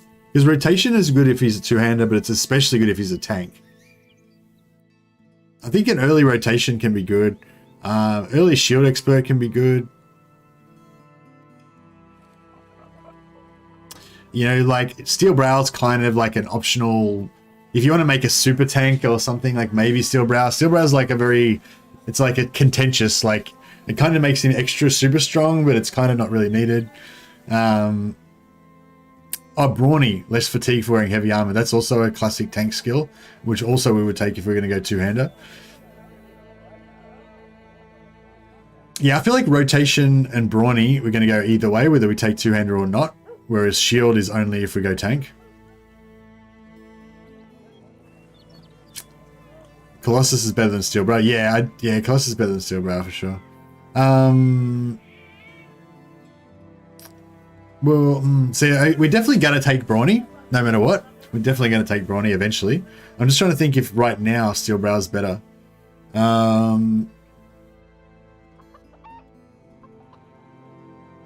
Yeah, we'll take Brawny for now, because rotation's sort of optional, I guess. If we're short of traits and we wanted to make him a two-hander, we could get somebody else to like switch him in and out. But if he's going to be a tank, then I definitely want him to have that. But yeah, we'll revisit that whole question later on. All right, we need some more quests. Yeah. Where can we get a quest from? We're kind of far away from everything now, aren't we? All right, let's see if we can get down here before we run out of food. We usually only have 1 or 2 archers and always crossbows. Yeah, I think like too many archers is probably a mistake, because archers are really good against non-armored targets. They're really good against other archers, and they're really good at just putting focusing force where you need it to be, because they've got range, obviously. So if you just need a little bit more damage over there, your archer can put it there. Just like in any game. Lost at sea, both fresh fish and willing recruits are a rare sight. Okay. We don't care, we just want a quest. We just need money. Find a collapsed place not far to the west. I didn't really want one like this because we might have to travel a long way, and but we need money, so let's do it. What do you say? Oh, what? Man approaches the company. Behind him you spy a couple of poor families staring on. You're not sure if he's their ambassador or not, but either way he comes right for you with a proposition spoken low and quiet. Listen here, sellsword. If you go out and find collapsed hiding place, come to us first. The rulers of Grossenkug need not bring their greed and lust for power to that place. Leave it to us, all right? We'll pay you well. Before you can say a word, he straightens up and continues on. When you look back the road, those families... back down the road, those families are no longer around. Can you rename stuff? Yeah, we can rename stuff for sure. Actually, yeah, let's rename a character in honor of Matthew Walton, because he did a super chat. Thank you very much, Matthew. Very generous. Let's do it. And yeah, I think this Diethelm the Zealot, will rename him to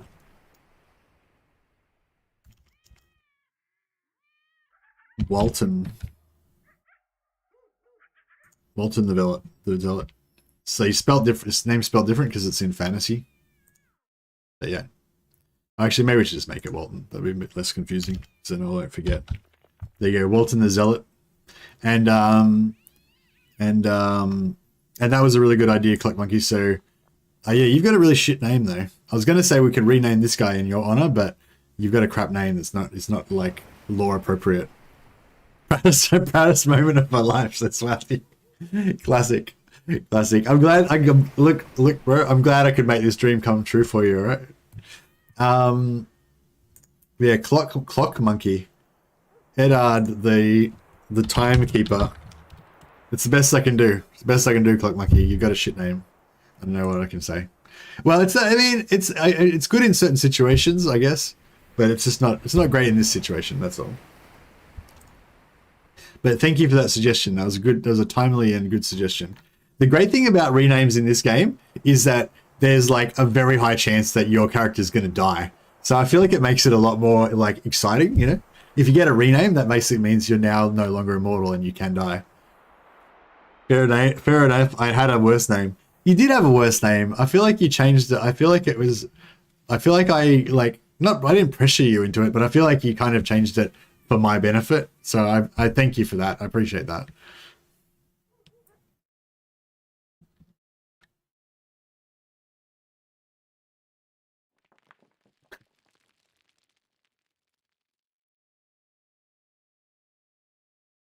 Walton's got a not bad name, pretty good name. It's not quite German enough though. It'd be better if we were like British scum. But I think is Walton a British name? I think so. A few armored Wiedergangers and some Wiedergangers. Can we take that out? Oh no, we won't take. We'll wait till we get a quest to take it out. We don't do anything for free. If the Lord wants us to save some stuff, then the Lord can pay us in gold. Can I have a guy called Ludwig? My Discord name, or close enough? Yeah, Ludwig's good. All right. Ludwig's nice and Germanic. That's what we want. I don't think so. Only our employer. See, I don't know. I'm kind of tempted because I feel like we should roleplay as Hal from York. Walton comes from a trade name from builders back in the day. Ah, cool. It is English. Oh, nice. I called it. What was I going to say? Yeah, I was just watching The Last Kingdom last night. I don't know how historically accurate it is, but the episode I'm up to now is all about York being invaded by Vikings. I think York was in the Danelaw actually. Yeah, I've learnt. Anyway, yeah. So I was thinking that you've no reason to tell the rulers of this town where the collapsed hiding place is. Leave its secrets to us. You've no idea the heirlooms and history we have there. For your silence, we're willing to give you this payment. Yeah, see, if he had more of a sob story, you know, I think maybe as paladins we'd give in. But that sounds a bit creepy. Like, it sounds like he's some kind of like evil family that stays there and like mates with the Wiedergangers or something. So yeah, I don't think so. Only our employers will learn how it is. There's no new. Oh, I was hoping there was going to be a new quest to like go there and take out the Wiedergangers, but didn't know. York was named Jorvik of old. Ah, cool. Yeah, all right, Raken. In honor of your service as stream assistant, answering questions, I will rename a character in your honor. What do you want? Do you want Sorrel the Craven fisherman? No, I guess that's a bit rude. How about we give you? Who's my favorite guy at the moment? I don't know. Who's our next best guy? Was anyone you had your eye on? I think we don't like him. I feel like this guy could be a keeper, the archer. He's not an archer yet, but yeah. Yeah, I think Ludwig the archer.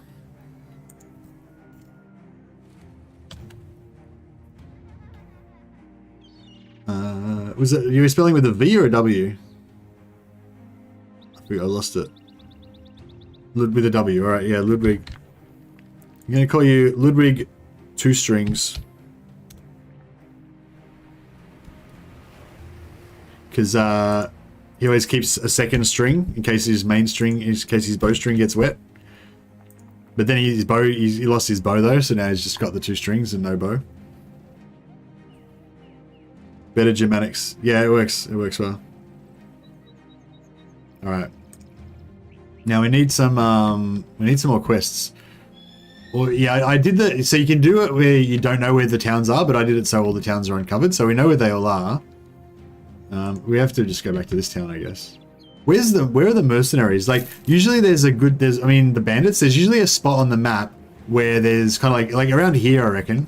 There's usually a spot in amongst the forests where there's bandit camps and there's lots of bandits just roaming around. We've been unlucky in this one. We haven't really fought any just random, we haven't fought any just like random parties apart from those Wiedergangers, apart from those Nackroses. So yeah, if we can go to a place where there's lots of bandits, then we can get quests, get paid for the quests, go and do them, at the same time just fight like random parties that we meet on the map and stuff. Drive brigands off. Okay, cool. Whatever.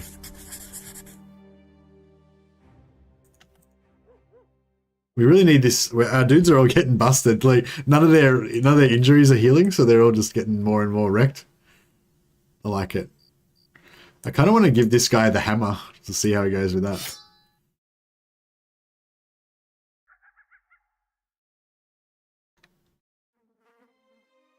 Bowless Archer, let's go. Yeah, the Bowless Archer's doing well. He's gotten a fair few kills already. Oh, the cool thing about this too, guys, is that when you have a character, like if you look at this guy. Oh, no, actually, I thought there was a way that you could tell. Oh yeah, if you look at. Wait, how do you tell? Isn't there a way to see how many kills? Oh yeah, there we go. He's took part in 6 battles. He's had 8 kills. His most powerful opponent, Vanquish, was a Nackraiser. So there you go. You can see each guy's got his own little history and everything as well. It's such a cool game. So cool. Where are the fights happening in this game? The fights are happening in, I don't know, it's like it's not in a particular country, it's like a fantasy we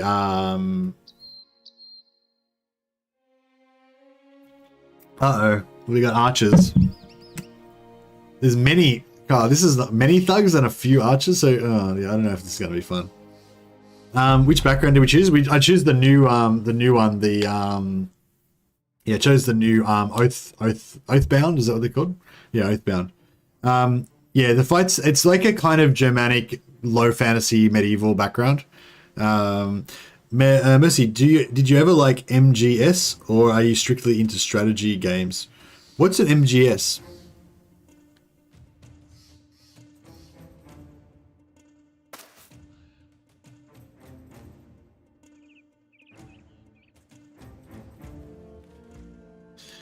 Are they going to wait for us? Ah, damn it. Yeah, I don't like having to go towards them.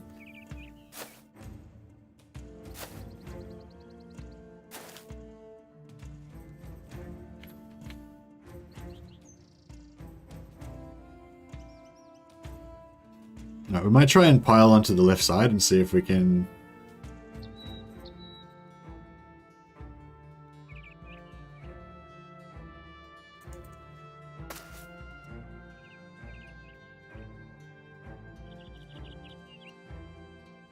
Actually, yeah, let's go. Let's just go all in. Fuck it. Let's do this.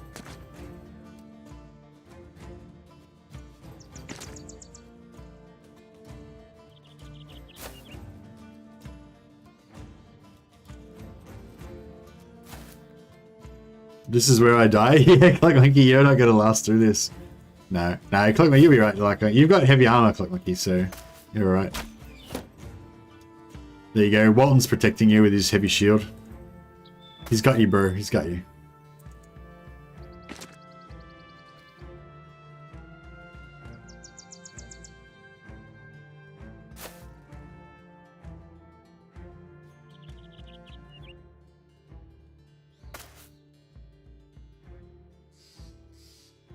I'd so happily watch someone else play through the old Metal Gear Solids. Oh, Metal Gear Solid. Right. No, I never played Metal Gear Solid, no. I literally never played it. Never played any of them. I think I might have played one of them a little bit, and I just didn't quite have, like, I'm very picky about my games.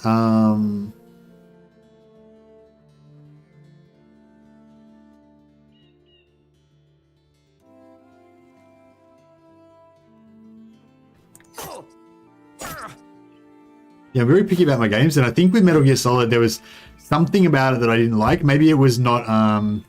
It might have been that it wasn't open enough. Like it wasn't open enough. Like you were a bit too stuck on the rails or something with the storyline and that. I think it could have been something like that. There was something about it that kind of put me off, and I just didn't. Yeah, I didn't like it about it. Or actually, I think what it might have been is also that the character is not an RPG. Like you can't change the character around. Suicide Priest is in there. Look at his hair. Suicide Priest is handsome. He's not good at fighting, but he's got, you know, he's like he's inspiring. He inspires people. Mainly with his hair.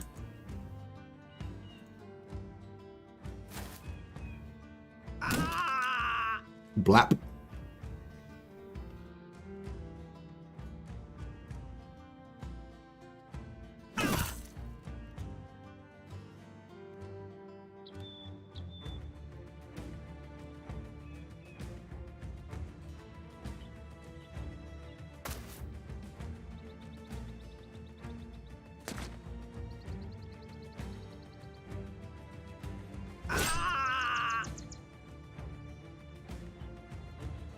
Age of Empires 4.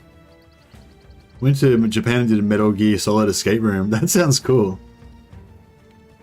I bought Age of Empires, but and I played it for like a weekend or something, but it just isn't Total War, you know, like Total War Warhammer's my game.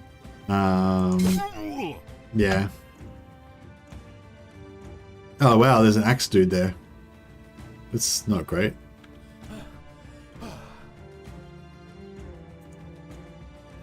Oh well, it is what it is.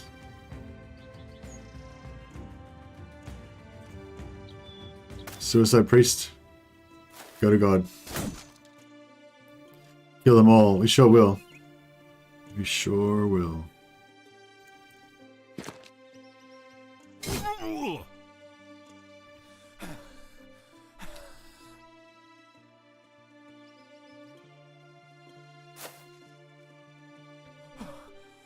Everyone's puffed out. These archers are going to run. No, they're going to shoot. I was wrong. I was wrong immediately.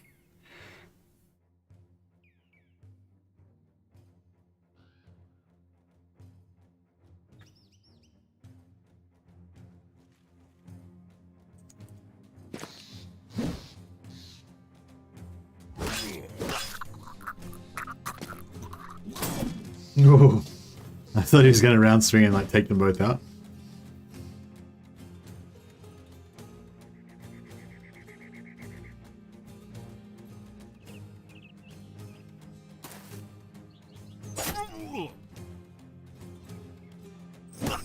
Oh, Suicide Priest. What a dude. It's such a great game. Man, I love you and I watch all your content. Any chance of playing a different game, or is that too cheeky? Well, not like midstream, Matthew. Jeez. I think we're pretty committed to playing Battle Brothers at this stage. No, I'll be back playing Warhammer again again normal time. This is just like a bonus stream. So I'm still playing Warhammer every day. This is just like as well.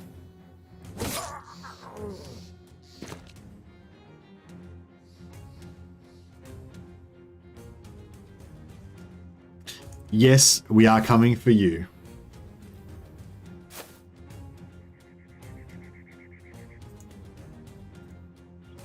You didn't run fast enough, buddy. Sorry.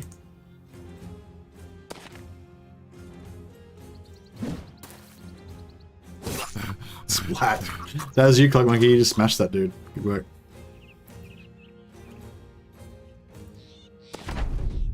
Great game. Keep it streaming. Hey, Robert. I would love to, but I just I stopped playing Warhammer 3. I wish they just added all the new factions to Warhammer 2. Yeah. I think a lot of people will feel like that way.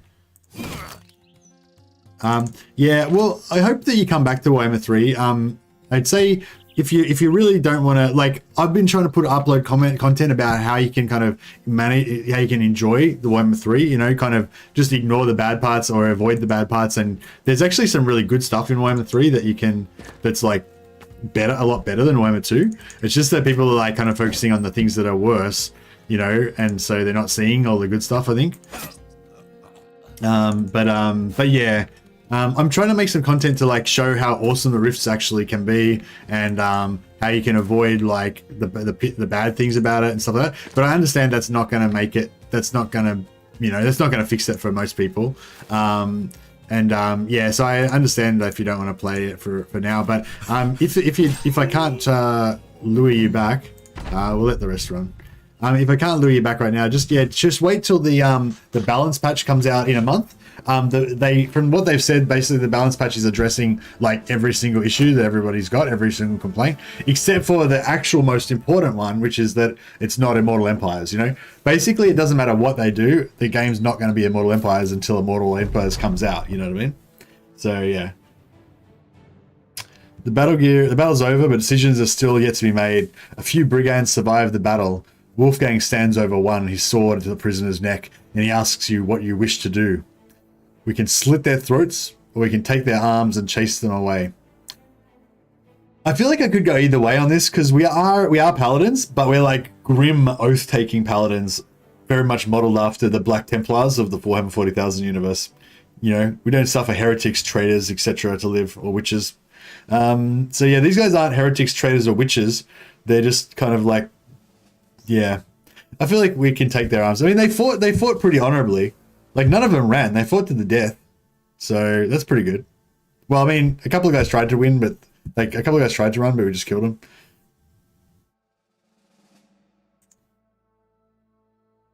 You have the brigands stripped to their skivvies, if they even have them, and then you let the men go.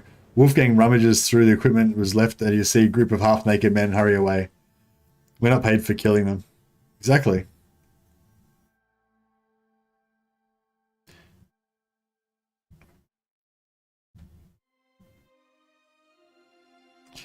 Yeah, so we got some more levels out of that. It's all right.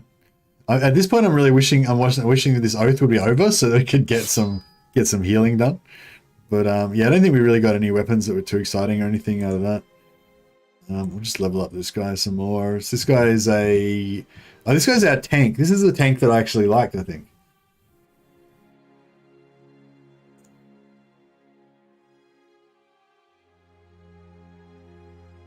Oh no, this is he's just an average. He's an average guy. Doesn't have much potential. That's fine, whatever.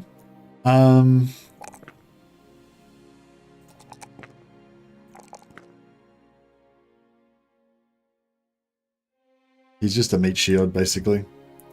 It's good actually to rename them so that you remember what they are, because you know, because it's quite confusing. We've got like 12 guys or whatever, you know. We'll call him Gero the Meat. He was a bit of a ladies' man in his younger days. There's rumors about his physical attributes. Suicide Priest.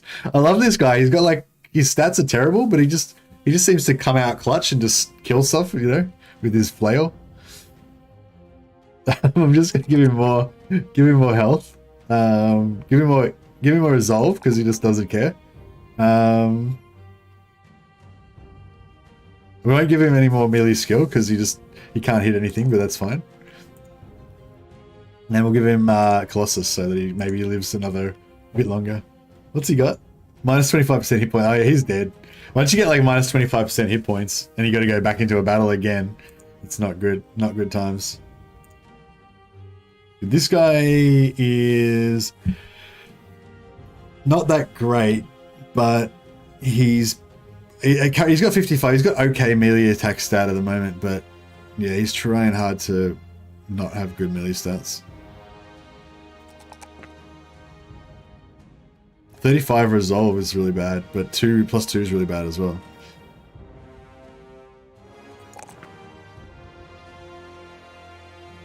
I don't know, I guess +1 melee attack. I don't know, these are all really bad options.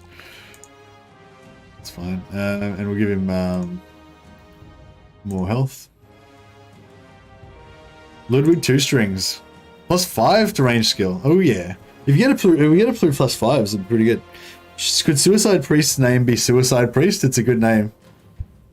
Wait, Suicide Priest isn't his name? No, like who would Who would like christen their child Suicide Priest? Obviously his name's not Suicide Priest. That would be really weird. Ludwig 2 strings. What are we going to do for you? We'll give you... I wouldn't mind giving him a bit more health, maybe. We want... If he's going to be an archer with arrows, then he's going to need stamina. What do you think, Raken? Do you want 4 hit points or do you want +2 range defense? I'll leave it up to you. But I already took fatigue. I've got 1 right left. You can have health or you can have +2 range defense.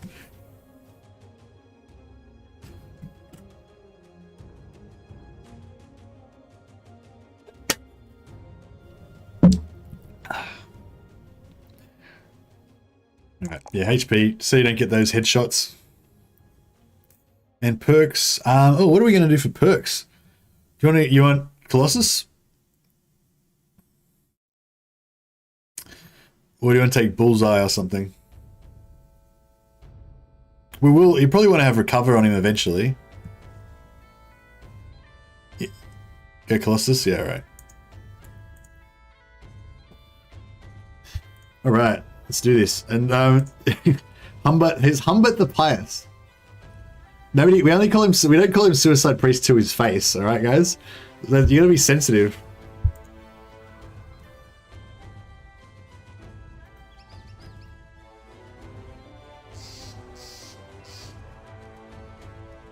Alright, that was yeah, that was good. 4 more days before we can get healing. Alright, so yeah, I want to get up into this area. I reckon there's gonna be bandits up there.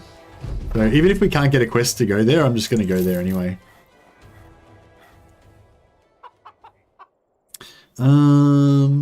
Food's pretty cheap. We get some food. Is this, how much is this stuff? This stuff's actually cheap, 400. We can do a bit of a trade mission. Is there any new recruits? Apprentices aren't really very good, are they? I wonder if there's an apprentice can learn from Oathbreaker.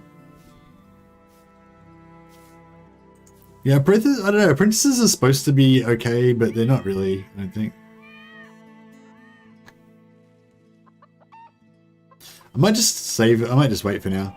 I might take these dyes and try and sell them. Best lay up some savings until the ambition's done. Have to pay the bastards then. Oh yeah, true. We need some money. Yeah. Alright. Good call. Oh, we could buy a bow for Ludwig. But yeah, no, we'll wait till we loot a bow. We'll loot a bow or a crossbow soon enough. Give him one of them. Does the does the heavy crossbow have extra range over like a bow? Or over a normal crossbow, I mean? Yeah, I reckon if we get up to some of these roads up here, might start getting some bandits that we can hunt down.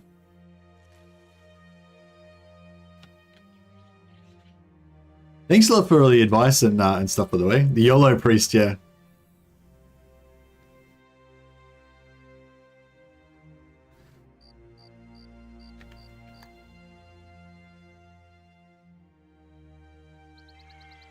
Okay, we didn't see any on the way there. Oh, this is probably could be a good archery contest. So this is a good place to hire archers. There's a poacher. So poachers can be good archers, but like it's still a pretty good chance he's going to be terrible. But let's give it a chance. Let's give it a shot. Like Ludwig's probably going to be better.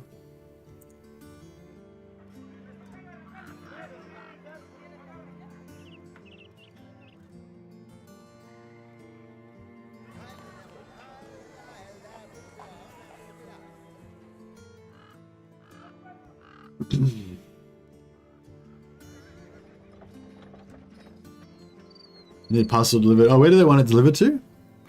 They want it delivered to Rheinberg to the west.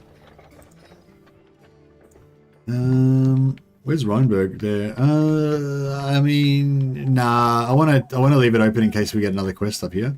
So we'll just leave that one. All right. What's our new guy? Here he is.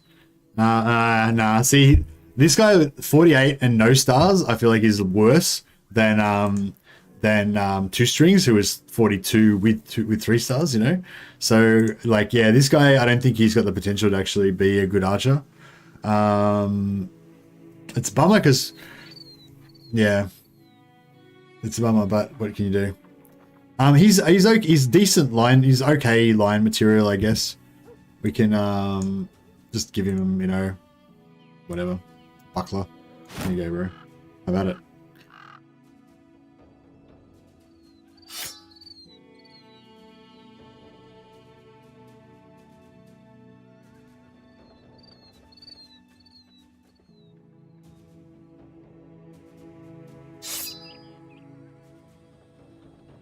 Disappointing, but that's okay. Poachers, yeah, poachers are okay. If you save a round shield, the base price is 100. Good to compare base price percentage. Yeah, that's a good call. Yeah, yeah, that's a good trick. Keep it coming, Reckon. These are all classic tips. Like the spare shield in your backpack to check the base price is like a classic piece of advice. Maybe I should make a video of basic advice for Battle Brothers. I don't really want to. I don't know if I want to make Battle Brothers videos because I'm aware that there's other content creators that cover Battle Brothers and they're probably more dedicated and way more knowledgeable than me, you know, and stuff like that. So I don't know. I'm sort of torn. On the one hand, I think I should just leave it to the people who know the game better than me, and on the other hand, I think, well, I've got all of like my community that follows me for Total War that might want to also play this as their backup game, and so they're much more likely to see my videos than they are to see those other ones. So, you know. But the other thing is I just don't have time to probably make Battle Brothers videos anyway, so it's probably all a moot point. Oh, you gotta go, Clip Monkey? Okay, no worries, mate. Mrs. Mercy is getting a new black cat. Yeah, she already sent me a picture of one that she's thinking about getting. She's gonna go on and she's gonna go out shopping soon. So, yep, she took your suggestion. Thanks for that.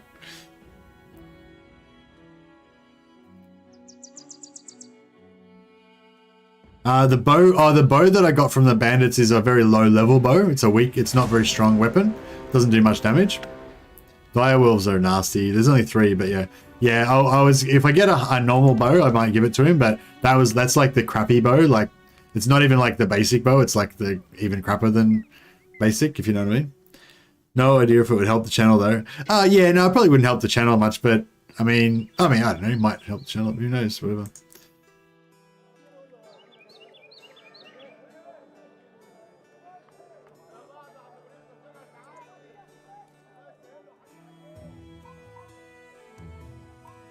I don't think I want to take on a 2-star mission just yet. I'm a bit scared. I want to find the bandits. Where are the bandits roaming?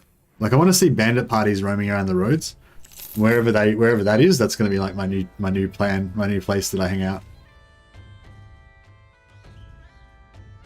Dunkelwald. All right, we got a 1-star. Fletcher. So yeah, so this is a short bow. It only does 30 to 50 damage, so it's not that great. Whereas this one does 40 to 60 damage. You know, so this is your normal bow. Then you got this badass, the war bow, which is like the big deal. That's what you want. Or you can go crossbows, which don't do as much damage, but they do armor piercing. Actually, they do about same damage, but they do a lot more armor piercing. But you don't get as many shots off. But yeah, hunting bow is what we want. This is a wonky bow. I don't know, what do you think about short bows? Are not really, yeah, I don't know. Oh yeah, beast quest could be spiders. Oh, spiders aren't bad. Oh well, I don't know, they can be bad. Everything can be bad, but you gotta you gotta fight smart.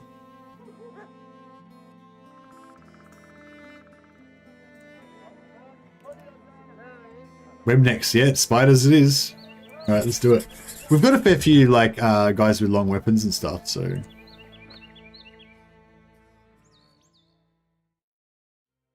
Hunt down the web... Oh, we've got to chase them. Yeah, okay, so we don't know where they are. They're just, wandering around. Should I bother fixing this axe? No, I might fix it. Might be worth something. I don't think the pickaxe is worth fixing.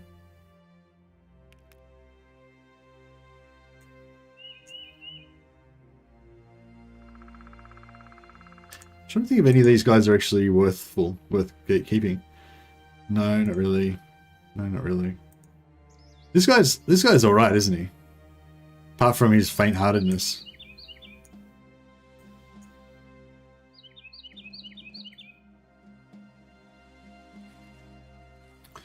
Oh, that's the werewolves.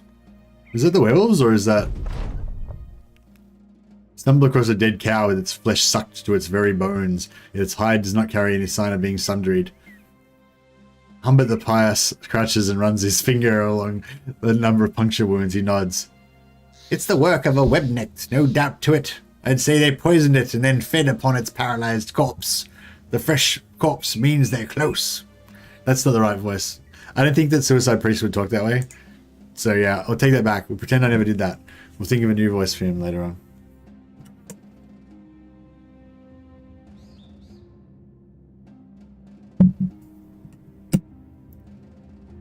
I think you'd take the spiders back now. Yeah, I think we could take the spiders. I'm a bit worried about those 3 werewolves. Like, I think we'd win, but I think they'd possibly kill like half of our guys. Where are these fucking spiders? Like, is this isn't spiders, is it? Is it? Or is it? Wait up, yeah. Oh, this could be spiders, couldn't it? Like, this is just beast tracks, just like some kind of beasts. Ah, right. So it's them, yeah. 9 web necks, okay. Is there going to be webs as well? Is there going to be like egg stacks as well, or just... No, they always have egg stacks, don't they? Yeah, so there's 9 spiders plus 1 egg sack.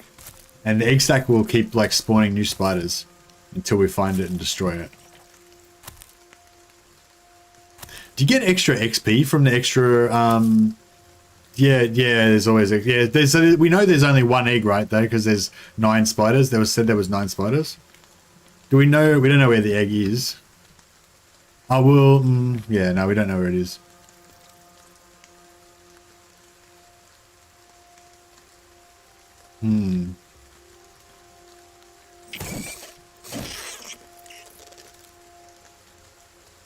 Suicide Priest! Sorry, Humbert.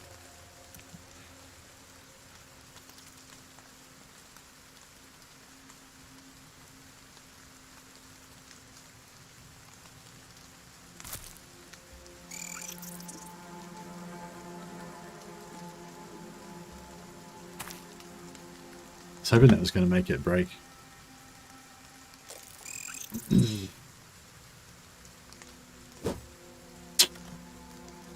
Could be more eggs. More eggs. Red just have 1. Which is that it says 10, right?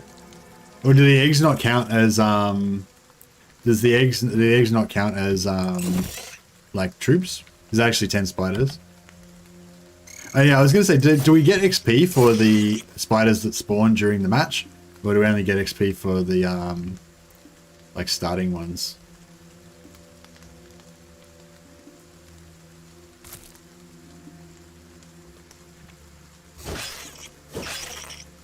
I wanted to pull him back, but it's alright. We'll leave these guys here. They can just devastate everything that comes through them.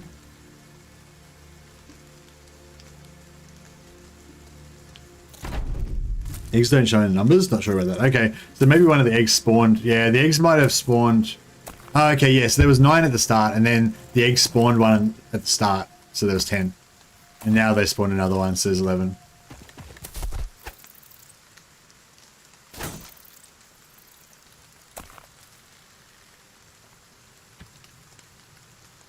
So being trapped in a web gives you minus 50% damage, melee defense, range defense, initiative. So it's like super bad. And you take extra damage, and the web next attack will ignore armor. What the fuck? Was it always that bad? That's super bad. I don't remember it being that bad. I guess it is. I was unlucky.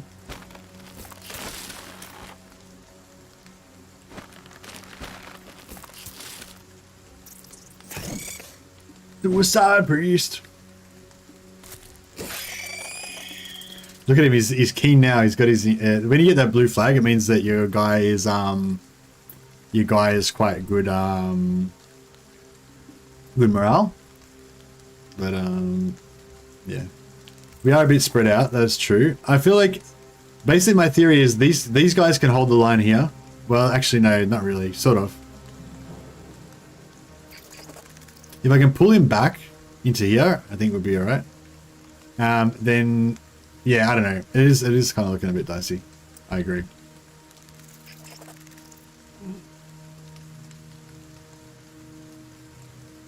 Yeah, I was hoping to get rid of him, and then these guys can move up there. I'm hoping these guys can just hold out.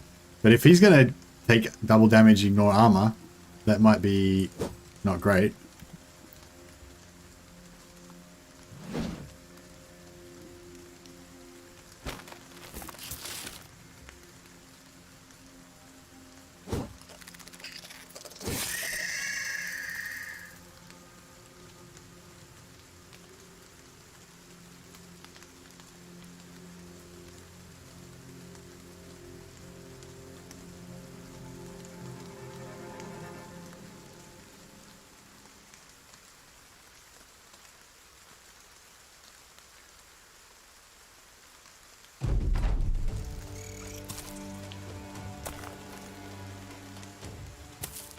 Yeah, confidence really good.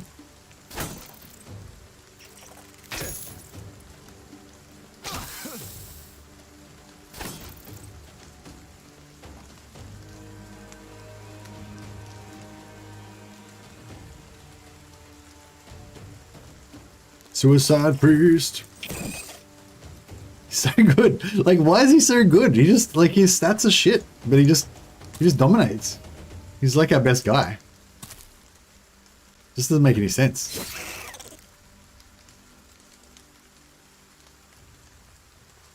I want to try and pull these guys back into here, but I just can't really do it. So yeah, I'm not sure how we're going to extricate ourselves from this situation. Suicide Priest is blessed. Yeah, I know. It's cool.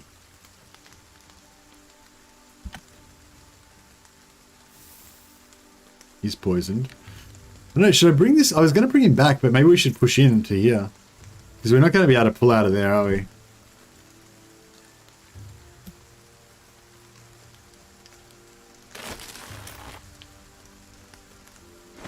Yeah, you see, he can't get out.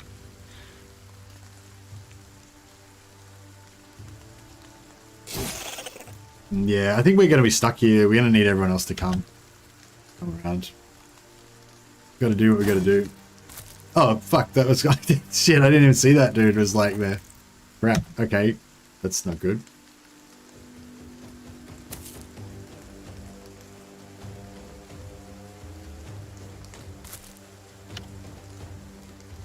He's probably going to die, but that's fine.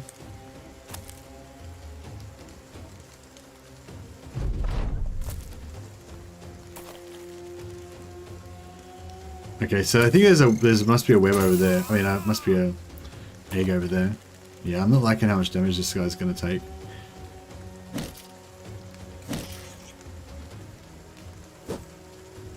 Oh, I should have broken the web. Crap.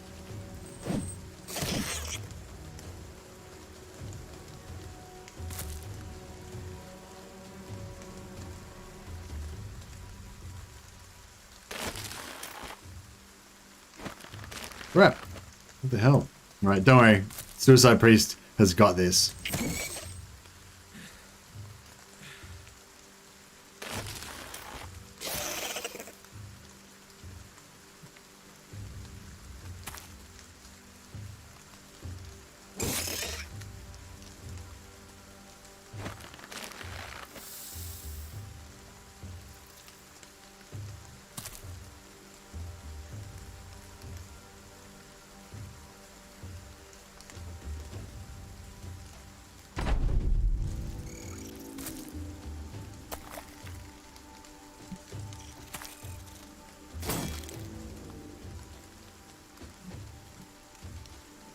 Put this guy in here, just to give us a bit more bonus to hit.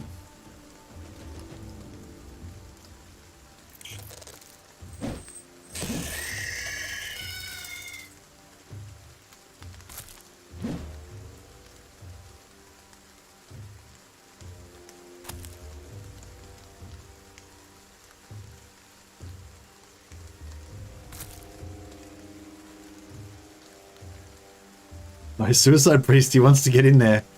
But is he? Maybe he's not as suicidal as we thought.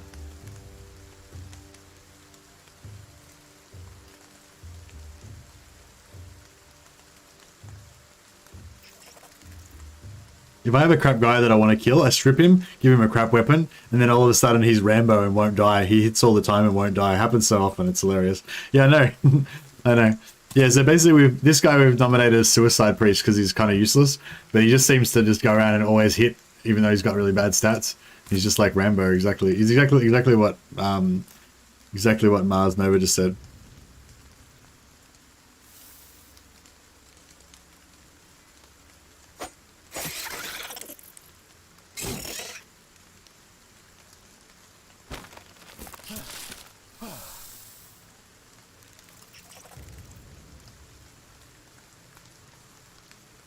Suicide Priest, he wants to go in so bad. No, you gotta hold back, buddy. Hold back. It's not the right time.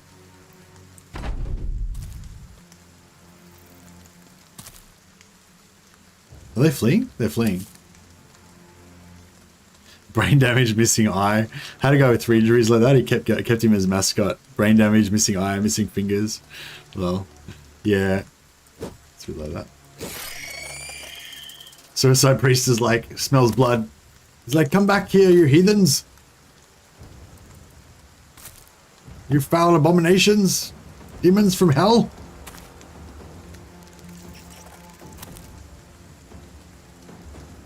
Yeah, I think they're running.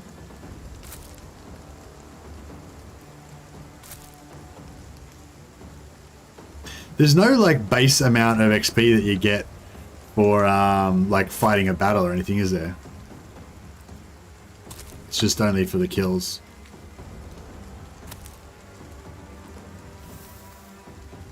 That poison sucks. If we had some, yeah, we don't have any like anti-poison stuff or anything though. Antidote. Brain damage increases resolve, I think. Too dumb to be scared. Yeah, I think so. And it makes them able to be converted to cultists if you're playing a cultist battle as well.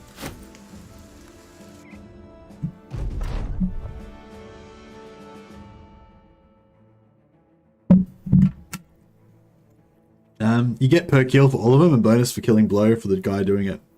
Yeah, per kill for all of them and bonus for killing blow for the guy. So you don't basically you don't get any XP for just being in the battle. You get experience for each kill, and bonus for the guy doing it. Yeah. So yeah, it's like the kill XP is divided amongst all the guys basically or whatever. So you get more XP for more powerful enemies and stuff. But yeah, the guy who gets the killing blow gets more. Brain damage is great on a sergeant. Don't you if you get a certain number of injuries, like don't you can you not die more possible or something? I don't know. Going to battle with somebody else and do nothing, no XP. Yeah, I thought so, yeah. Makes sense. We got mushrooms and 420 crowds. You have to track down Eberhard the Elder, ultimately finding the man in a stable livery with a peasant girl. He soars upwards from the hay, startling the horses with a whinny and stamp their feet. Half dressed, the man states that he already has your pay and forks it over. Eyeing you, eyeing the girl, he then starts to grab whatever's in reach, including from the saddle bags of stable mounts, and hands it over. The townsfolk also sought to pitch in, as thanks. Right. For further thanks, you ask if he'll give you whatever's in the nearby satchel. Nice. Loot.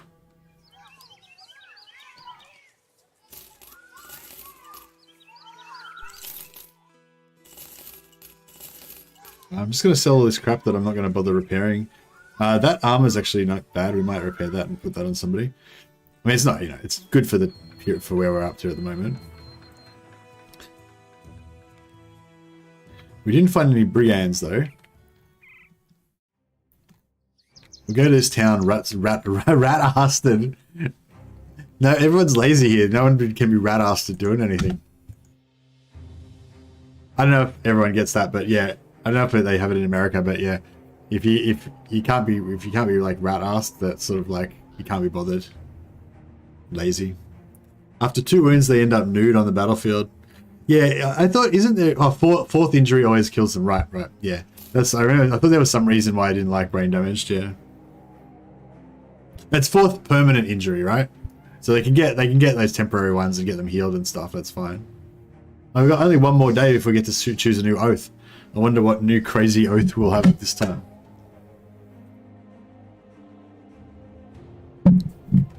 We should have got the melee only oath. That would have been good because we didn't have any ranged weapons anyway.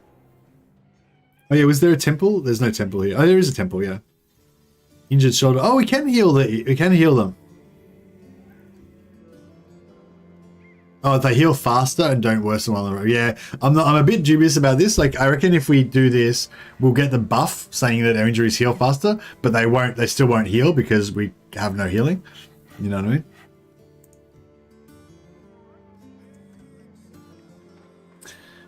Oath Taker. There's a lot of Oath Takers around. I wonder if Oath Takers are better than Hedge Knights. I feel like they might be. I don't know, I'm not sure.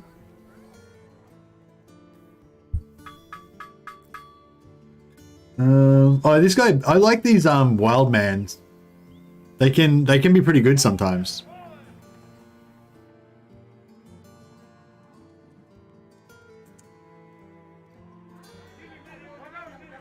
What sort of prices are we getting?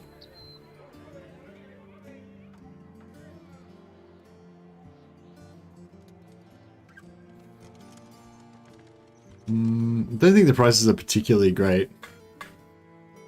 Nah. It's because of this. If we got rid of this terrified villagers, but we have to do a quest to do that, and I don't know if we can handle it. Oh yeah, let's get this wooded forest place up here. Wild men had crazy fatigue. Yeah, wild men have really good fatigue, so they're quite good for what do you call it? They can be quite good as heavy knights because you need a lot of fatigue to wear heavy armor. Okay, so this place is kind of cool. The raided makes things cost more, and the supply and with trade routes makes things cost more as well. Whereas the disappearing villages like makes things unfavorable to us whether we're buying or selling. So if we could get rid of this but keep those two, then that would make things worth more, especially building materials, which are worth even more. You know, so you can get sometimes you get like combinations of these that can make selling price just humongous. It's only a village though, so we're not going to have very good selling price anyway. But if you can get like that sort of stuff on a town, you can get pretty good stuff. What's this one about? Tribe of bearskin wearing ass fucks that have been scalping axing. Oh no, these are barbarians. I don't know if I want to take on barbarians. Do you reckon we can take on 530 gold with the barbarians?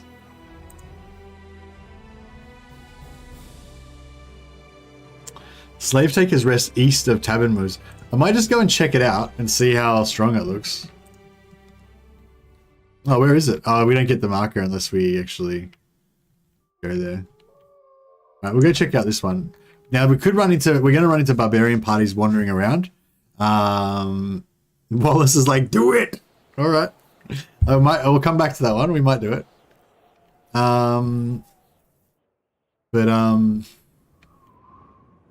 Yeah, I want some bandits. Where's the bandits? Maybe we try over here. There could be some bandits.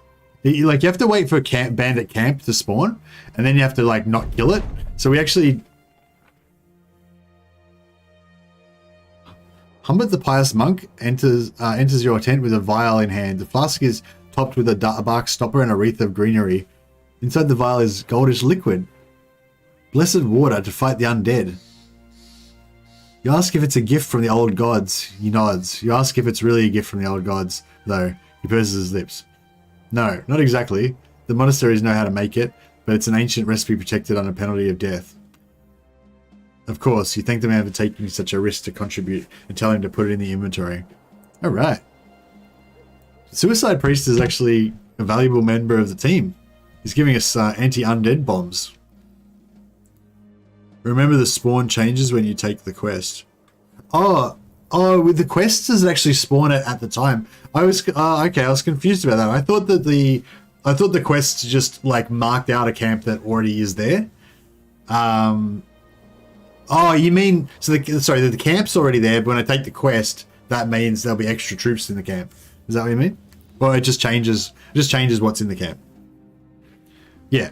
Wait up. No, I'm confused. So are the camps already there and then the quests just the quest just marks the camp, or does the camp actually come into existence when you take the quest?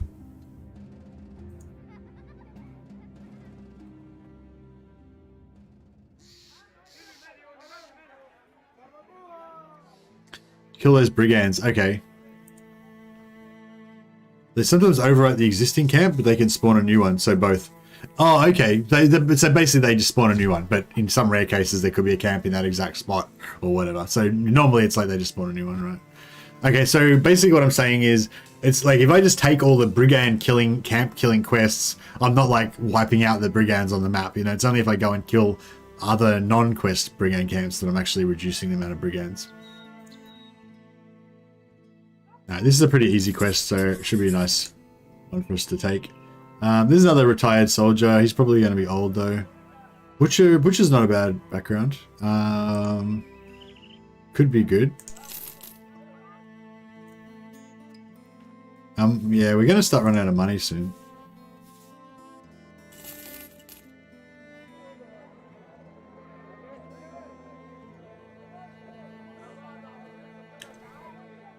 Is this game worth $15? This game is worth $42.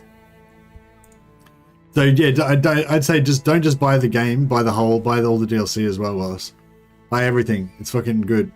But yeah, if you're worried about it, maybe buy the base game at $15, and then. But the thing is, if you buy the base game for $15 and then you want to buy all the DLC, which you probably will, then you know it sort of fucks up the because then you have to pay. Yeah, I don't know. Maybe you just watch a bit more, and I don't know what the best advice is. Like, maybe you guys other guys who are more experienced with the game, it's like, because I think if you like this type of game, then you're gonna think this is the best fucking game ever. Thank you everyone for telling me about this game. You know, amazing. It's worth any price, kind of thing. You know what I mean? But if it's not the type of game you like, then potentially you might not like it, I guess, or something like that. I don't know. It's like, I definitely would recommend it as a good game, but I guess there's some people that don't like this style of game, so it's like, I guess it's possible that you could not like it,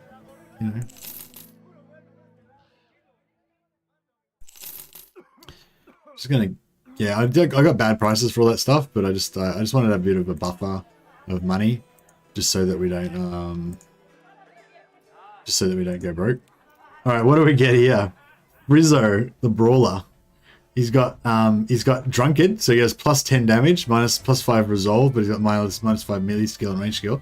I don't like Drunkards because they have a bad trait where they like lose items, which is like not what you want. But yeah, 53 melee attack's okay, melee defense okay. His stamina's a bit bad. Resolve's okay. Yeah, he's like a pretty average recruit. He's not terrible though. He's not the worst.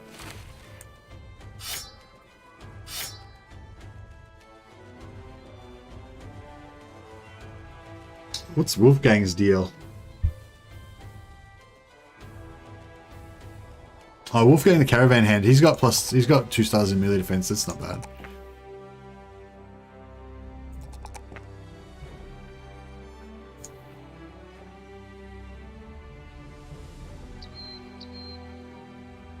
Hey Mercuba, how you going, man? Yeah, I'm going really good. Seems okay. It reminds me of the old 90s style strategy games. Yeah, it's just, I think, like, yeah, I did a little review of it. It doesn't really go into much detail about the game. Yeah, I just think it's fantastic. Like, Drunkards always lose something good too. Yeah, Drunkards suck. So, okay, basically what I'll say about this game is that, like, what quite often happens to me is I'll see a game that comes out. It's the type of genre that I like. It's got good graphics, or I like the art style or whatever. The mechanics, the type of game, everything I know about the game seems good. But then I get into the game and I quickly realize that there's sort of a cap on it. Like, I'm going to play it for 20 or 30 hours, then there's no real end game, or there's no real depth to the strategies, or like you very quickly experience everything that's in the game. Like, there's only 10 different types of enemies. By the time you play through a few hours, you've already met all the enemies. There's nothing, or you've already had every different type of troop type. There's no new troops you can get. This game like is not like that. Like, you know, if you like the base game, there's just always going to be more. There's more different. You're never going to find like the perfect guy. You're always going to be looking for new troop types. There's always going to be new content. There's always going to be different maps. Like it never runs out. You know, it's like, yeah, and it's so, and that's what makes a game a good game to me. It's like, yeah, for me, like, well, I mean, it has to be exactly the right type of game that I like. But then most of the ones that are the exact type are still shit. They just don't deliver. You know, they don't have the depth. They don't have that love put into them. If they don't have those, you know, they can't keep me going for thousands and thousands of hours. So this is one of those games that you can play for thousands of hours if you like this type of game. So yeah, I hope that kind of explains it. Like there's so many different builds that you can do. There's just different random items. Like if you get a early like epic item, then you can like build a character totally around that. Urhard the Timekeeper is going to put. Oh yeah, cool. Yeah. Everyone's in good spirit. We got renown. Cool. Okay, I'm sold. Okay, Wallace is sold. All right, man. Well, tell me in a few days whether you regret your decision or not. I'll be really interested to see. Oh well, I hope that you're going to say you really enjoy it. But yeah, as a drunkard, I feel personally attacked. But it's true. We do suck. Nice. My only caveat is that I was not on pause again. God damn it. Just been standing there like paying wages for no reason. It is hard. Yeah, it is hard. The replayability is basically endless. I'll be tipping the 1,000 mark during this DLC, I think. Yeah, it's pretty good. I'm sad that they're not still working on it, but I haven't uncovered like hardly any of the stuff in this game.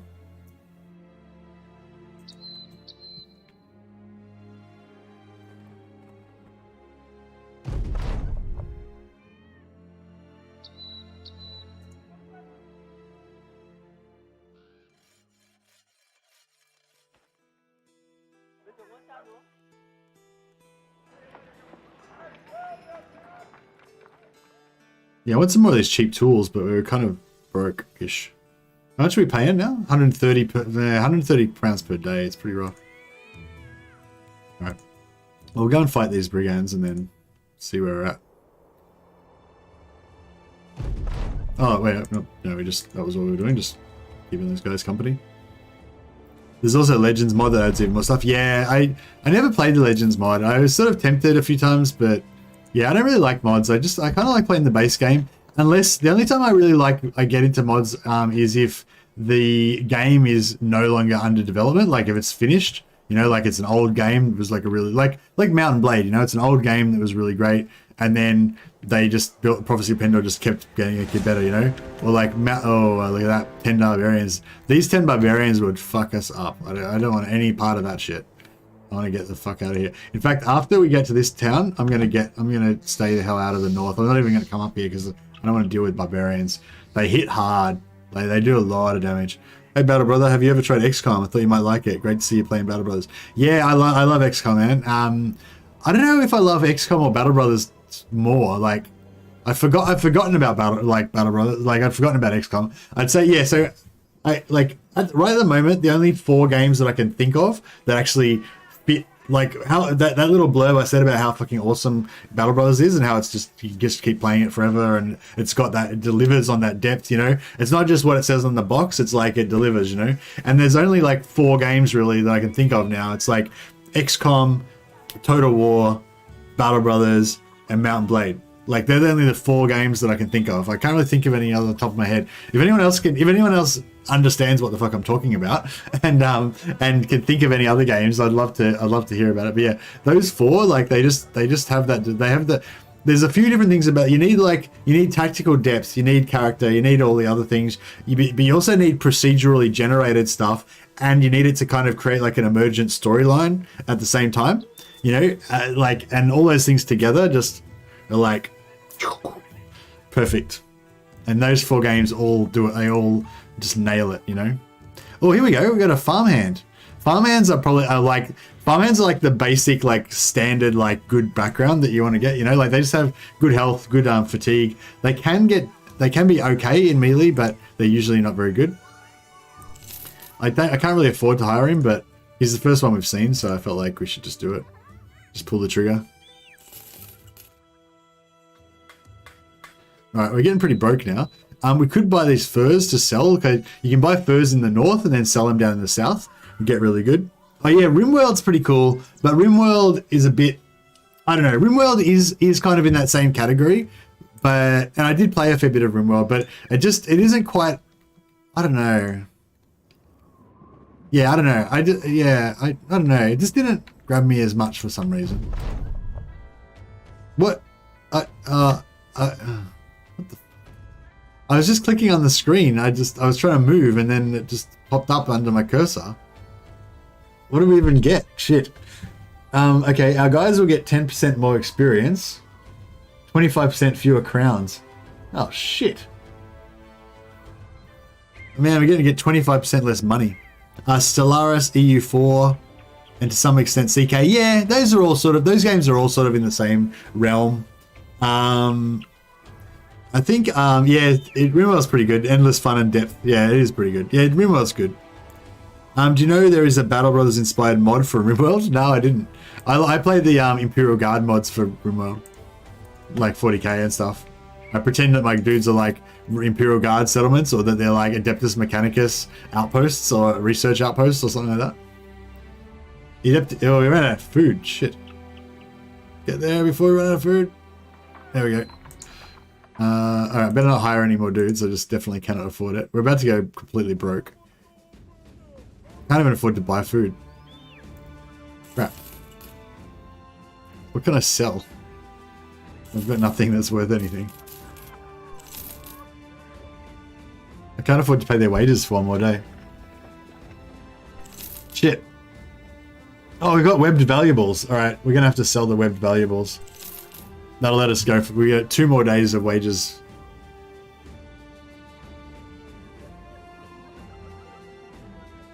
Yeah, I've bought food, but yeah, we're in trouble. We are struggling. Okay, we need a quest. Alright, we'll get to this town. Hopefully Dunkerwald will save us. We can even make it to Dunkerwald before we go broke. These mercenaries don't pay for nothing.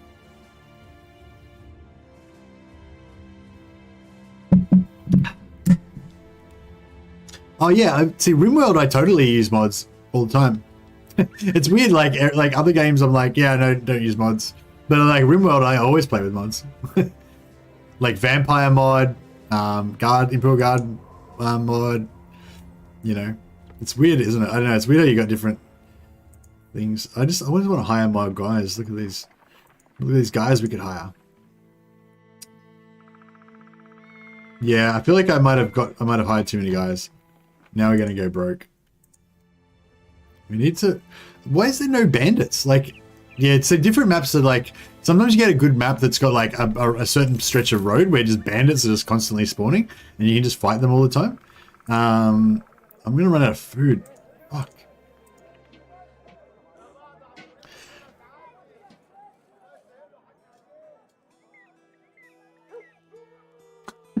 Now I'm screwed. I can't buy food because I got no money. I can't like pay my wages because I got no money. I'm gonna sell our webs and our poison, so we're not gonna be able to make that into anything. I mean, that'll keep us going, I guess. We'll buy 2 food. Alright, we're going for 1 more day. We've got 1 more day left in us. After 6, you get more spawns per party member. Oh, okay, cool. Yeah, maybe if we restart, we'll go with 6. We'll keep going though. We might still be good.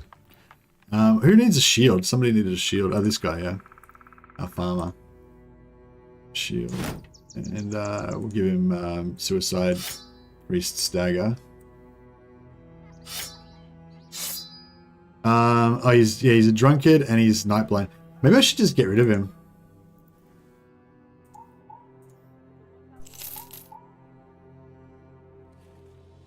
I can't, because he's brand new, so it only costs 10 gold to get rid of him. But if we... Should I give Suicide Priest a shield? I feel like he's kind of almost earned it, you know? I mean, this guy's like level 1 and he's already better than Suicide Priest.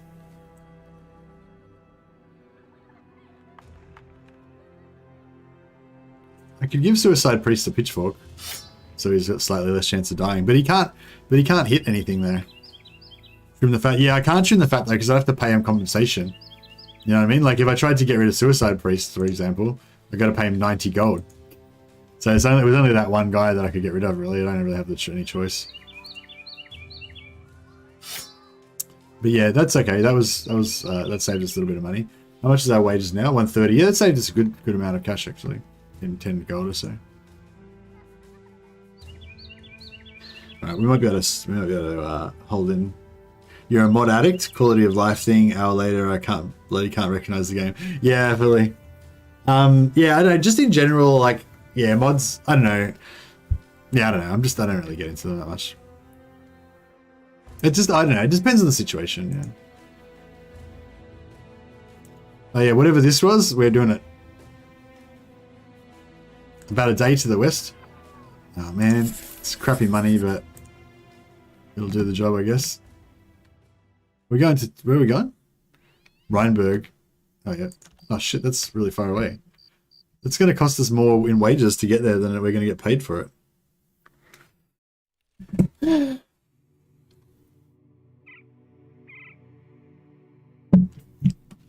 You don't have to pay them? Yeah, I've got one that's disloyal though, so as soon as I don't pay him, he's going to leave. Oh, actually, yeah, we could get rid of the disloyal guy. Oh, brigands. Okay, this is what we've been waiting for, guys. Few brigand raiders, poachers, thugs. They've got good armor. Yeah, that's what we want. That's the fight we want. We'll deliver this shit first, and then we'll come back and get that guy. So if there's raiders here, there might be more bandits around this area. This might be where we want to be.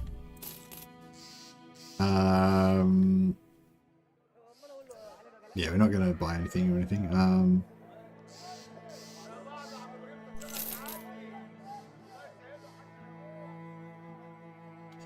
Okay, should we put some... I've only got 1 day to get them. How much? Wait up. Can we get 130? So 260 we need for 2 days. Nah, there's no way I can get 260. Not without selling stuff. Get some of you guys don't like to get killed. Yeah, we could get some of the guys that we don't like to get killed. That's cool. Because the spawns will go back down again. The new spawns will go back down again, won't they? But the old spawns will still be the same size because we were over 6.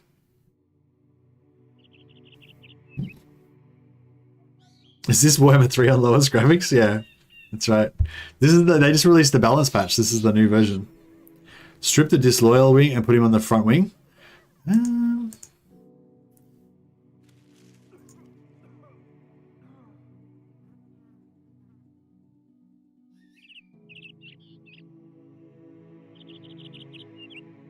So we had a disloyal guy.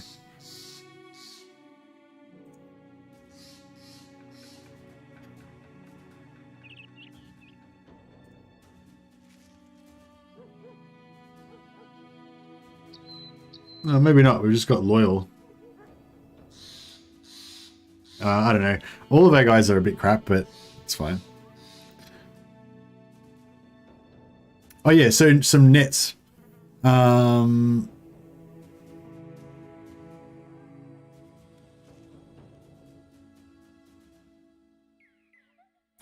So if we'll give like these guys, they don't have any shields or anything, so they're pretty.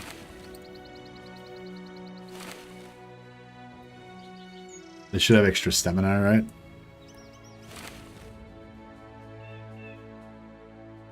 Should give this dagger to somebody with a shield.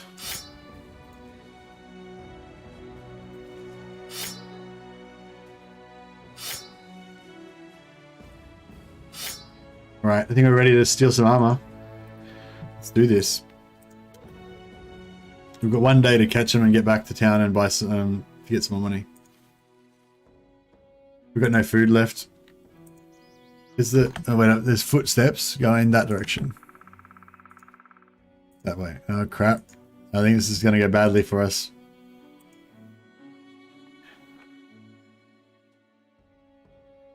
Dagger party, exactly. Brigands, there they are. Yeah, I think because that's actually that's one good thing. If you put the difficulty for if you put the economic difficulty on easy like I have, then if they leave their equipment, I think. Whereas if you put the difficulty on high, when they leave, they steal the gear. Is it better to get a lot of men with basic gear or go with fewer well-equipped group members? I think it's probably better to go with fewer well-equipped group members at the start. I don't know. There's like a lot of different ways to play it, but yeah, Raken would be able to explain it better. There's different cutoff points. Like once you get a certain amount of dudes, then the game gets harder. So you know, like it's a complex question. Because yeah, getting a lot of having more guys is like a force multiplier. Like if you have one guy, he can't do any maneuvers. You know, all he can do is find a spot, stand there. If you have two guys, then you can have one guy in front, one guy behind. You know, you get much more. You get much more options. You know, if you have four guys, then you can have like range. You know, like so having more guys gives you more options and makes you much better. But yeah, Raken said fewer well-equipped men up to 6. After 6 and up, it's up to 12. It scales. So okay, so basically you want to have either 6 guys or more than 12. Yeah, oh yeah, less dudes is faster level up as well. Yeah, that's true. Yeah, and having really high level guys is cool because they just rock, you know, and they like the little heroes. If we play another game after this, we'll do that. We'll do like fewer guys. But actually, can we go back down now? If we go back down to 6 guys, will we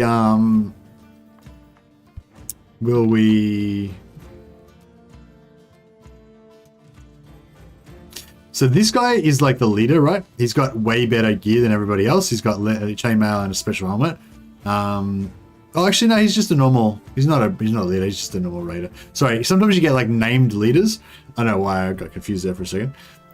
Yeah, sometimes you get named leaders and they have like unique gear and like really good stuff. But yeah, you can go down. It will come down after a few days though. Oh, okay then. Okay, well maybe that could be worth trying. Okay, so they've got a marksman, you reckon? Where's their marksman? Oh, he's right there. Okay, maybe we should bum rush him then to shut him down.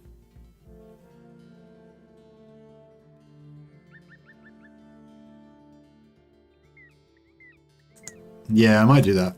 And we'll get a surround on this guy. I don't really want to dagger party him at the start because we really need to take out all these guys first. What I usually like to do is like head round one flank and like where, like just say these 3 guys here are the ones that I want to dagger party. So basically I'd like run around here and kill all these guys and try to run away from them so we don't fight them. And then once these guys are all wiped out, then we get full surrounds on these guys and stab them down. But I don't know, we could try to dagger this guy down like just straight up, but it's probably not going to work out too well.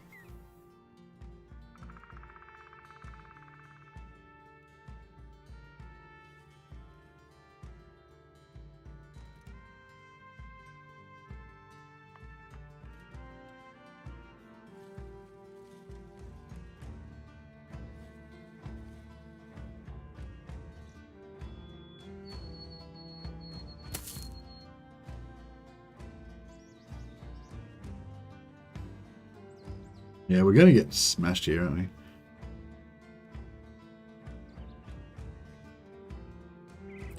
I agree. 4 to 5 is decent, level fast. Keep looking for better. Kill off the weakest. Continue. Yeah, that sounds good. All right, when we lose this campaign, we'll try again doing that. Yeah, I think we're going to have to just kill this guy.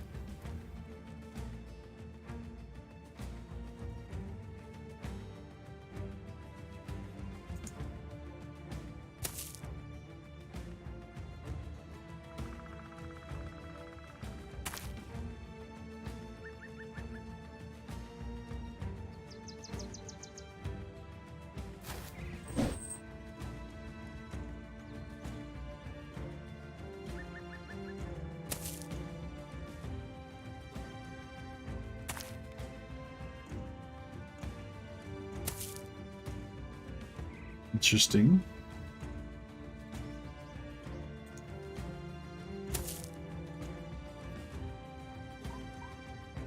Man, I wanted to like get around. I wanted to get a surround on this guy, but this guy fucked it up.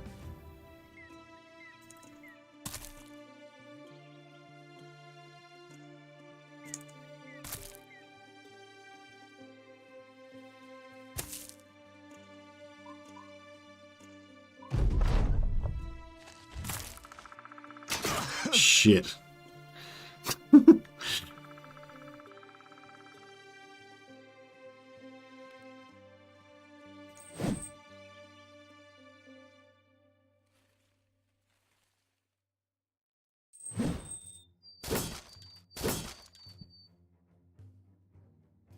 Man with crossbow has been a BB meme for ages. Yeah, they're pretty bad.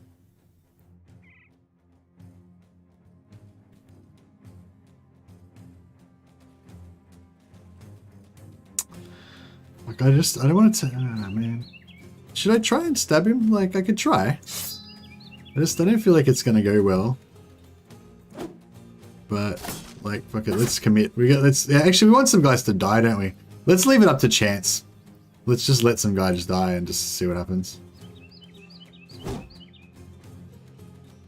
Yeah, I'll try and kick the weaker ones out first, if we can.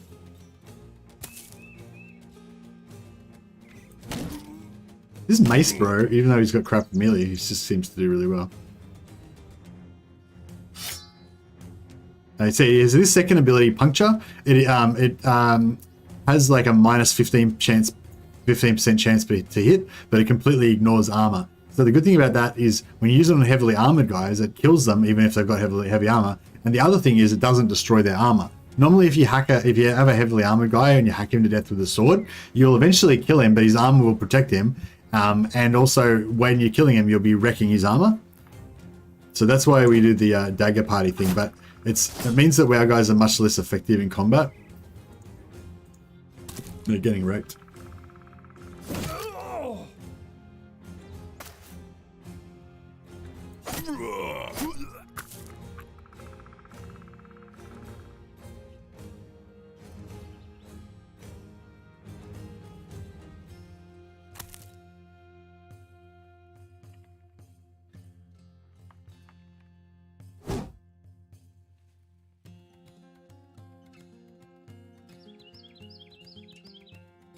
No, I can't reach there.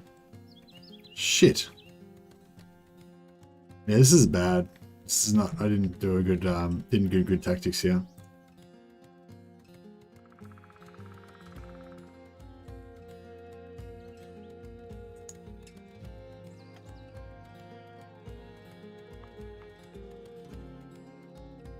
See, I should have got the switch on this guy. It would have been so good.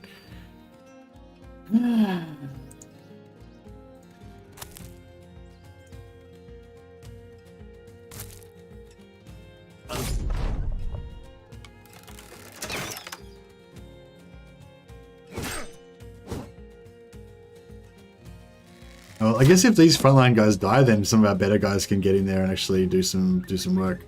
That'll be good.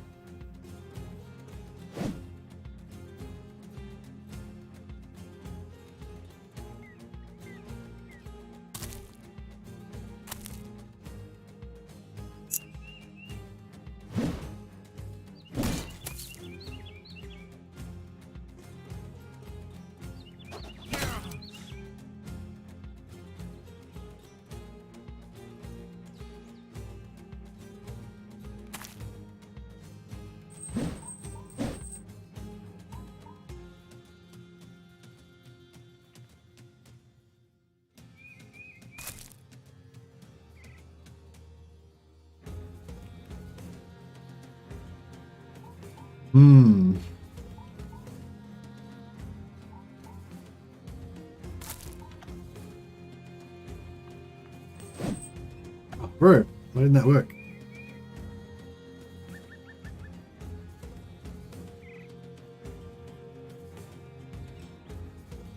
Oh, the net. Right, yes. Shit, netting. We should be netting people. How far, what's the range on a net? I put nets on specifically so we could use nets on these dudes, and I forgot the nets. Shit. I got one stabbed through the armor there.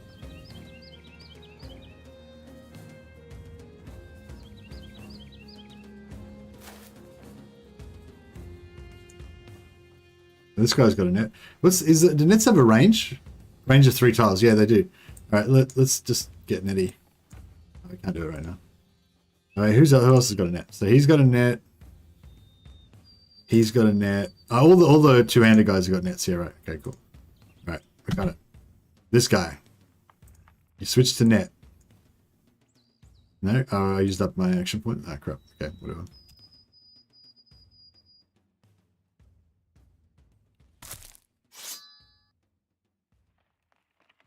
This guy. Net. No. God damn it. I can't equip the net on anyone. How many action points does it cost to equip? 4. I've got 6. Oh, I got no stamina. God damn it. 3 tiles for net, yeah. Yeah, I can't believe I specifically equipped the net for that purpose, but I forgot to like put the net on.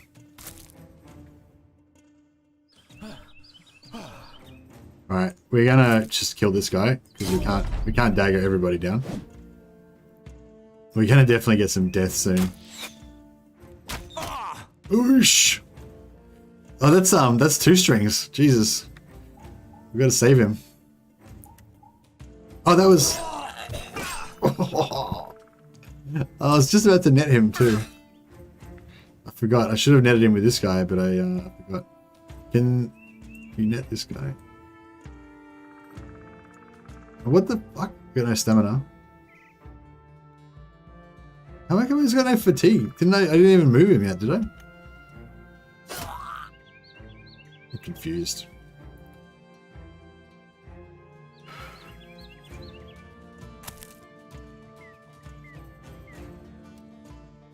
I could stun this guy. No, he doesn't have enough stamina yet anymore, but...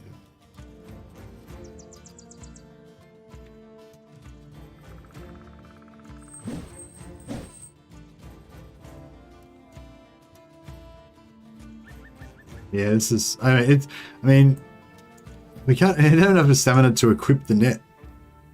Oh, the net goes in left hand. Oh, right. Sorry. Why doesn't it just put it in there? Thanks for telling me that, Drake. And I could have been netting away. I could have been trying to net the whole time. So now this should go a whole lot smoother, right? What if I should dagger this guy down as well? Maybe. Nah, his armor's already wrecked. We'll just kill him.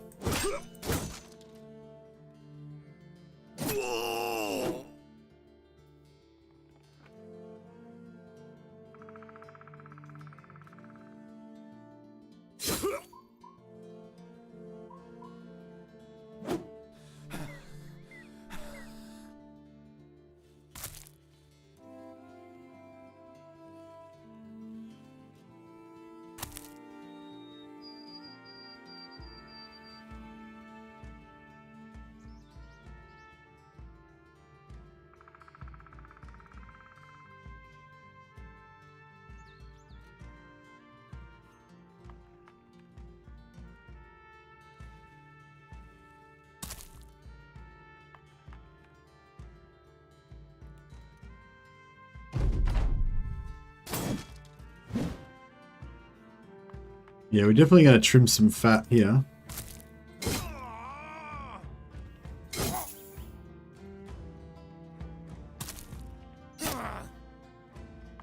Oh, that's Suicide Priest. We have to look after him. Who is that? Frizzo. Bad luck, Frizzo. Hey, Samaka, how you going, man? Yeah, they are consumables, unfortunately, yeah. Alright, we'll see if we can... No.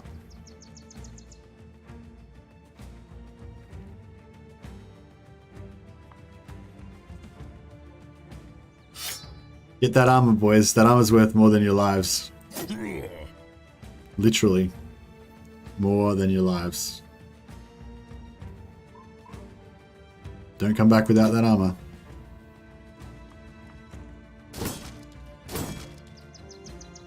Ludwig got scared. Losing some of these guys might be a blessing. Yeah, that's what I'm thinking. Yeah, losing that guy would be a blessing. Useless piece of shit. Oh, Ludwig ran away. Oh shit, didn't notice. Yeah, he got scared. That's right. He's been through a traumatic time. Like, it's just scary stuff. I mean, I'd be scared too. It's alright, Ludwig. You understand, man. Battle Brothers mercenaries have feelings too. Oh! Suicide Priest! he finally gave his will to the Lord. At least he gave us that magic, at least he gave us that holy water before he went down. Alright, we finally got rid of the Abrams tank of brigands. Wait on him. Wait on you. We could try stabbing this guy down as well. He's got a good coif, like the helmet. So we'll try for that. If we get you in the front, yeah, there we go. He's been away from the front line for too long.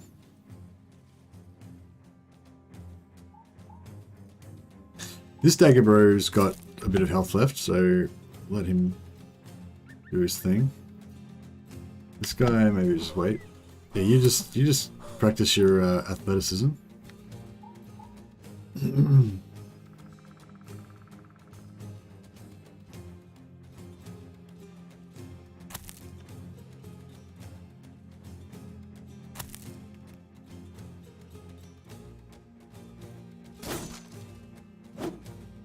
Oh, he's got a shield up. Yeah, that sucks.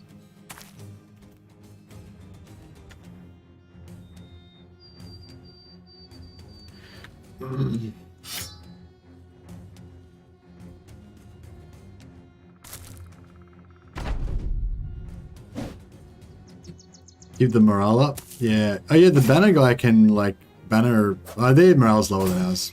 They'll break before we break. Oh, he's got good armor actually. Oh, not good, but you know, okay. There we go.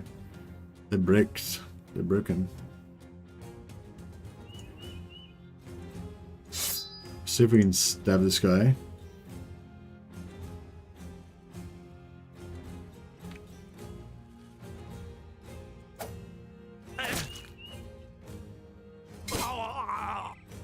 Yeah, slaughtering those guys should keep them morale up. Nice.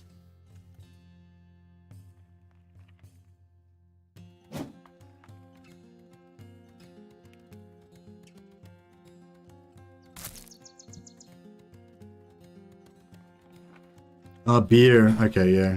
Negative move from the guys dying. Yeah, I get you. And yeah, do I have my... Can I banner... Can the dude, like, wave his banner or something? No, you have to skill into it, yeah. Broken bones tell a story of dysentery and terror. That's true, I guess.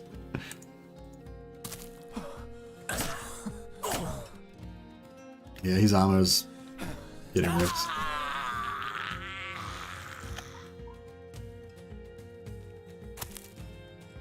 Run them down. We'll get the kills for some extra XP.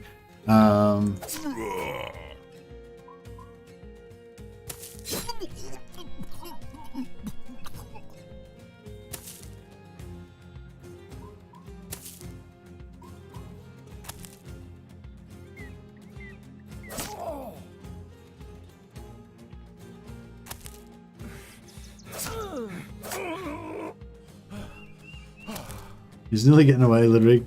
Nearly, but not quite. There's no escape from this life. Alright. Rizzo. Oh, Humbert the Pirate survived. He just lost his ear.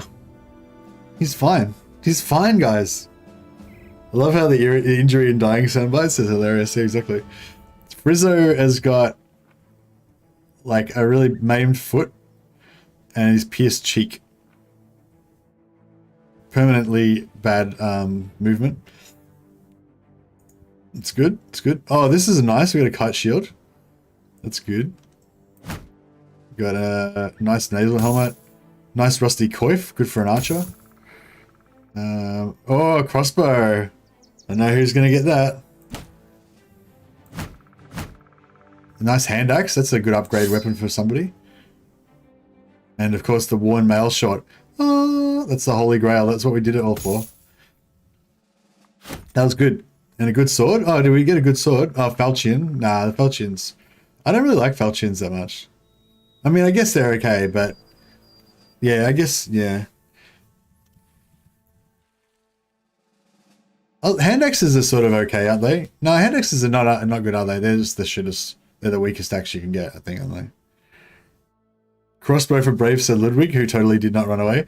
Yeah, I think we said that he had to get his morale fixed, so whoever said that was right. We need some corals. We've got arrows, but we don't have corals.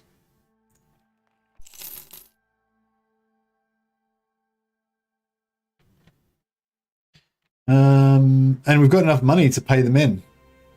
So it's all working out. So where do you think those bandits came from? In here? Like if I go down to Krakenland, maybe? Actually, we'll go to Rhineworld first because we might run out of food otherwise. That was good though. If we can get some more of those. Plus 10 hits for swords. I feel like spears are better for like shit bros. But I guess swords are okay. Hand axes are excellent. Hatchet's kind of ghetto. Oh, is there hatchet? Hatchet's the really shit one. Yeah, yeah. I thought hand axes were like kind of okay.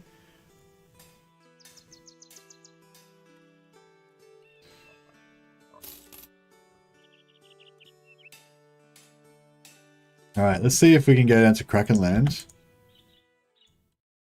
You're getting 10% extra XP at the moment, but we're getting less money for contracts. But we still get the same amount of money for loot that we get off of guys. So, you know, this thing that we took, basically 10% extra XP, but 25% less crowns. We get extra renown if we complete 7 contracts in 10 days. We can actually do that 7 contracts in 10 days thing, I guess. Suit is what I use after spears. Yeah, I get that. The prestige and renown of the Order of the Eclipse is growing. Everywhere you go, people are looking to join, not just sell swords, but followers who may be of use. I'll take a look at our retinue. All right. I forgot about the retinue. How do you get to it again? There it is. So we can get a recruiter. Gives us... We pay less, 10% less for hiring new recruits. Makes between 2 and 4 additional men available to recruit in every settlement. That's really good. Scavenger recovers part of ammo, recovers tools and supplies from every armor destroyed by you during the battle. That's really good too. So yeah, these are just like extra little buffs that you can have. I totally forgot about this aspect of the game. You have to buy them though. So yeah, we've unlocked 1 slot now. Eventually you can get 1, 2, 3, 4, 5. You can get 5 slots. So yeah, it's pretty cool.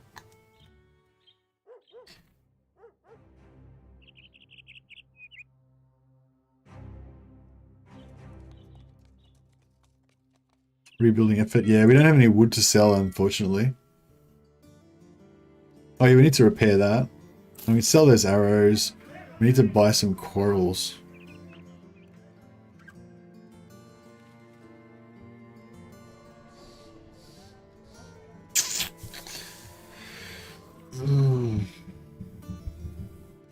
Actually, yeah, that's a good thing to have with like guys that have no attack skill at all. Give them an axe so they can just break shields.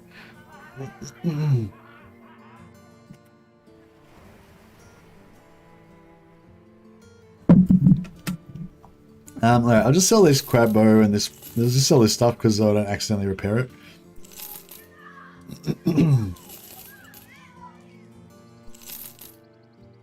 I'll just keep the stuff that's actually good. Alright, yeah. Alright, so we need to find somewhere we can buy some corals so that 2 Strings can achieve his destiny. Are we going to have to take some of these two thing cost... should we take a double contract? Two skull contract? I don't think we're really ready for it, but like, fuck it, you know. 1500 when the job is done? It's like, nah.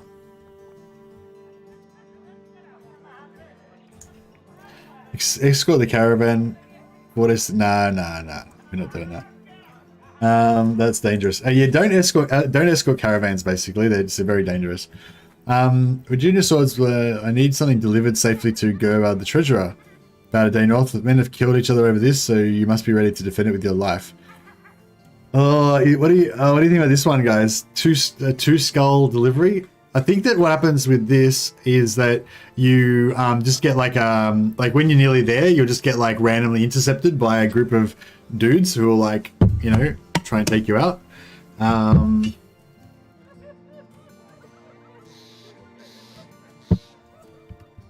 They could be really strong. I don't know. Normally, like, when it has a delivery package like that, it's just really straightforward. You just take it there. But then I read the description. I'm like, ugh. I know. I remember there's, maybe it's not this quest. I remember there's one of the quests where you get intercepted and they'll be like, you basically can either give up the thing and they'll let you live, or you can fight, and it's like really bad. Hey, Stephen Pullen. If this is Medieval 3, I'm disappointed again, CA. Don't judge it too quickly, Stephen. It's not about the graphics, but it's like, it's got really good depth. YOLO, let's do it. I accept your quest. Yeah, the ambush for the package can be bad, but it does not always happen. Oh, okay, so it is for this quest, but it doesn't always happen? Okay, that's cool.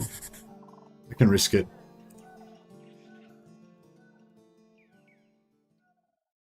I find some shield enemies cost too many misses. 2 hits with an axe and they're done. Yeah, that's right. The axes, or if you get the 2, what's the long axe in the back? You can have in the back row and just like chop, and like that shield's done, like with 1 hit basically. Where are we going? T-Enforced, a day to the north. Where's T-Enforced? Oh, there. Do it. Yeah, so I told Mrs. Mercy. Mrs. Mercy went out to work earlier today when I was streaming this morning, and yeah, I messaged her and told her that I'm doing a second stream today. So not only am I streaming, but I'm gonna have a little sleep and then I'm gonna stream again, a different game. And so I said that, you know, because I'm gonna be streaming again, that means that I won't be around for dinner, or I won't be, you know, I'll be streaming during dinner time. So if she wants to like go to a friend or whatever, oh shit, 8 die rolls. I don't want to fuck with that. I don't want to fuck with that. How about we just make a little detour over here.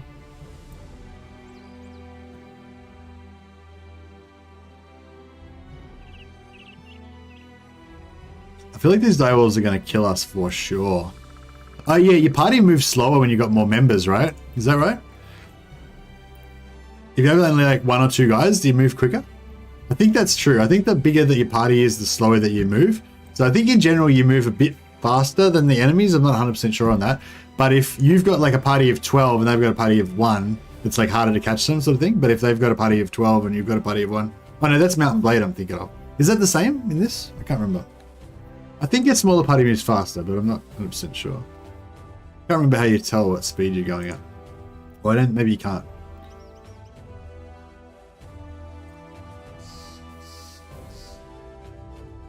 Oh, we're out of medicine. We've got guys that have injuries. Speed is the same. Tooltip says you move slower, but actually doesn't matter. I tested. Oh, okay, cool. But if you play as poachers, you do actually move faster, right? That's why the poachers is like a really good one, because you get slightly lower inventory that doesn't matter really at all, and but you move faster, and I think you get some other advantage as well, maybe. We got any crossbow bolts, guys? No. Almost never do caravans, etc. Best tip I ever read is you're playing versus time. Just go hunting for trouble in the bush between towns. PU, kill contracts. What's PU?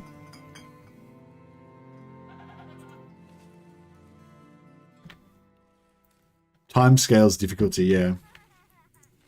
Good call. Yeah, so there's like, if over here, this is the wilderness, there's going to be like enemies and stuff in there. So we could just kind of go over there and just fight random dudes.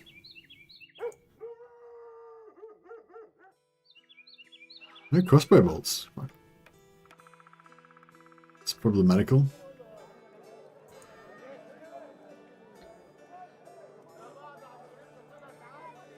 We'll fix up some of this stuff.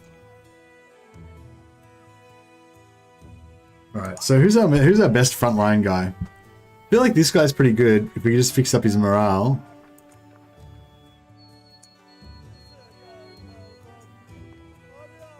Who's that guy? Engelbert the Fearless.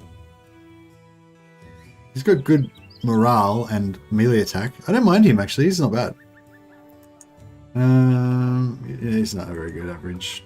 Very good. No, he's okay, he's average. Okay, so Engelbert the Fierce is currently our second best tank. And this guy is eventually going to be our second best tank. He's going to overtake him when he levels up, but he needs more morale.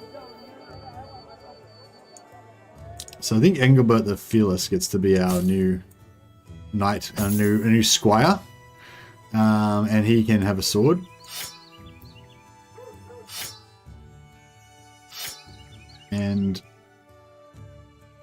Wolfgang can keep his sword, and he can have a chainmail. Actually, no, yeah, we can have a chainmail both. And who's the guy with the really bad melee attack? Oh, maybe that was. Maybe he's dead now. Oh, this is him. Humbert the Pious. Maybe Humbert the Pious can be our Axeman. I know we should just give him a spear because I might give him a shield though. How about that? And we'll give him a little hat. There we go. He's earned it. Mr. Matt, have you seen War Tales? Game largely inspired by Battle Brother, but I reckon a bit less hardcore. I've seen it. I actually emailed the devs. I actually emailed the devs and asked them if they wanted to give me a free copy so I could cover it, but they didn't respond. And I didn't really have time anyway, so yeah.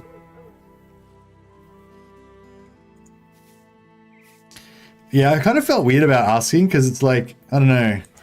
It's like most companies, like a few companies have contacted me and offered me like free, early access to things, and so that I can cover it. Like Slytherin for like, that Warhammer game and stuff like that. I don't know. There's a few different companies that have offered me early access for stuff because they want me to show their games, and a couple of other ones I've contacted them and asked them, like for Necromunda, I think I asked them and they gave me early access and stuff. But it's sort of weird, like if you don't know the right person to contact or whatever,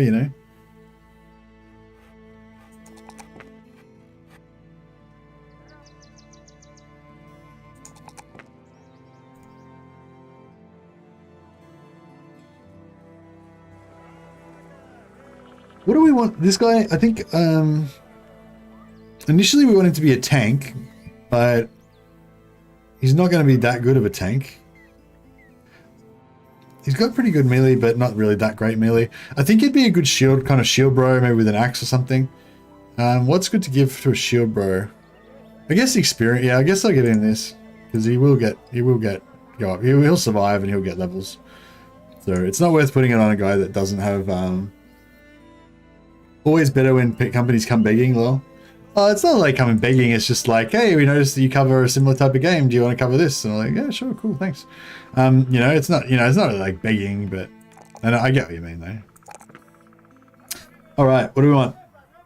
Missile defense, range defense, or more stamina or more health? I kind of think range defense maybe, more health. Although I'd like to see the health be a bit higher than that. 2 to 4. Yeah, we could get a 4. Like HP rolls 2 to 4 naturally. So if we get a 4 on HP, I think we'd definitely take that. Fatigue's 2 to 4 as well. Actually, that's a max roll on fatigue. So maybe I should actually take the 4 on the fatigue. Just get a bit more. I don't think you need super amount of fatigue for a sergeant. Like if you have, if we take recover. Excuse me. Oh, we could give him polearm specialization. What does polearm specialization do again? Polearms have the action point cost reduced by 5. No longer have penalty for attacking targets directly adjacent. Oh, that's pretty good. And they use less stamina.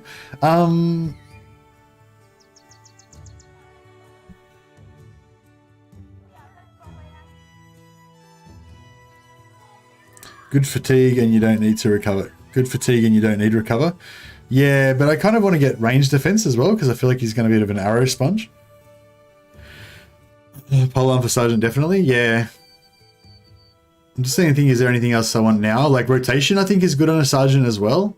And maybe even a backup shield because I feel like a Sergeant can be used as a backup shield guy, No, not really, but like, you know what I mean? Like just... Oh, you really need a shield.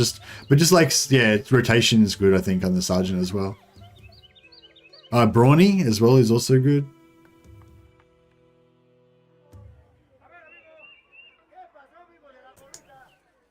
Yeah, we'll try that. Fatigue always for me.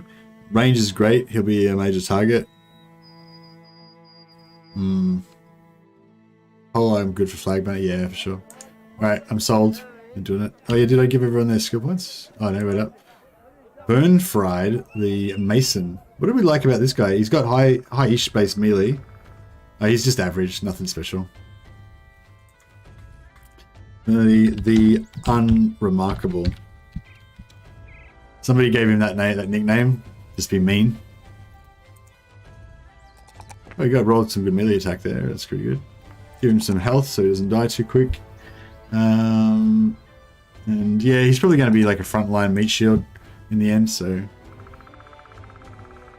might just give him gifted. I feel like gifted is a good throwaway to put on shit brothers because like you just want them to have better stats, you know, as fast as possible.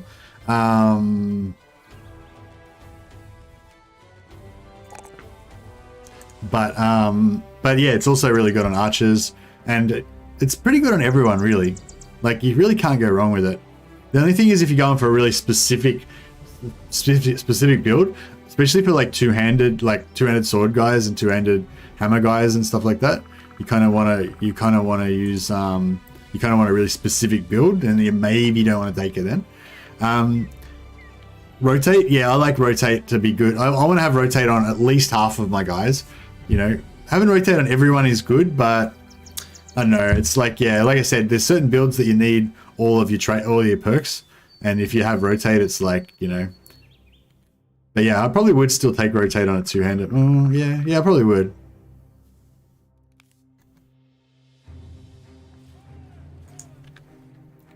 Get back to Radasted. Oh yeah, so I tell my wife, like, I'm going to be streaming during dinner time, so if she wants to go out or whatever, like, no need to come home, you know. But I said, but if you are home, if you wanted to like make me dinner and bring it to me while I'm streaming, so I'd have something to eat while I was streaming, that would be pretty cool. And I thought, you know, maybe she'll order pizza and she'll like bring me in some pizza halfway through the stream, or maybe she'll cook something and just be like, oh, hi honey, you just do your streaming thing, and I'll just make you some food. And yeah, she just sent me back a message saying, going to a friend's place. So I'm like, all right, guess that's that. There's no food for Mercy.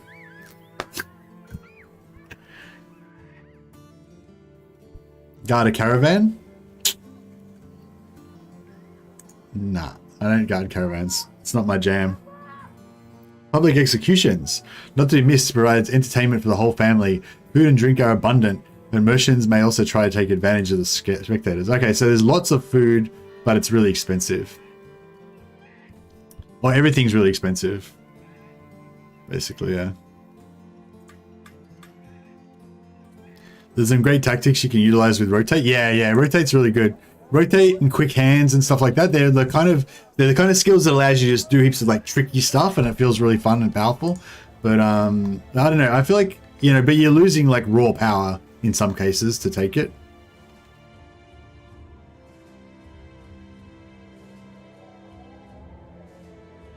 Storm in with two-handed, then shield guy rotates him out before things rinse and repeat. Yeah, that's right. But that's like a good example of why you might not want to take the rotate on the two-handed guy, because then you can put more skills on the two-handed guy to make him even more of a beast, you know, with either damage or defense, and just have a bodyguard for him that does the rotating. I mean, it's really useful if you got rotate on both of them. But yeah, what about this one? Jero the Meat. Jero the Meat comes along with small boy racing to his side. When they get to you, the pair talk at the same time. Oh, I'm not going to read all this stuff. Shipment, particular goods, Schellendorf. No caravans. All right, I don't feel like we're getting enough jobs, you know. We need more jobs. Does this count as wilderness? Like, you know how over here is like wilderness, and in the wilderness there'll be camps and all that kind of stuff. Does this little patch here count as wilderness as well? Like, does wilderness actually have like a higher amount of camps than non-wilderness areas, or? Caravans are such a pain. Yeah, caravans are kind of fun from like a roleplay perspective, I guess, or whatever. But oh, here we go. So this forest that's where where do we find those other brigands? The other brigands were here, weren't they? Yeah, there was brigands there. And now we've found some brigands wherever we are now. Can't actually find me. How do you, oh, here we go. We probably should heal these guys up at some point.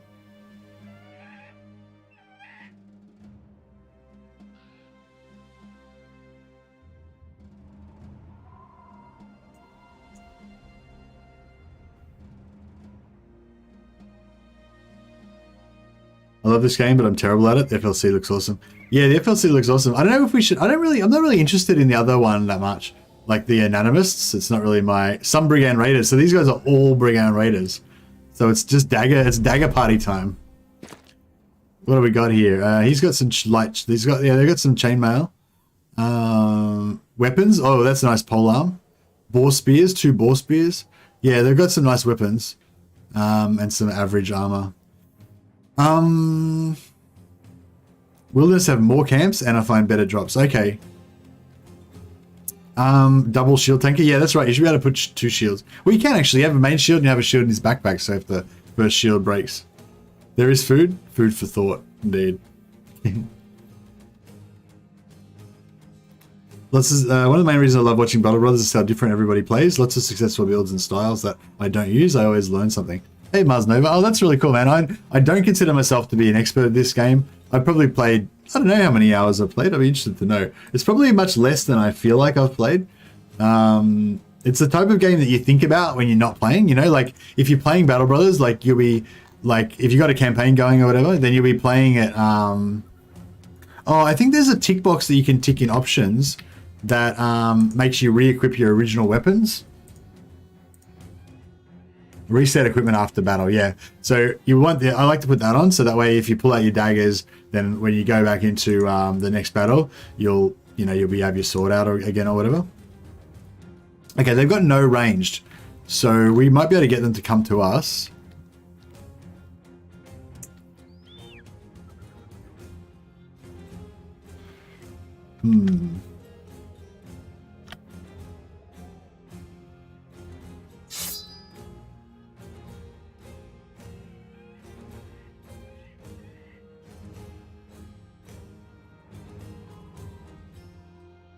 I wonder if they're going to set up on there. Did you bring nets? Yeah, we brought all of our nets here. We got 2. Okay, they're coming forward, but only in a very chilled out way.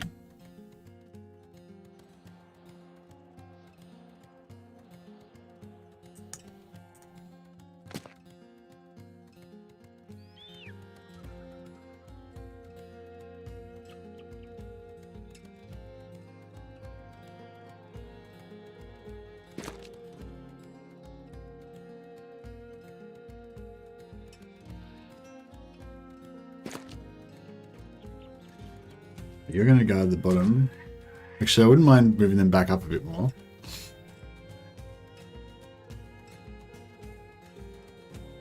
He's a bit busted, but what's his injuries? Melee defense. He's fucked. Alright, okay, yes, they're not going to come for us. Check Ludwig, he's just like no weapons guy. He doesn't even give a shit. I need no weapons.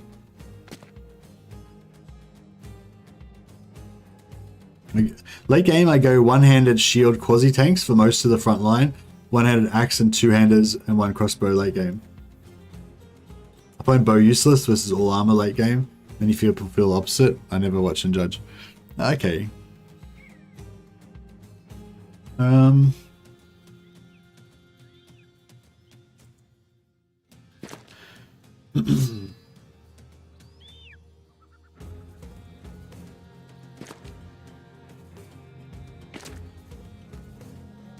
I kind of want to see if we can bum rush up for this. Like, take that. If we take this high ground right here and just be like in their face, it'd be kind of good.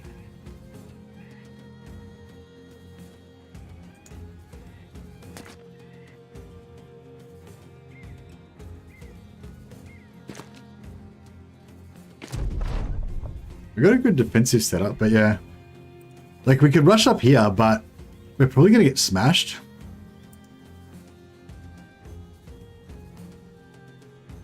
Yeah, like if I put him there, then this guy will probably take that spot and then it won't be that great. No armor too, or nimble. Oh yeah, no armor. Then I want to go like a nimble. I want to go like a nimble flagellant type army. Flagellants are, I can't really figure out anything that flagellants are actually useful for, but I like the idea of having like a bunch of flagellants just going around with like no armor, nimble, you know, but I think flagellants don't get high HP. I think that's right. So, you know, it's not great.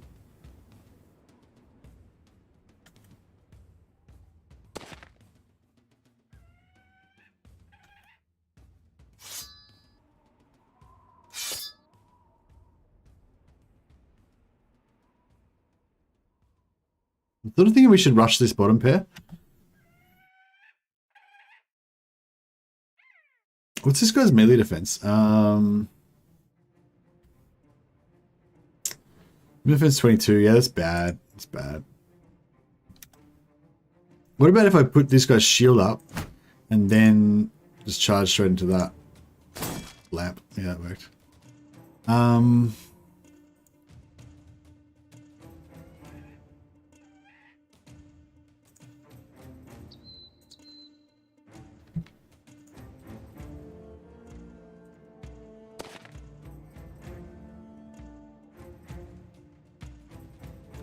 This guy's gonna die. I never ran a nimble dodge tank. Oh, I knew he was gonna get fucked up. It's okay. It's like some people's job is to die. It's just how it is.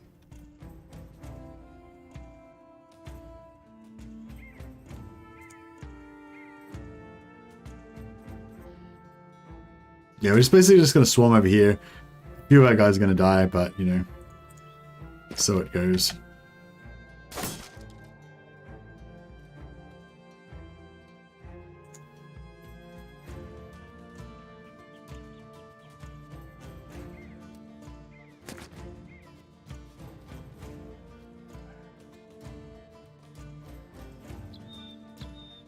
Oh, that's Humbert, the Suicide Priest.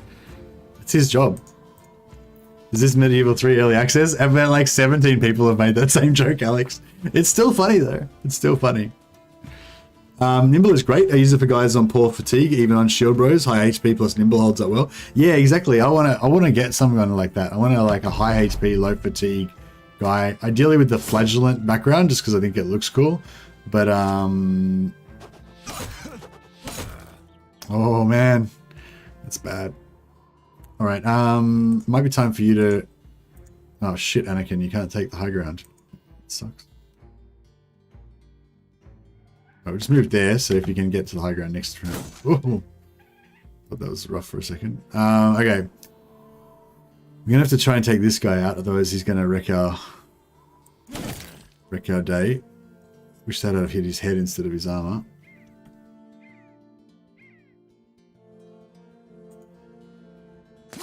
Oh, I forgot he had the spear up. Shite. Okay, that was bad.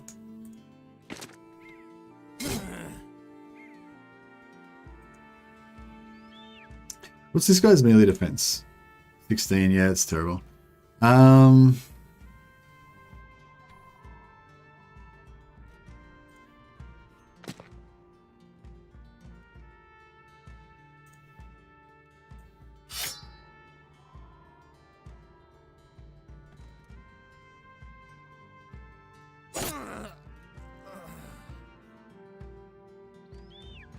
Humbert the Suicide Priest. So good.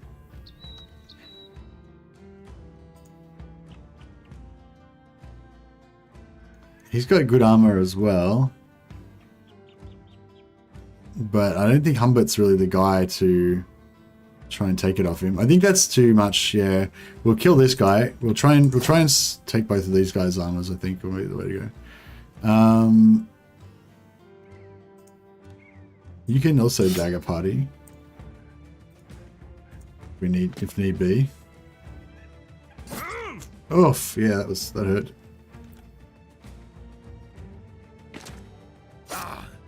Yeah, I thought that was going to be bad. But it might be okay if we can push him back off with a shield bump. then it might pay off in the end. Oh, oh well, see you, buddy. I didn't like that guy anyway.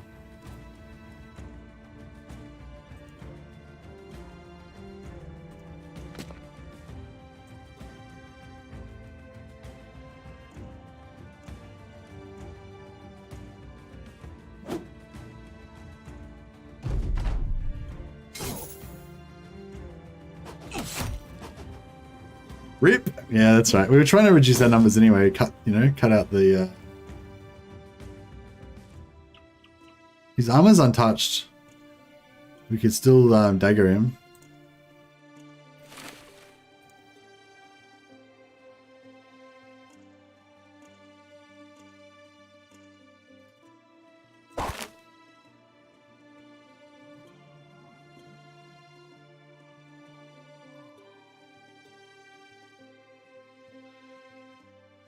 He hasn't got much health, has he? All right, wait. All right, let's hope this push works. Oh, thank God. All right. Now you go there. Perfect. You are going to become a dagger. You're going to suddenly learn how to hit stuff with a dagger. Oh, he's actually got a net. Crap. Could have netted with him. Oh, what the fuck? He hit him with 23%. Hell, I love it. Beautiful. Excellent. Alright, that was good. Ooh, sorry, buddy. He didn't last long.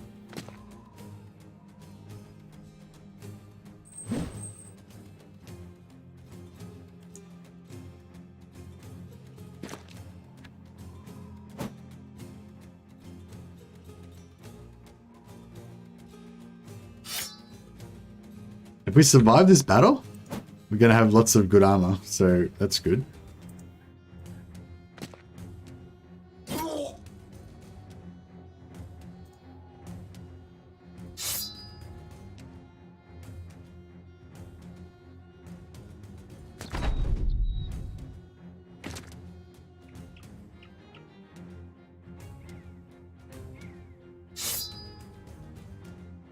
Can't do anything.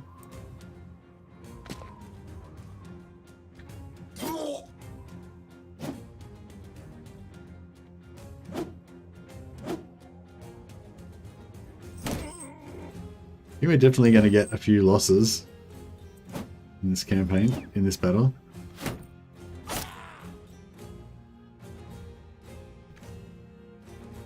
Thinning out the herd, yeah.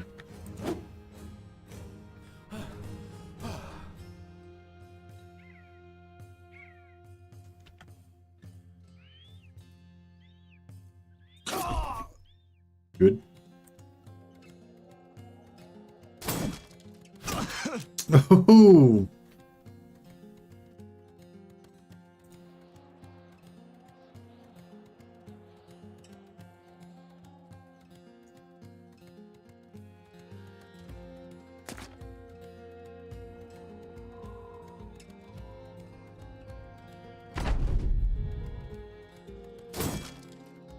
Oh, I should have got this guy.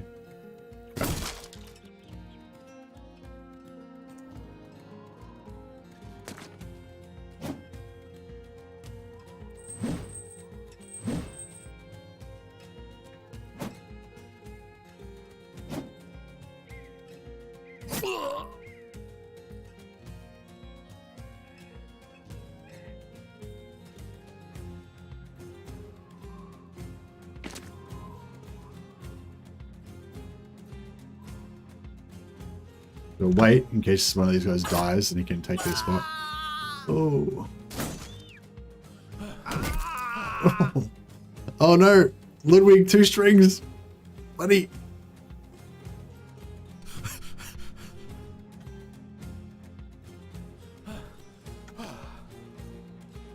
Gotta save him.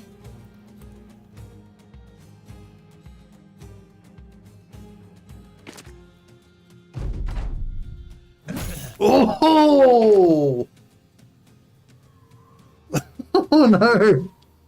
Oh no, that was Clock Monkey. Shit. That was like my second best guy. He just got smashed. The hammer, because hammers are like kind of armor piercing, plus they do, yeah, hammers do armor piercing and they do armor damage, right? So they're kind of like the worst of both worlds. It didn't work. I tried to push him off.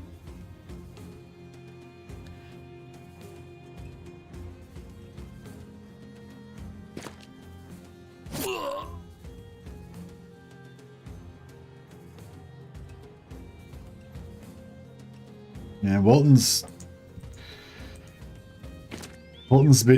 concerned. Walton's like our like best guy, and even he's worried. Ludwig's out of here. He's had enough. That guy's had enough too.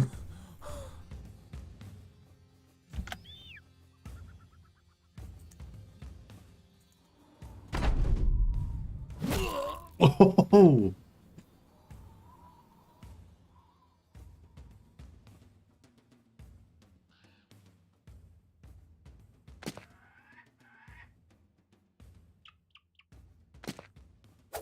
Oh, I thought, what the... I don't know, I wanted to push him off, but... Yeah, I'll try and use this guy, but I don't think it's going to work.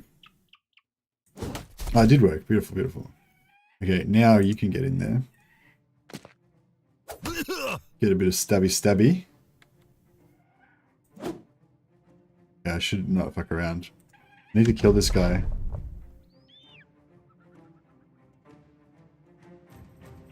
I don't know if it's better... I don't know if it's better to stab him or not. I should just change weapons back to a weapon that actually does damage. Oh god, he's gonna wreck us. He's gonna kill another guy. Ludwig's great at running away. He's such a survivor. Oh, the hammer can do round swing, can't it? Does it do round swing? No, it does like a three square swing or something, I think.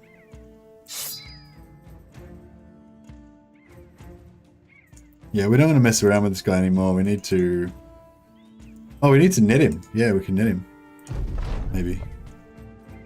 Oh, yeah, he didn't like that too much. Alright, good. I think we're done here. The other guy can go. Well, we thinned the herd. We're down to 6 guys. 6 guys was like the optimal amount of guys, right? We lost Erard the Timekeeper, and I think we lost his armor as well. If we lost his armor, that's going to be... Oh no, we kept his armor. Thank God. We kept his armor, and we kept Anselmo's skull and the thing. We lost his he lost his chainmail coif though. He had like a unique type chainmail coif. But we got like 3 suits of armor.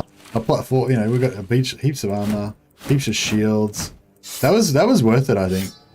I mean, we lost our sergeant. He was a really good sergeant. But, like, you know, we needed loot. Did the job, I guess. Yeah, it was, you know, it worked. We've basically now progressed on to, like, stage 2, where everyone's got, like, decent armor, decent weapons, a couple of levels, you know. But yeah, we had to sacrifice Hakkon, Timekeeper. Really nice loot haul. Yeah, it was pretty good. So this is our new cut down squad of elite hardened dudes. We've got Ludwig 2 strings, our star archer. Doesn't have a bow, but will one day. We've got Bernfried the Unremarkable. He's not really a star. We've got Wolfgang. He's not really a star either. He's going to be a tank though. He's one of our in-game guys. He's got a permanent minus 10% fatigue. Actually, yeah, he's not going to be one of our in-game guys anymore. Engelbert the Fearless. He's going to stay around for a while. And Humbert the Pious is, you know, he's rad. He's awesome. He's not, like, it's hard to pin down what he's awesome at, but, you know, he's definitely awesome. The only problem is now that we've got all this good gear, like, most of our guys don't have enough fatigue to actually, you know, use it.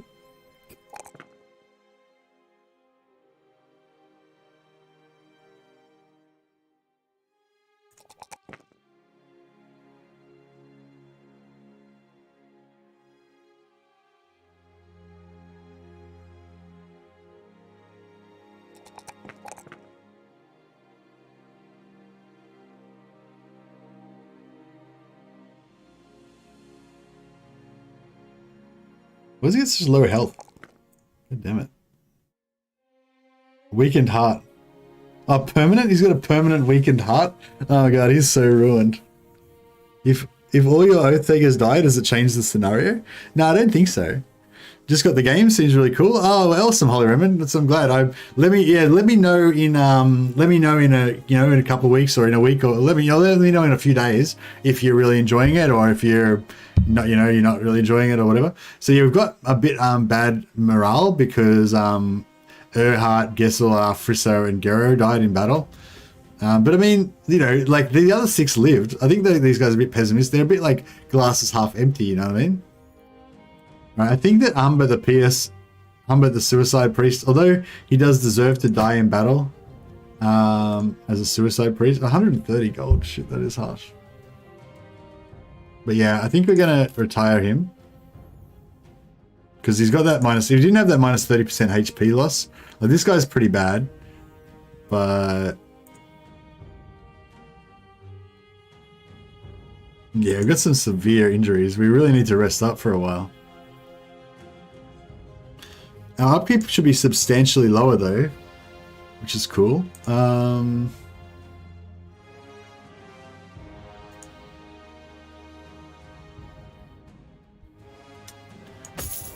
Alright, I think Ludwig Two Strings just got. Oh, actually, he's not really good to have with the armor because he's got a bad morale.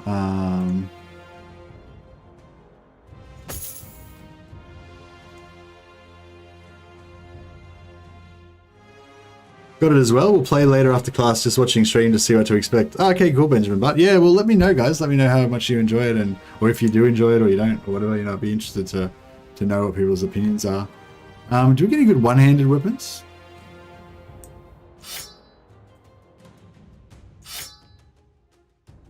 Sure. We'll upgrade this guy to heavy armor. And then we'll upgrade this guy to heavier armor. Burn for the unremarkable. Get some leather. Oh, what happened to all our pole arms? Did we not capture any pole arms?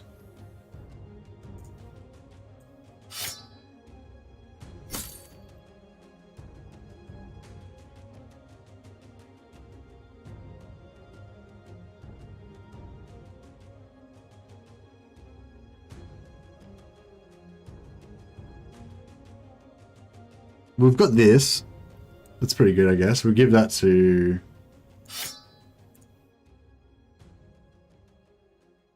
They both got terrible.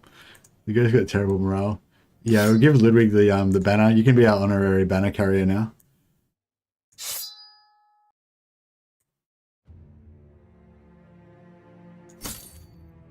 That's 110. That one's 150. That one's 90. Actually, yeah, no. So make him... Use that one as the back row and use the 110 as the front row. That's better. And it's at 40, 45, yeah. All right, I think we're all pretty much geared up now. 72, 77. We could give this guy a bigger shield, so it doesn't get damaged as much. Something to play until Mortal Empires? Yeah, for sure. You need to shop for 1 to 2 really good bros. Hedge Knight, Raider, etc. Yeah, that would be good. I'd like to buy some bolts. I can't find any bolts. Yeah, I can't. Yeah, but there is no bolts. I've been looking, but there's no bolts. If we go to a place that has like an archery, what's it called? A boya. We'll probably be able to get some bolts there.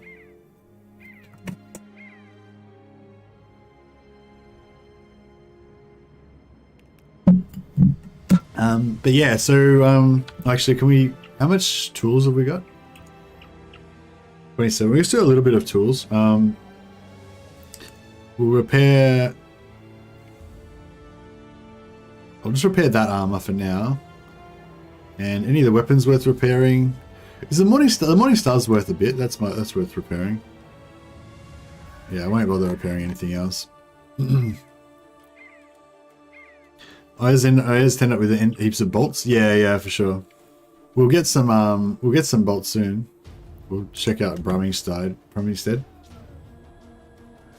Yeah, some ranged shots will just give us a bit of extra you know, tactical flexibility, as it were. Yeah, we're short of money, we're short of food. No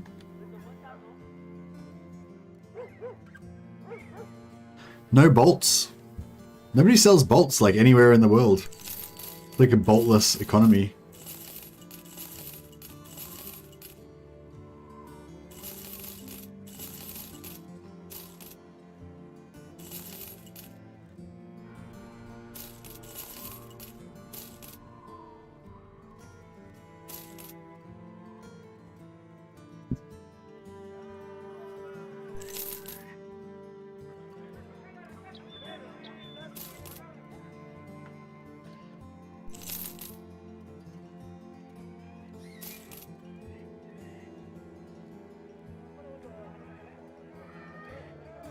Right, we're back in the black. Try a Castle City. Yeah, a castle will have some for sure. Especially if they have a boya. Start making bolts and corner the bolt market. Yeah, that's a good idea. What do our guys look like again? Engelbert the Fearless, Bolton the Zealot. Bolton doesn't take his. Bolton's just the faceless. He never takes his helmet off. No one knows what he looks like. Ludwig 2 strings. Right, I think Ludwig needs a shave. Let's take him to the barber. Oh, look at that haircut, Ludwig. Jeez. Give him like a proper German's haircut. Yeah, that's pretty good. Nice short back and sides. Maybe you should grow a mustache.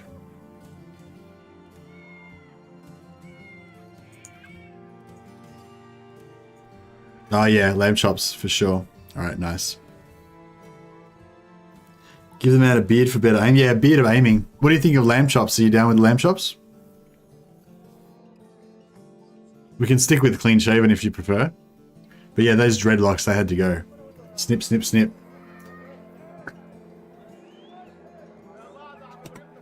Oh, if you have a particular type of facial hair you'd like prefer to have instead of lamb chops, then... Oh, you like the chops? Alright, nice. So yeah, bowmen, in case you don't know, bowmen are actually usually big, ginormous, burly dudes with big chests that can just, you know, pull really hard like that. They're not little, like, elfin, like, dudes that prance around like Legolas. So that, I feel like the lamb chops kind of suit that that vibe. This range, this guy's pretty cheap. Oh, what do we got? Conrad. Anatomists are unaccustomed to battle, but well served by steady hands. What does that mean? I wonder what they're good for. Mutton chops equals immortality. That's true. That's what I've found. I agree.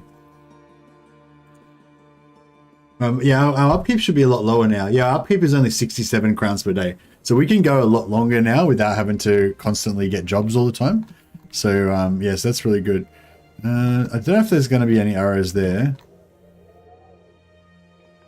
I feel like there would be some arrows in Zugfest. It's a citadel. If it doesn't have arrows, then there's something wrong with the world. What was I saying?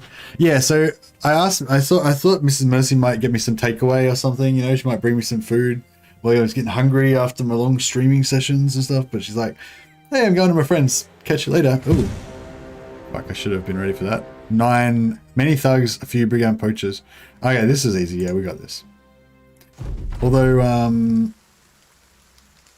to be fair, all of our guys are totally busted and wounded and stuff, so it might make it a bit harder. We should probably like heal some of our guys up. This guy's got no nose. I mean, I shouldn't laugh. It's pretty bad, but at the same time, he does look funny. He entertains the other bros, you know.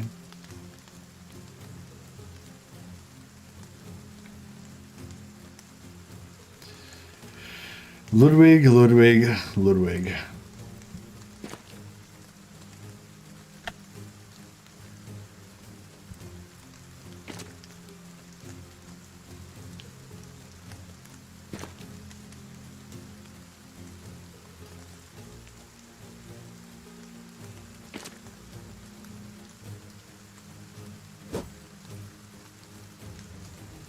Didn't work.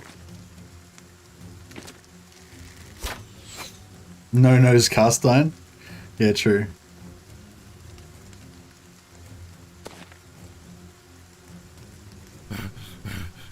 Oh, what?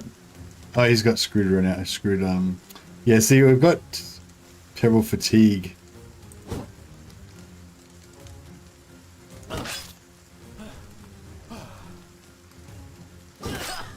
I hate clubbers because they stun you and totally take you out of the fight. Really bad.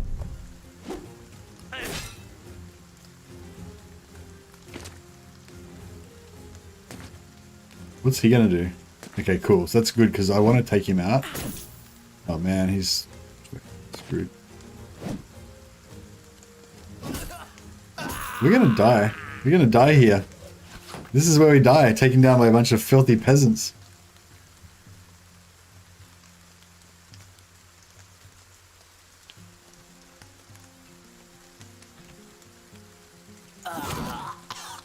Unless...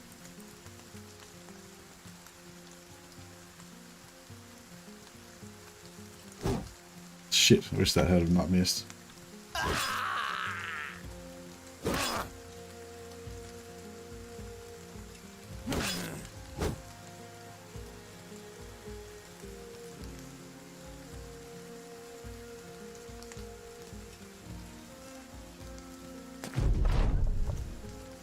Whips could be very useful. Actually, yeah, whips would be really good.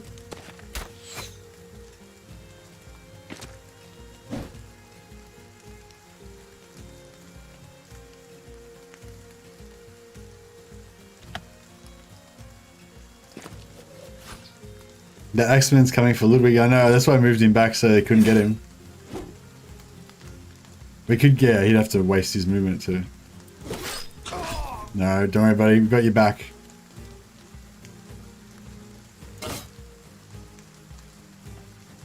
Ludwig's hanging in there.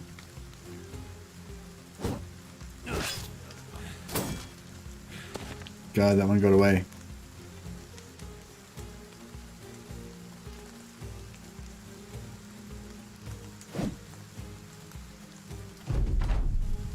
X-Men's can be... Oh! X-Men can be very deadly, I agree.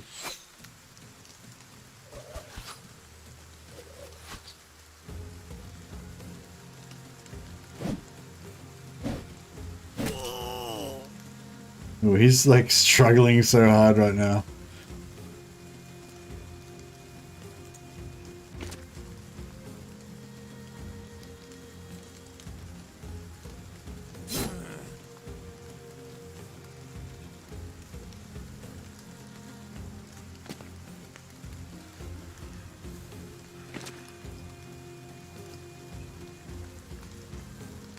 Maybe we've got this. Oh, he has lived just. Maybe not for long. Ludwig, you're gonna have to body block this guy so he doesn't get shot by arrows.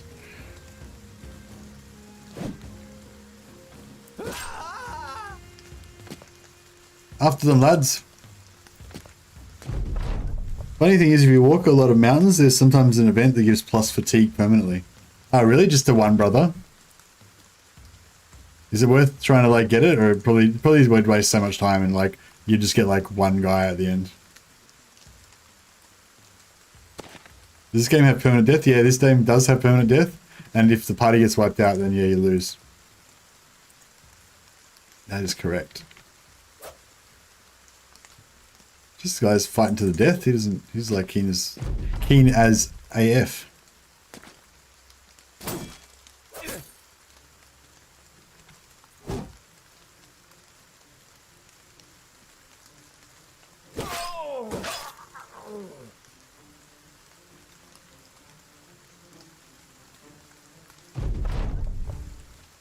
I'll probably not try to farm the event now. Yeah, it's probably not worth doing. I wonder if we lost that armor. Yeah, we lost that. Oh no, we got the armor back again. Sweet. And we got the helmet back again as well. And dagger. Yeah, well, that's good. We didn't really lose anything. Got a little bit more experience. Oh, there's another option for auto loot. Have I got that on? Auto loot, yeah. because I don't want to miss out on the loot. Mountains also mean injuries. Oh yeah, because you can just like break your ankle or whatever in the mountains too, right? Is that like an event that you can get? Where are we headed towards? We're heading towards... No, we're not there. We're heading towards Zugfest. That's right. Is it? It's fine. Is there a button to... Yeah.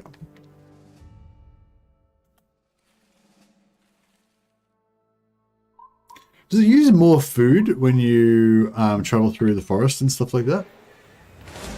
Oh, what's this camp? Some ancient auxiliaries, ancient legionaries. Yeah, we'd get wrecked if we tried to do that, I think. Just avoid that one. More food in rugged terrain. Yes, okay, yeah, I thought so, yeah. Oh, an unhold. Oh, do you reckon we could take out one unhold? Probably not. I mean, yeah, no, probably not. Because it'd basically just be the one guy that would be having to do all the damage. So yeah. Oh yeah, so to finish off my story, my wife is not going to make me any dinner. So instead I'm going to have Ritz crackers and cheese for dinner. I could cook myself something better. Oh, this cheese is like not good. It's dried out. Oh well, it'll be fine. Pikes fun holds, loads of pikes and good tanks. Yeah, we don't have that. I was just sort of thinking late game I've been able to take on parties with like five or so unholds and been able to deal with it. So I thought maybe one unhold we could maybe deal with it, but yeah, not really, because we've only got basically one guy and the rest are all crap. Quality nutrition in those Ritz crackers. Yeah, there's like carbohydrates and simple sugars and essential oils and fat.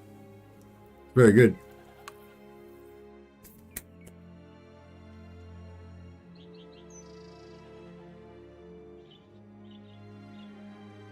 Keeps you going.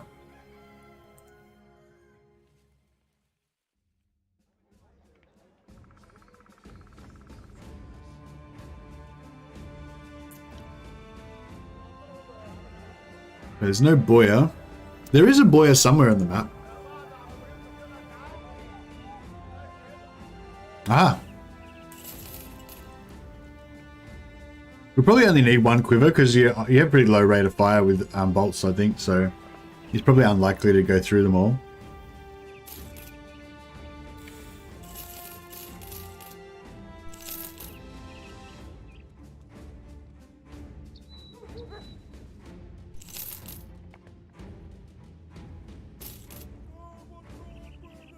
Bon appetit. Oh, thank you, Favag. Appreciate it.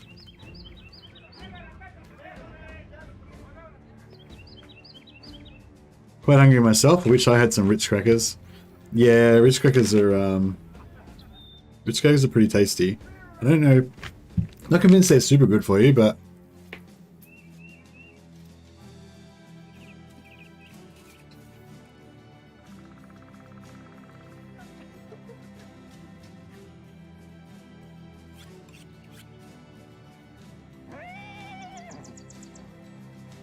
is Disso Noble the good one, or is Disso Noble the bad one? No, Adventurous Noble's the good one, yeah?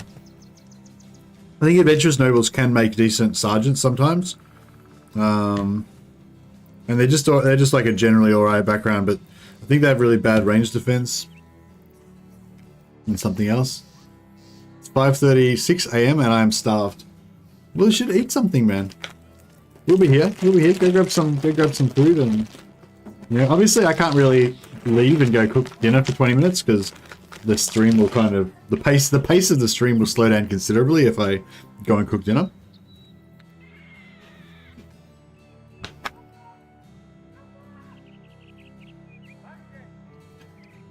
Good result, bad autos. Yeah, but they have decent melee attack, I think.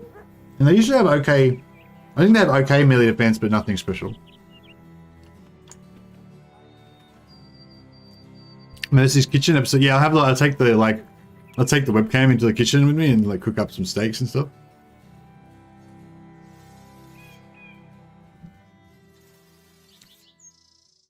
I kind of want to show off like a lone wolf campaign with like a max stats lone wolf Max stats Lone Wolf, just solo. And then until you get that event that gives you the free Squire. Have you got the other DLCs going here? Yeah, I've got all of the DLCs, Chris.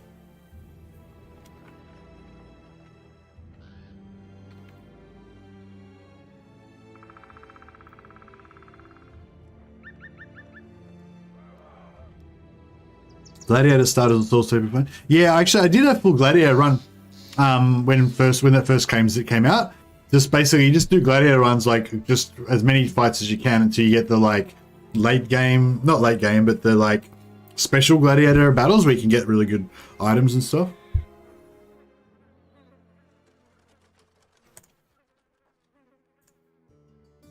Well, whatever, let's do it.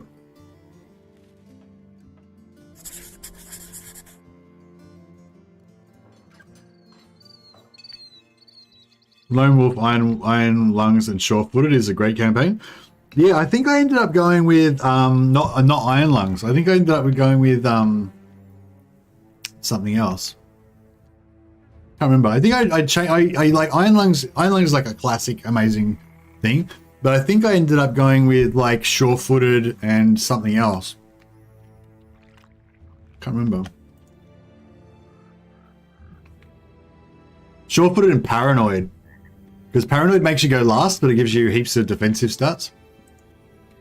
The only thing with Paranoid is I think I've changed my mind a bit about Paranoid there, because I think Paranoid gives you more chance of getting negative events that lower your resolve, or like lower your morale. But Paranoid is good for raw stats.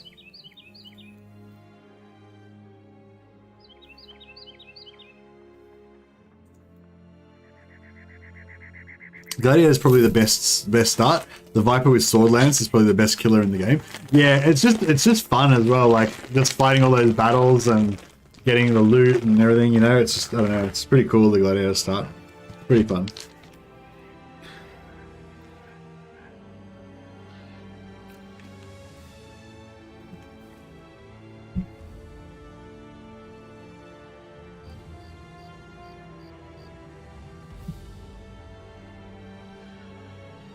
Shit, I'm out of food.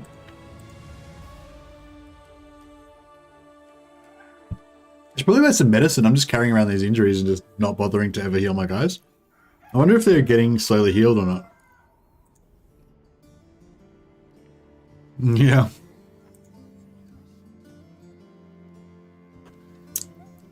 Alright, fine. I'll buy some medical supplies. You guys are such whiners.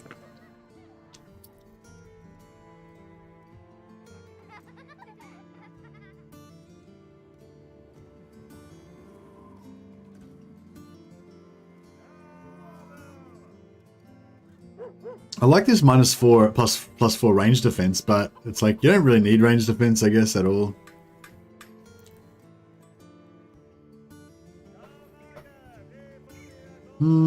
So 2 is the lowest possible fatigue you can get, whereas 3 HP is like mid-range for HP. Neither of them are particularly good though. 3 is mid-range for resolve as well.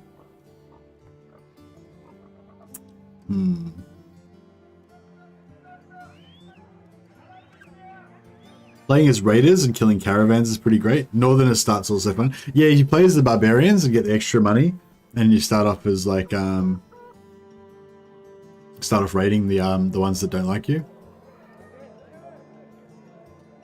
Fatigue is so critical. Yeah, fatigue is pretty critical. Yeah, I guess we'll go fatigue. You won me over. I don't know, are we going to go sword? Or, I mean, are we going to go shield, or are we going to go two-hander? I'm kind of into this idea of getting a mace and, like, making him a mace man. I don't actually have a mace, though. So that's an issue.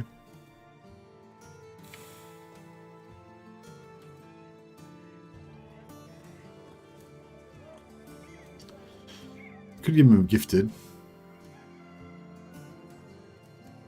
Suicide Priest still alive? Hey, Clock Monkey. Yeah, I got some bad news for you, buddy. Suicide Priest is still alive. He got retired. But But the Timekeeper is Hakkon the Timekeeper unfortunately got smashed. He got like just pile drived into the ground by a giant hammer and just got one shot. Well, he wasn't one shot, he was like very slightly wounded, I think, and then he just got like drilled and just one shot from like 90% to dead. So yeah, it was rough. Mace is best tank weapon. Even if they dodge, they hit they take fatigue. Yeah, no, I was thinking not as a tank. I was thinking as a two-hander. But no, two-handed mace is not really what you want, is it? Two-handed hammer is what you want. Oh, actually, no, two-handed axe. If he's got low fatigue, has he got low fatigue? What is his fatigue?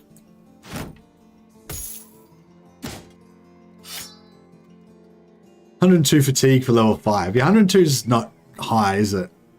Maybe, I don't know. Do you reckon I should maybe go for like two-handed axe or something? I kind of want him to be a two-hander because I don't have anyone that's like a good damage dealer, you know? I just want somebody who can just kill.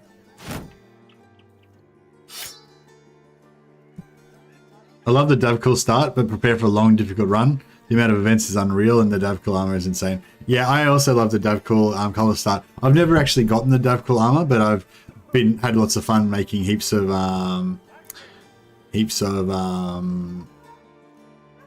yeah, I've done heaps of cultist runs, getting lots of cultist conversions and stuff like that, you know. I'll just go with we'll just go with gifted for now. Can't decide what to do with him.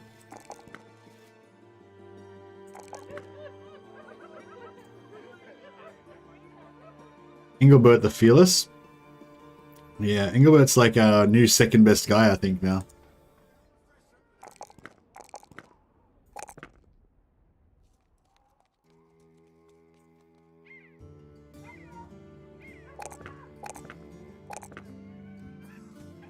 That's some pretty good fucking fatigue.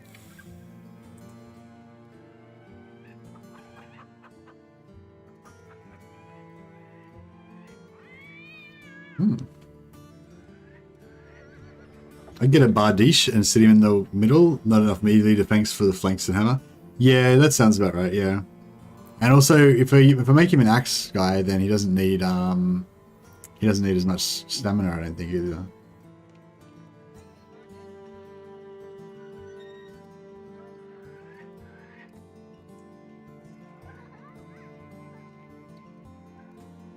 Oh, 80? Fuck, that's a bit stiff.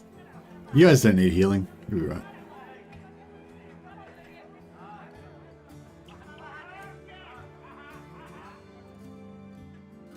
I feel like he's going to be better off with the... I feel like he's going to do more damage and be more predictable, more reliable with the polearm than he would be with the crossbow bolts, but... I don't know, we'll give him a shot.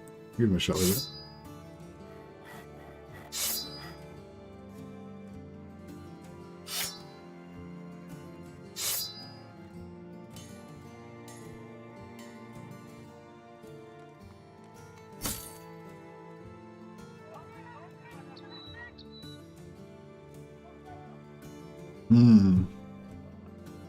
I love two-handed mace and two-handed hammers. Absolute destroyers, yeah. It's just so something satisfying about just smashing dudes into the ground as well. Actually, this +7 morale will kind of fix him a bit because he's got such low morale.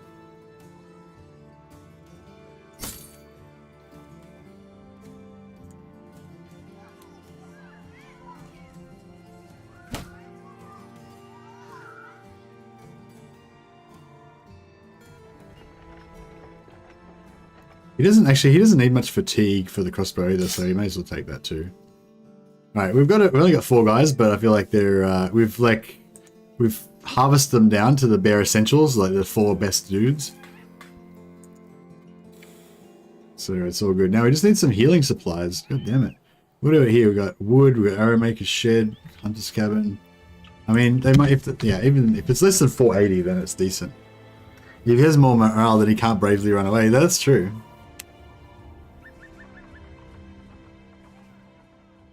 Oh man, everything's going to be expensive here at 5. This is even more expensive. Oh god.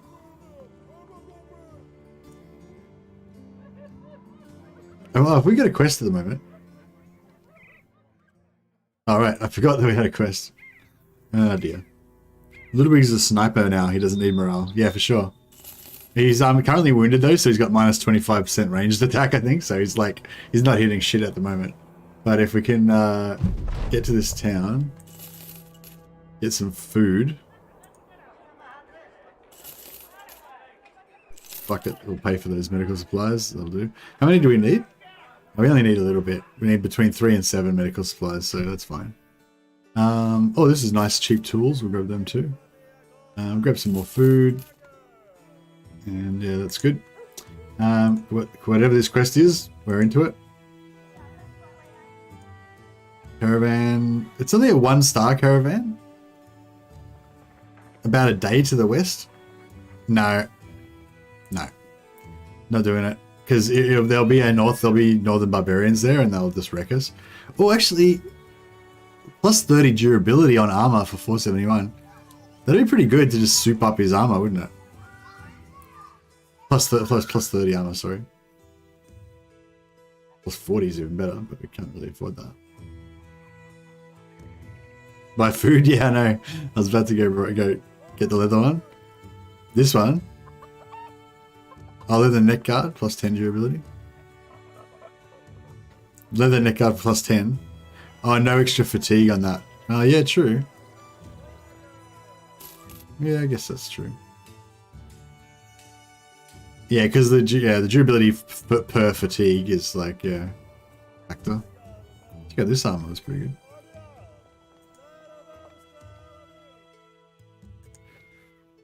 Alright, we want to get the hell out of the north. Actually, we'll go back to this town. They had some quests. I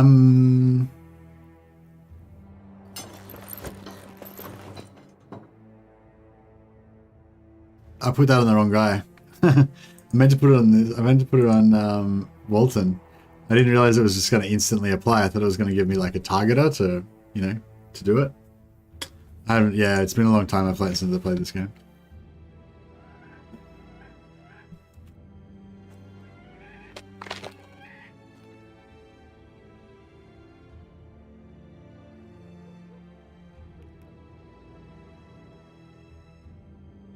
What is criminal split?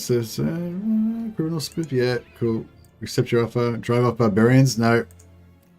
I don't fight barbarians. It's a religious thing. Like, I made a vow never to fight barbarians. So, sorry. Love to help, but no can do.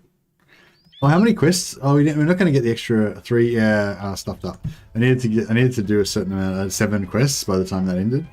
So yeah, we're not going to finish that, unfortunately, but it's okay. Ghosts are afoot? What? I don't think I want to deal with ghosts. Where are we going this time? 2 days to the southwest? Alright, whatever. That's fine.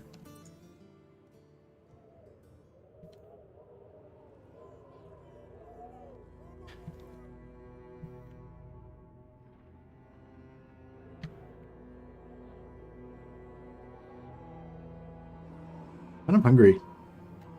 What about if I just go and put some noodles in the microwave? That'll only take like a minute or 2. And then I come back, play for the, you know, while the microwave's doing its thing. And then I can come back and eat my noodles. I feel like that would be pretty reasonable. Fucking barbarians.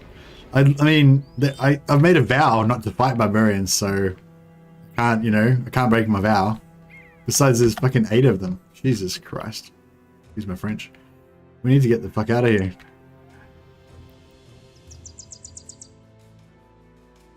We'll go through the swamp. Oh god, there's a Hexen. What the hell is that? Jesus Christ.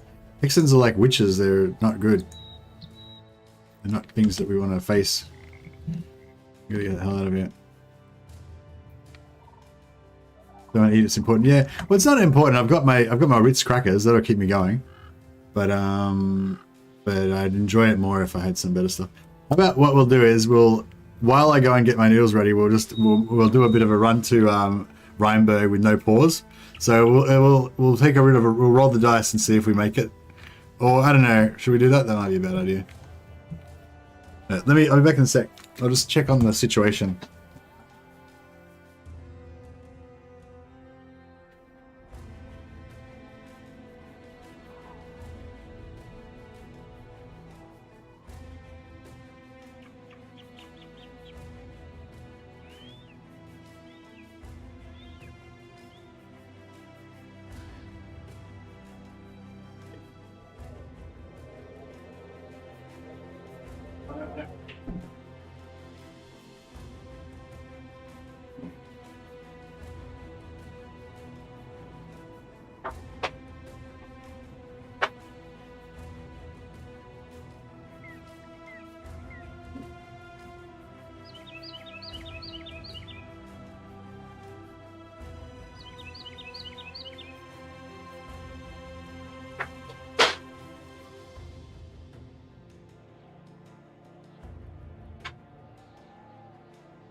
Oh man, there's no just remember the pause of the game if you go. Yeah, well, I was thinking about leaving it, like just leaving my traveling while I went, but then just to like live dangerously.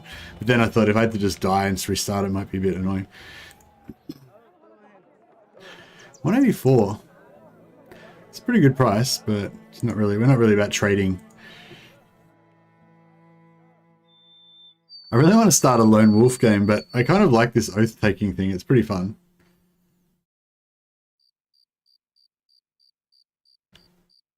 It is kind of cool how you start off with the banner and the sergeant sash. Well, not the actual sergeant sash, but you get Anselmo's skull, which operates basically as a sergeant sash. Oh yeah, I went and checked, and there are no noodles. Mrs. Mercy didn't buy me any noodles when she went to the shop last time.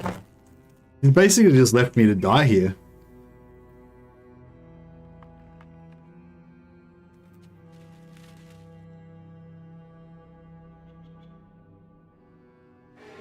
But I found, oh, brigands. There's only 3 of them. Let's get them. Trying to like click.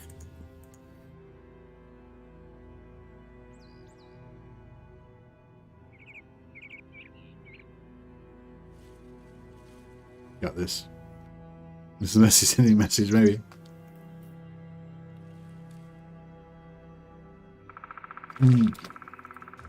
It's okay. I found something that I cooked a few weeks ago in the freezer. I think it's chickpea curry. Not the most exciting thing, but this is it, Ludwig. This is your time to shine. After all those months of training, all that like dedication. Now, finally, the moment of truth.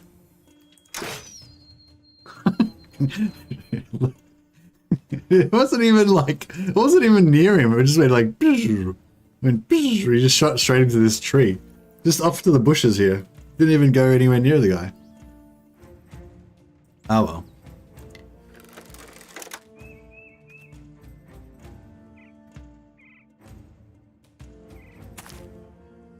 So it's over. We've got the high ground.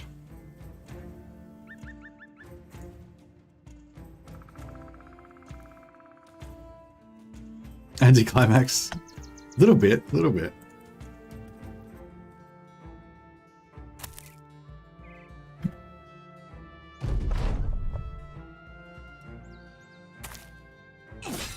Cool, it fell into my trap.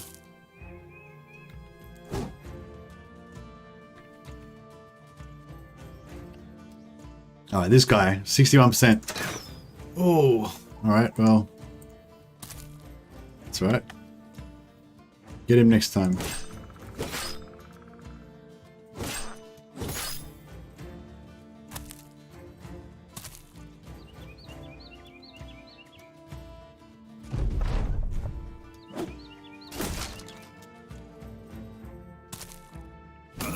Ooh. Oh, he's chopping up my shield.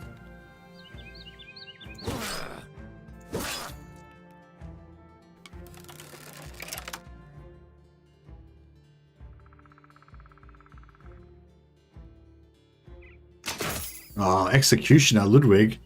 Check that out. Just dropped that guy. You ended him. You ended him rightly. Right, the tide's... I feel like the tide's turning now.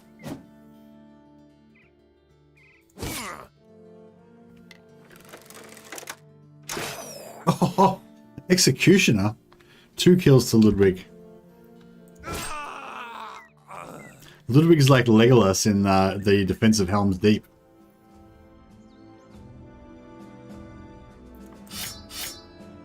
He's just outscoring Gimli.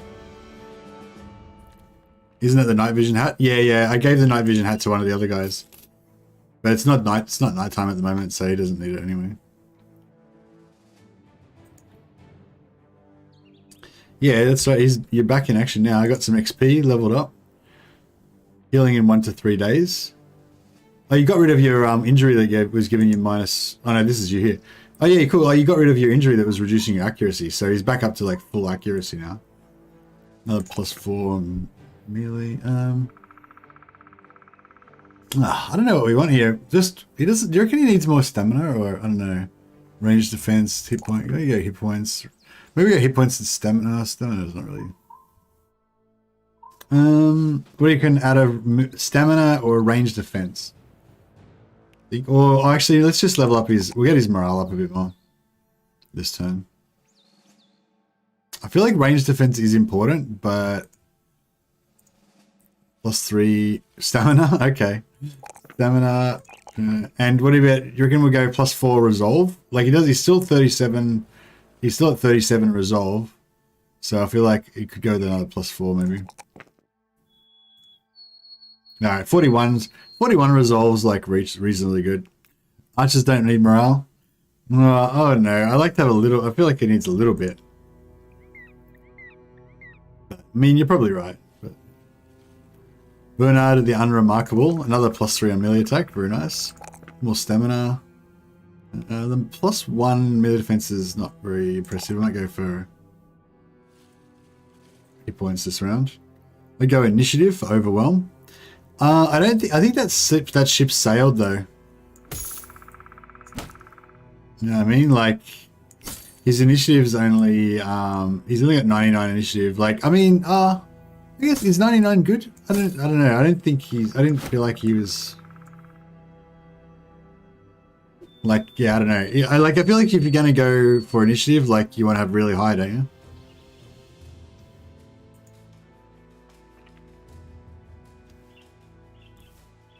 Ludwig 2 strings. See, we kind of want to go both specialization, right?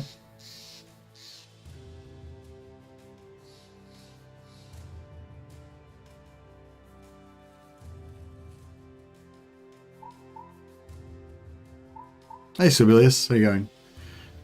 If we don't take bow right now, we could take anticipation, so we got more ranged. Yeah, possibly you can suppress orcs and undead with like 100 initiative. What's this? I don't know. You think like you still go initiative? You reckon? Hey, so this is Battle Brothers. There's a link in the description below if you want to buy it, and there's also some game guides in the pinned in the comments there as well. Might be you want to make him a crossbowman or throw. Sure, all right. Well, all right. Well, let's go crossbow and firearms. We can always give him a handgun. That'd be pretty cool.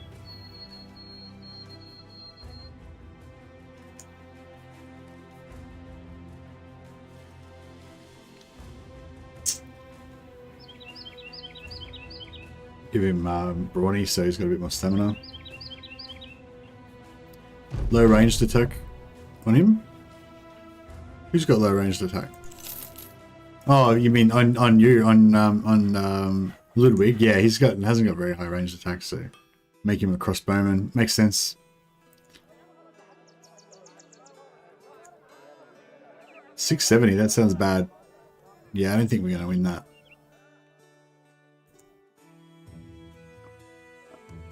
Rotate is amazing for crossbow. What are you saying you put rotate on every single character, Mars? Just 1 second, I just gotta check on my food.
All right.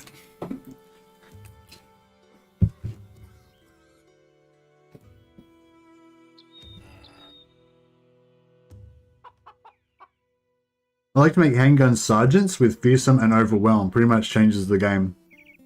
Does fearsome, is the fearsome check based on your leadership? I can't remember now. I think, yeah, that's why sergeants are good for fearsome, yeah?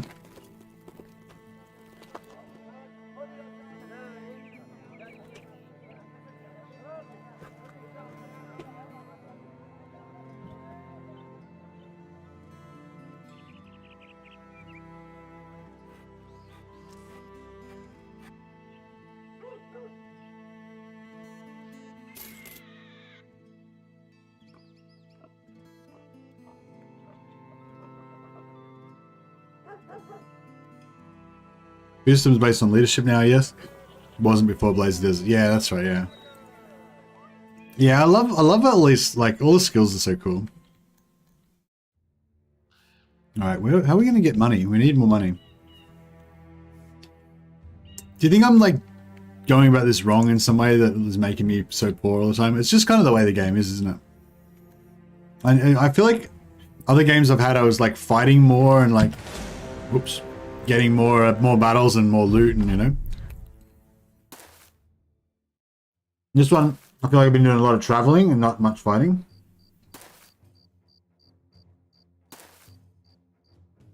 Oh, I think my food's ready. One sec.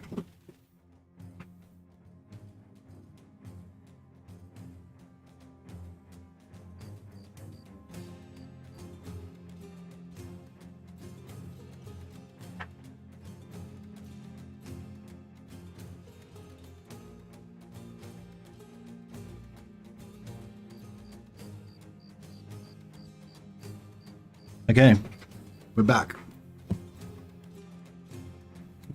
The game is designed to break your soul with lack of money every day. Yeah, for sure.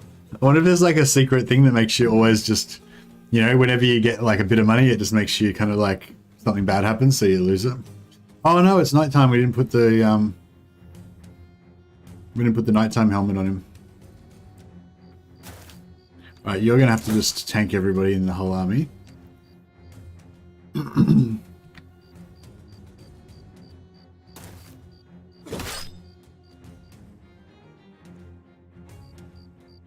Ludwig, you're gonna have to switch back to...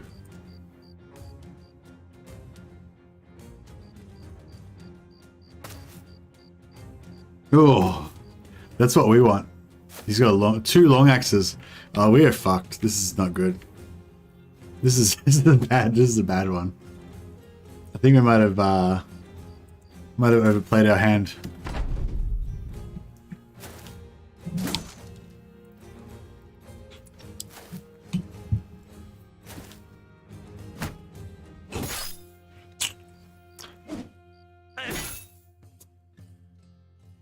Money equals low travel, lots of bandit battles. What?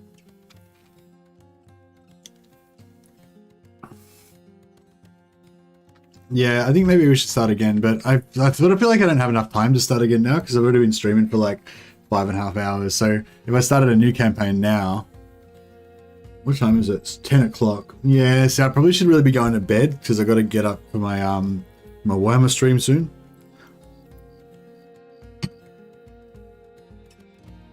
Yeah, those axes are great.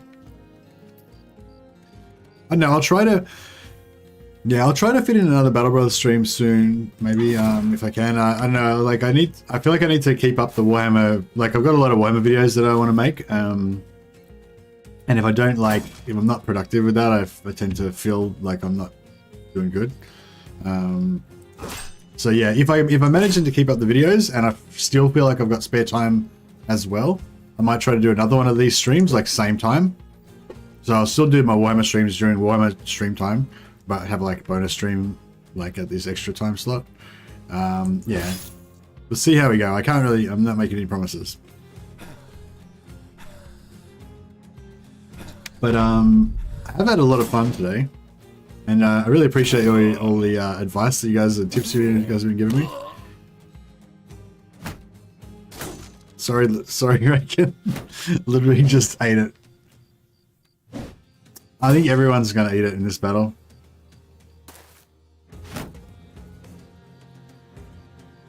Thanks for the stream. Yeah, no worries. Sorry, I've bring shame on the company. Everyone's gonna die now.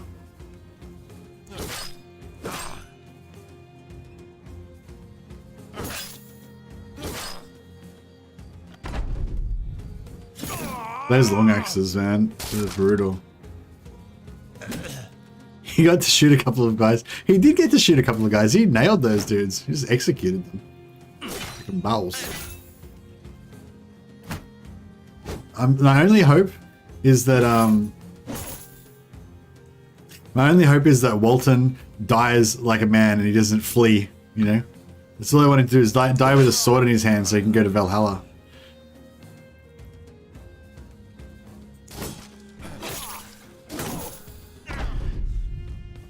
Don't break, Walton. Stand strong. Go to your god with your eyes open. Yeah, well, that's right. Well, he did technically rout, but he didn't have time to run, so he didn't bring shame on the company. Yes, and so yeah, anyone who's new to Battle Brothers, this is how the campaign ends. Invariably. You can retire whenever you want, but if you don't retire, then the only other way it ends is if you die. There's no like win condition or anything, you know. You just keep playing till you die, or you just, you know, you're just happy and you finish, you retire. But yeah, so that was the story of the Order of the Eclipse, the mighty oath takers. No one saw. He still goes to Valhalla. Exactly. But yeah, no. Honestly, thanks a lot, guys. I had a great time. It was also really nostalgic for me because I haven't played Battle Brothers in ages, and it was cool having a bunch of Battle Brothers fans in the chat that could give me some good advice, and also like I just enjoyed the commentary from like all you guys, like talking about your different builds. You know, Mars is like loves his rotation, and you know, like you say, like you were, I think it was Mars was saying as well, like every time you watch somebody play, they've got their own ideas about how to do it and different strategies and stuff like that. Yeah, it's a cool game, and yeah, all the guys who said they bought the game, I hope that works out well for you. I'd really like it if you let me know how you go. Just just put a comment on this stream or on, you know, any of my videos, and I'll see it. Made a nice change. Yeah, something different. Yeah, great stream. I subbed. Oh, thanks a lot, Mars Nova. I don't actually do Battle Brothers content though normally. So yeah, so just to let you guys know, if you're Battle Brothers fans, you probably won't see any more Battle Brothers on my channel for a while. Like I said, I'll try and maybe fit in one more because I did really enjoy it today. But like primarily the channel's about Warhammer, and that's my main game at the moment. So you know, I'm only going to fit in Battle Brothers if I have time. But I don't know. It was like you guys honestly really made this stream. Like I really felt like we were all in it together. You guys like chatting, giving me advice and stuff. And like I don't think I would have had anywhere near as much fun if I'd just been playing it by myself. You know, I do love this game, but I think it just made it a lot more fun having like a really good crowd here chatting and stuff. So yeah. Anyway, so if I do another one, I'll probably do it around this same time. But yeah, most of my content will be Warhammer stuff. But yeah. Anyway, thanks a lot, guys. Really appreciate it. And yeah, you guys all have a great day.